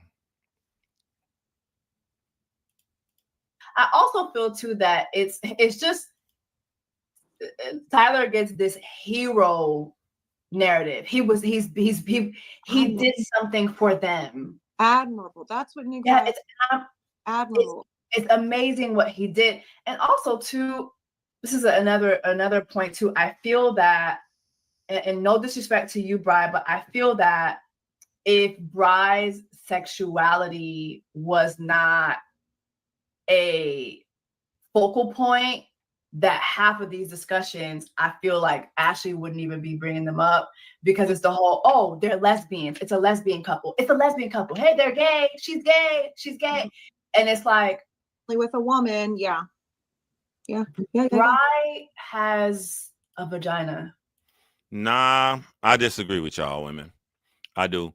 Because let's say it wasn't a lesbian couple. Let's say Bri dressed like a woman. She wore dresses, she wore makeup, and Bri was married to a man, but he, what do you call it? Isn't fertile. He can't have children. So Tyler steps in to be with him. I think that it probably would have been worse for him. And I think it would have been, well, maybe it would have helped him out because, yeah, maybe I'm wrong because I know like Ashley probably see like, oh, she fucking guys. She fucks guys. And she probably would have been a little bit more worried. So I don't know. Maybe I'm wrong. Yeah. She has a vagina. It's, guys, sexuality is a spectrum. Yeah. Sexuality is a spectrum. We are all, some of us are over here, some of us are over here, some of us drift, some of us are in the middle. Like, it's a spectrum. Yeah. And again, no disrespect to you, Bri. Bri's fine as hell. The amount of people that have said that in Yeah, she literally turns red right here. my comments is insane, actually. Bri look good. They was fucking. They was fucking. Them kids came because they was fucking, guys. Vagina, penis, you know, how it's simple. Even on the Vial Files, we're still hearing, we're not hearing any admission that these twins were conceived naturally. Here's the crazy part that Ashley is different than most women, right? Ashley is painting it like Bri versus Tyler. Now, any woman will want to hear from Bri's ex. Bri and her ex spouse aren't friends, don't like each other. She took the baby away from her ex-spouse. So if any woman would hear the ex who don't like Bri come out, and the ex that doesn't like her, that is not taking up for Bri, said that Bri and Tyler was fucking. Any woman hear that from the ex. The ex saying they fucking. Bri said they fucking. They would want to talk to Bri. It makes me think that Ashley is willfully ignorant. Yo, this is a good ass. Yo, I should have did this for. Look at this. Look at that face. I should have did this right here for the goddamn thumbnail. I might change it. Hold on. I saw. Look at that face. I might have to change the thumbnail. That's a better one. Yeah, I'm gonna change the thumbnail. She literally at one point says, and then there's rumors that, you know, that they slept together. Oh, there's so many false narratives. And it's like, she just doesn't want to, I don't know if she doesn't want to face the truth or she genuinely doesn't know the truth. And if that's the case, I pity her. But at the end of the day, like, this is the man that lied to you, not all of us, you know, and to go on public podcast and say Bri is literally a victim. She has children with a man that comes into her life to be in his children's life when he doesn't have a girlfriend. And whenever he gets a girlfriend, he leaves his children and disowns them and then lies to the world. How the fuck is Bri not a victim? That he was just in too deep and couldn't get out, and he was just being too nice. That's a wild narrative. And then he let them call him dad. Because Bri had a different perspective. That is what Ashley. He the pappy. He's the whole pappy. He the pappy. Ashley, he the pappy. So yeah, I feel like, you know, again, is there anything else aside from that? I mean, I feel like we've made it clear what this was. You know, is there anything else that we missed? No, I think for me, from my point of view, I just want to end with like the only times I've said this already, the only times I've said anything was in response to Tyler specifically, or like someone in his close circle speaking lies for him. I have not reached out to Tyler I have not reached out to him. I've responded to him reaching out, but I've not reached out to him in over a year. If Tyler wants nothing to do with my kids, as he and Ashley have both at this point made very clear, then okay, then y'all just go ahead with your lives. Whoever, somebody pay his child support that we agreed to. And as I said multiple times over and over again, I really do wish y'all the best. Just leave me out of it. Stop saying lies about me, because if y'all or anyone close to y'all continue to lie on me, I will continue to provide receipts. I have more. I can go. This is what he did not expect, because the girl he dated before, she never did this. Bri laid back and did not come back at Tyler. Just like you evolve with your lies, Tyler, other people evolve, and Bri has evolved into a fighter. Oh, I don't think that we're gonna hear from Ashley or Tyler again. I think once that Nick Val interview came out, Ashley was destroyed by Jessie without this happening. Ashley was destroyed by Rikki just by the 2-minute video she put up last night. And then everybody else, my video, Little Black 91 video, everybody who responded to the Nick Val interview hit her so hard because people weren't going to mention this again. So Ashley, no, from me doing that interview, all of this happened. And then them bringing Bri on is the finishing move. So the show is over. I don't think we're going to hear anything else. I think this is the last time we're going to hear anything publicly. But there will be more videos made, because I know the details of the court case going to come out next Friday, and I will be making a video on that. However far you want this to go. And I'm just tired of sitting here while me and my kids get lied on. And I will take this however far it needs to go. If it needs to go straight to hell, then that's where I'll take it. Wait, hold on. I don't have to debate this Diana Burton person. Diana Burton, is this Ashley in my chat? Ashley, this you, baby? She said Bri put herself in the situation. All right, fuck Bri. So every woman that fucks a guy and he runs away and doesn't raise his children, she should just eat that. Every woman on earth should just eat it. Damn, man, I should have never did it. You know what? Since I did it, I'm going to take responsibility and raise these children on my own. I'm not going to ask for child support. Nah, you ain't got to take care of them. I did this, so I should just take responsibility.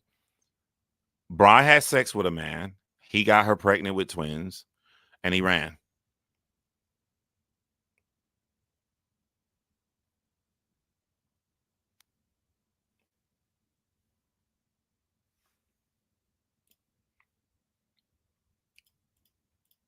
Period. Everyday mama.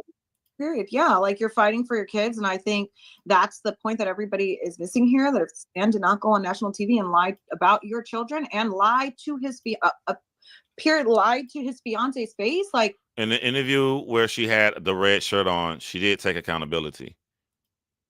She did say that they shouldn't have done that. They shouldn't have slept together. What does that have to do with the children? You talking about fucking. I'm talking about now. There are children on this earth that need a father, that should have a father. I'm talking about children. I'm not talking about fucking. I don't give a fuck what they fuck. We know they fuck. Kids wouldn't be here. Let me ask you a question. If I unpause this and Bri looks at the camera and starts crying and says, I should have never had sex with my friend, I fucked up, what changes?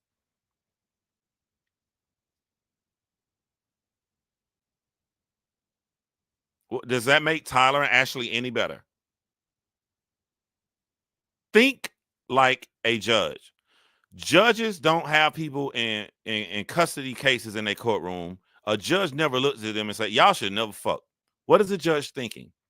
A judge is thinking what is best for the children moving forward.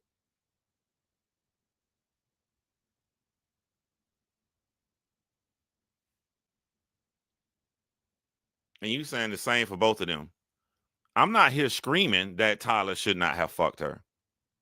You should say the same for both of them. If I'm saying Tyler wrong for fucking her, but I'm not saying Bri is not wrong for fucking. I don't give a fuck about them fucking. I'm talking about there's children right now. There's a 7-year-old son and twin 5-year-old little girls. What the fuck is you talking about, Diana?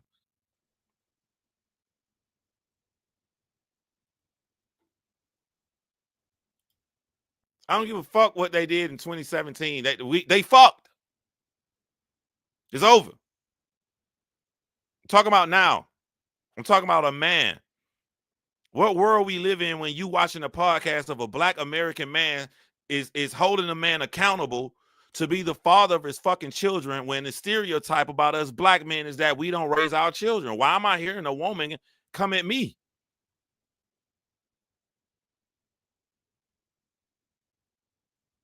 I don't care about them fucking. I care about a man stepping in there to stop the stereotype.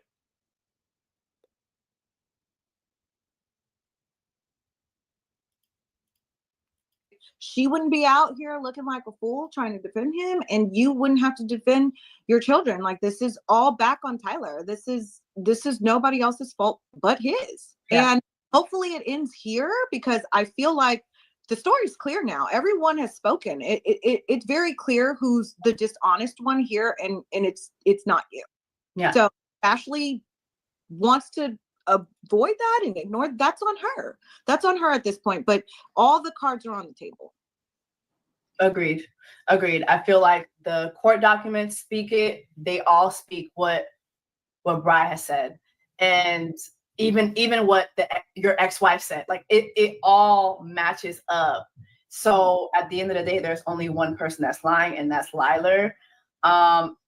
Before we leave, I just want to make sure everybody understands, like, at the center of all this, there are 3 innocent kids. Mm-hmm. 3 innocent kids who do not deserve to be publicly disregarded like this by their father. Like, as somebody who didn't grow up with my father, I know that was so hurtful to me. I cannot imagine turning on the television one day and possibly seeing my father say, I don't know what he looks like. That is so hurtful. And I think, like, we're in a society where sometimes we really, really, really disregard the feelings of children. I remember seeing a comment somewhere from Ashley where Ashley was saying, y'all will never bully me for loving like Christ. Ashley, Jesus loved the little children. Mm-hmm. Jesus loves the little children. Yeah. At the center of something in her interview today, like I don't know, it just was very dismissive of the kids, and they're feeling like, they're young, they'll get over it. If they want to contact him when they're older, then that's on them. It's like, that was the feeling. I saw that.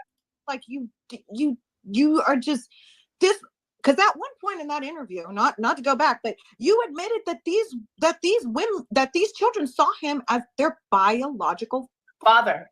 So no matter what you believe, Ashley, if these children saw him as their biological father, no matter the circumstance, why is it okay for him to all of a sudden disappear?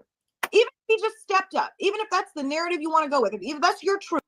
Because Ashley is coming from her trauma of not having a father, and it makes it easy for her to just cut anybody the fuck off.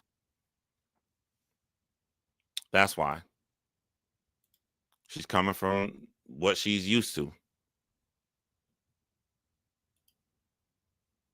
Ashley said, and I never played it because I got right to the part she talked about Tyler, but before that part, she was talking about accepting people for how they are. She was like, the kind of dad I wanted, I had to accept the fact that my father would never be that. So he the cool dude with the yachts, and I can bring my friends over and we can drink.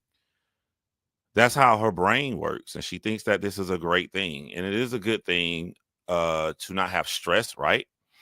But here's the bad part about that, Ashley. If you ever watch this live and you make it this far, there's a bad part to feeling that way.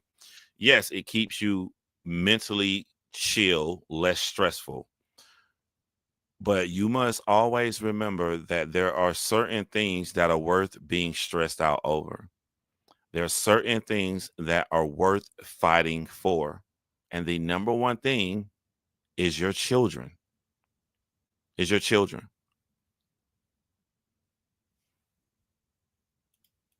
Bruce, he just stepped up. Why is he stepping down now? They're young. They're young. They'll forget. That's basically what she said. No, absolutely not. Guys, I just want to open the floor to for any one of you guys, if you want to donate the holiday. Yo, check it. I done already sat here and changed the thumbnail to the other screenshot. That's what I was just doing right now. Everything I said came true. Everything I said came true. I said, yo, it sounds like Rikki and Jessie got something cooking. I said, Ashley, this is going to be bad. This is going to be fucking bad. You probably should not have done this. This is going to be so much worse for you that you did this interview. Everything I said was true. Everything I said was fucking true. And they didn't waste any time because those are the same clothes they had on yesterday. They made that shit yesterday. They made this video the same fucking day Ashley video came out. They was ready. Ashley went on there, putting all the blame on Bri, believing Tyler's lies, and then in the interview took time to put down the people who do content on the show she decided to get on, knowing prior to her going on the season, people on the internet did content on the show.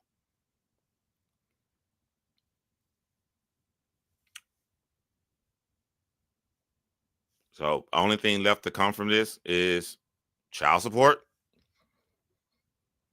That's it.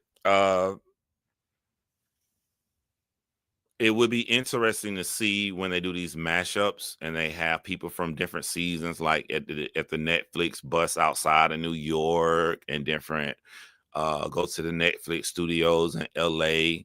I'd be interested to see if they are going to invite Ashley and Tyler, because while they want to show couples can make it through the process, Love is Blind, and they can make it to the end, the diabolical nature of what Tyler has done. I mean, this man said, just take them. Just take them. Netflix, y'all gonna put Just Take them. Y'all gonna promote Just Take them as showing that as a successful example that Love is Blind. Just take them.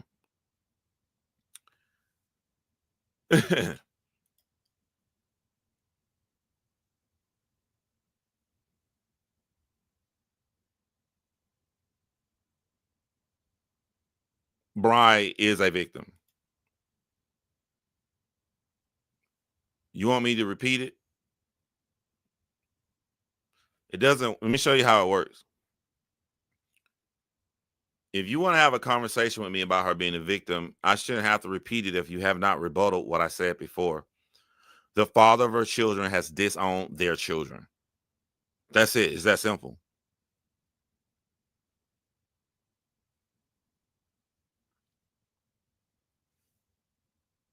Just take them got me weak. Just take them.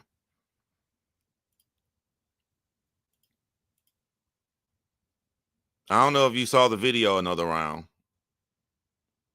This nigga said that about his kids. He arguing with Bri. Just take them. Shit.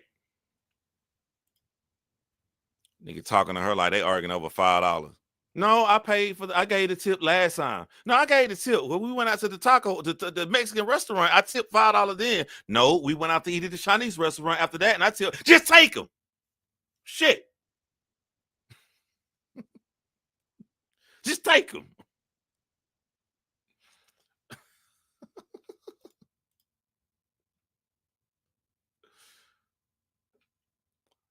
Diana, why you keep trying to argue with me? Just take them. Shit.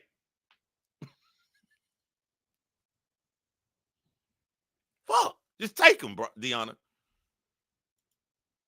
Might well have been a dice game.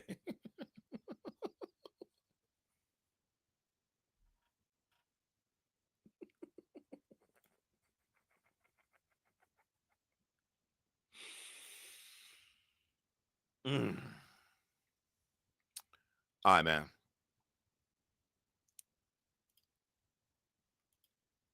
Bro, can take the kids, but they coming with some coins. He about to be a deadbeat husband next.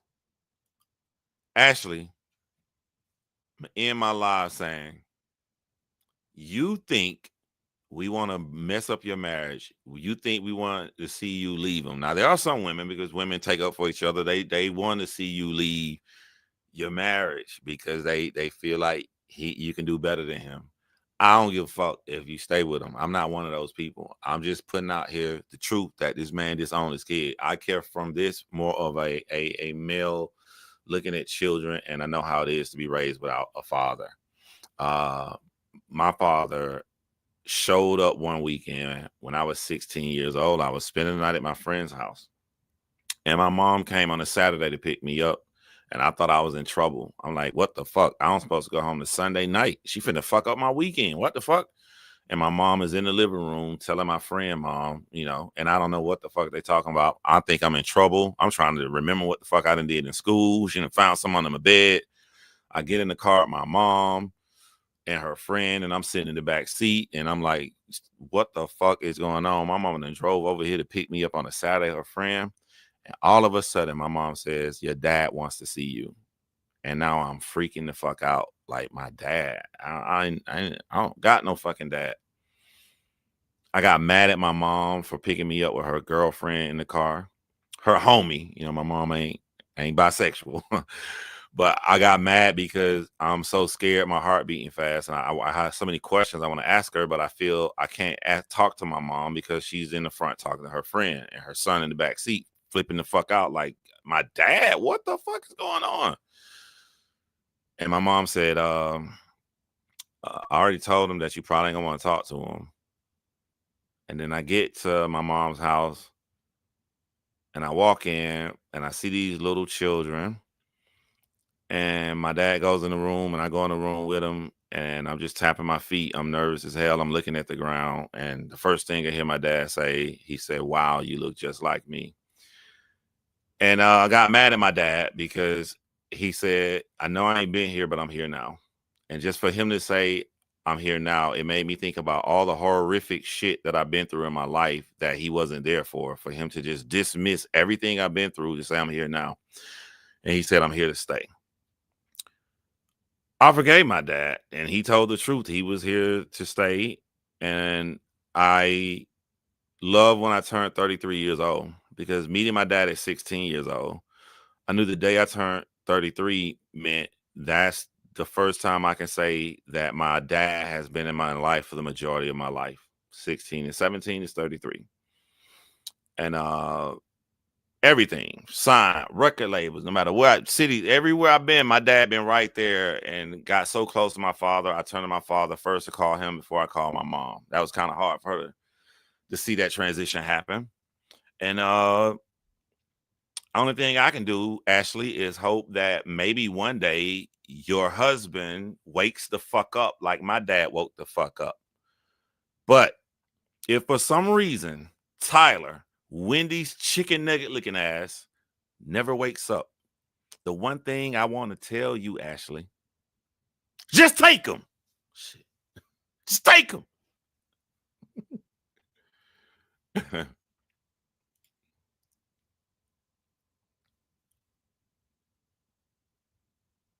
And you are not a victim anymore, Ashley. Anytime you come out to say something negative about Bri, from hearing one side of a story, knowing that this woman is a single mother, as you put it, trying to raise these children, she has not mentioned you or said anything unless you guys say something to her.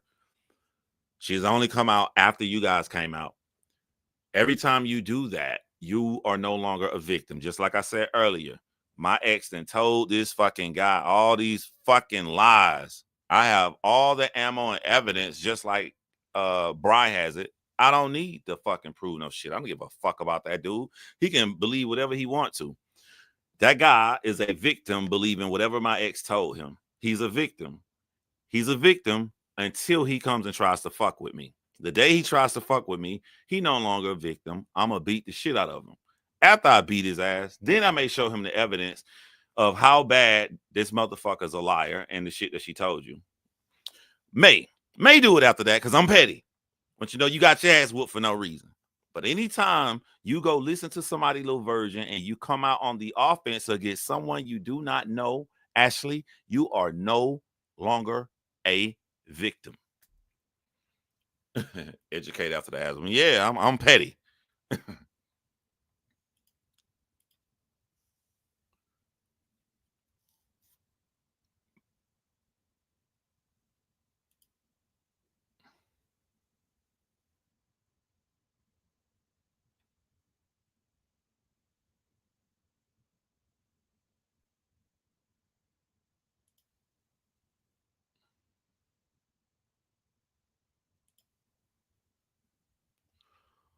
Oh no, that's cool. That's cool. 'Cause my dad, I love my dad. Like that's all I know. I'm 44 years old now. Like my dad, like I don't. It is hard to remember my dad not being in my life.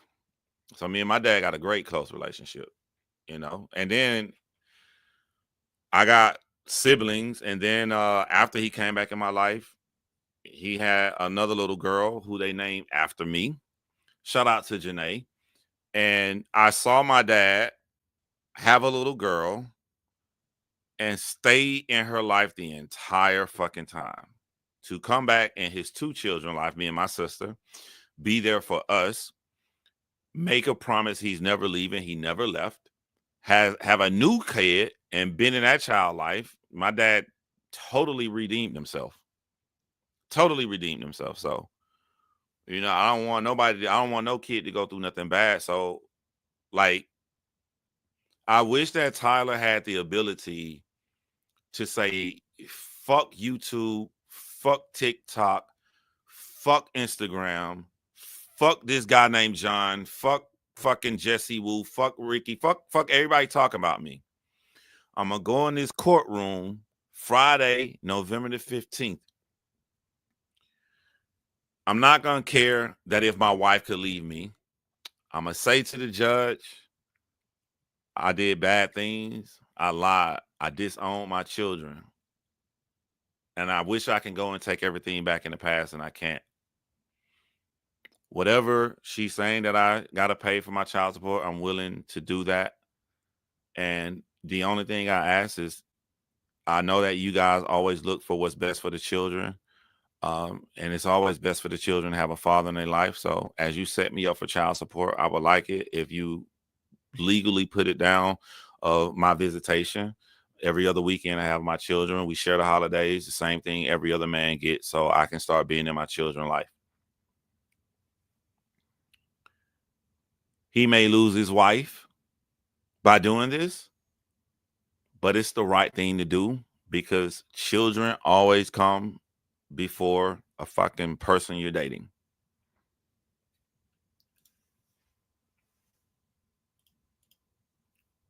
That'd be the best redemption he can do, but he's not going to do it because it will come at the price of possibly losing a wife.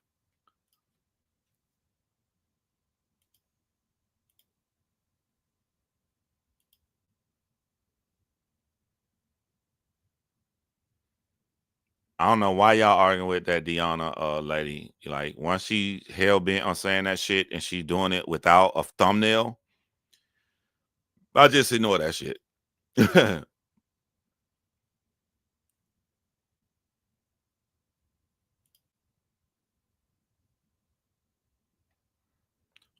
Y'all arguing with a lady who talking about sex in 2017.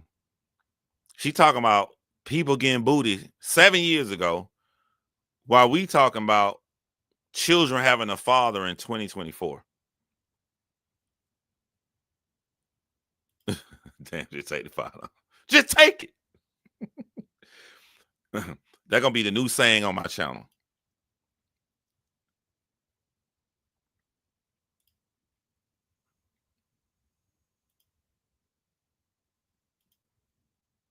He shouldn't have to file a separate petition for that. That should be for the same trial. You can't pay child support and not fucking have custody.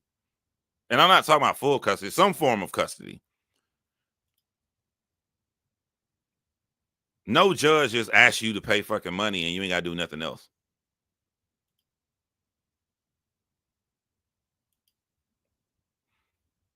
The judge gonna tell Tyler, you know what? I'm glad you stepped up today. You know, I'm gonna grant you your custody days with your kids. Brianna, as far as you came today asking for child support, and before I hit this gavel, I just want to say, just take it. Just take it.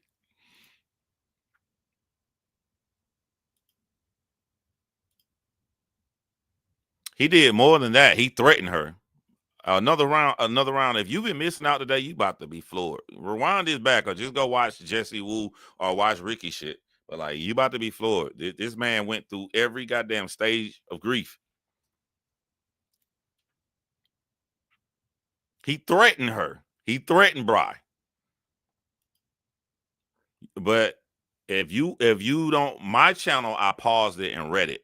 If you watch the actual live with Jessie Woo and Rikki, she flies past the email, so you're gonna have to pause it. She just puts the email on the screen for like 3-4 seconds. But the email is when he get nasty. Just take it.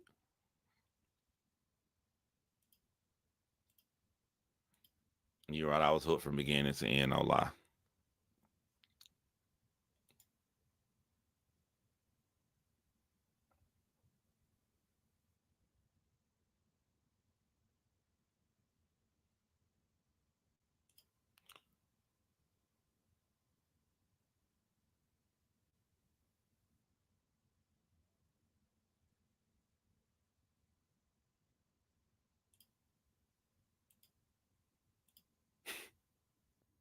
Don't nobody give a fuck what you talking about, Deanna. I'm just being real with you, fam.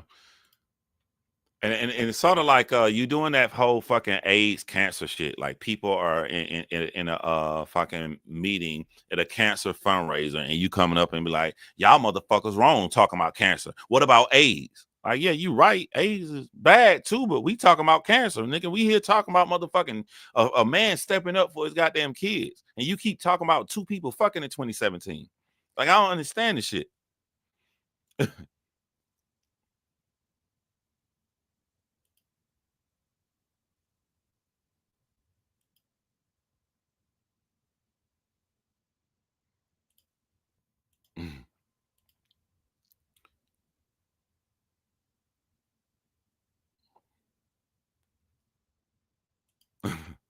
Yeah, that's what I'm saying. She coming as a bitch. What about AIDS?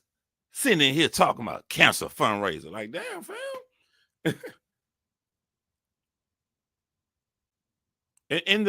There is no such thing as total safety. Anything you name, if a man nut in you, be like, you should have got to know him.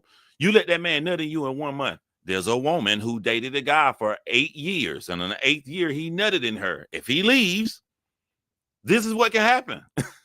There's no such thing as total safety. You should have married him. All right, they married 15 years, waited 15 years. He nutted in her. Then he left and broke up and got a divorce. And now he just left a child. All right, I'm gonna shut you up. Bri is a victim. Nothing you can say gonna make me change my mind. So that I don't know. Are you mad that I won't change my mind? You believe different than I do. I don't believe you, and I'm totally fine with you not agreeing with me. I just want to prove that you're a troll. I'm gonna prove that you're a troll, because this should end the conversation. I'm totally fine with us disagreeing. Okay? Just take it.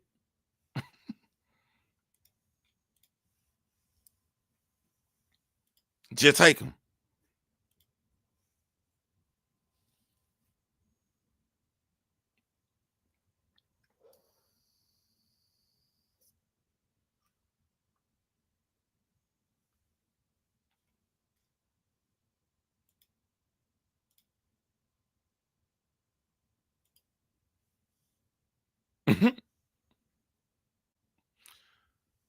All right.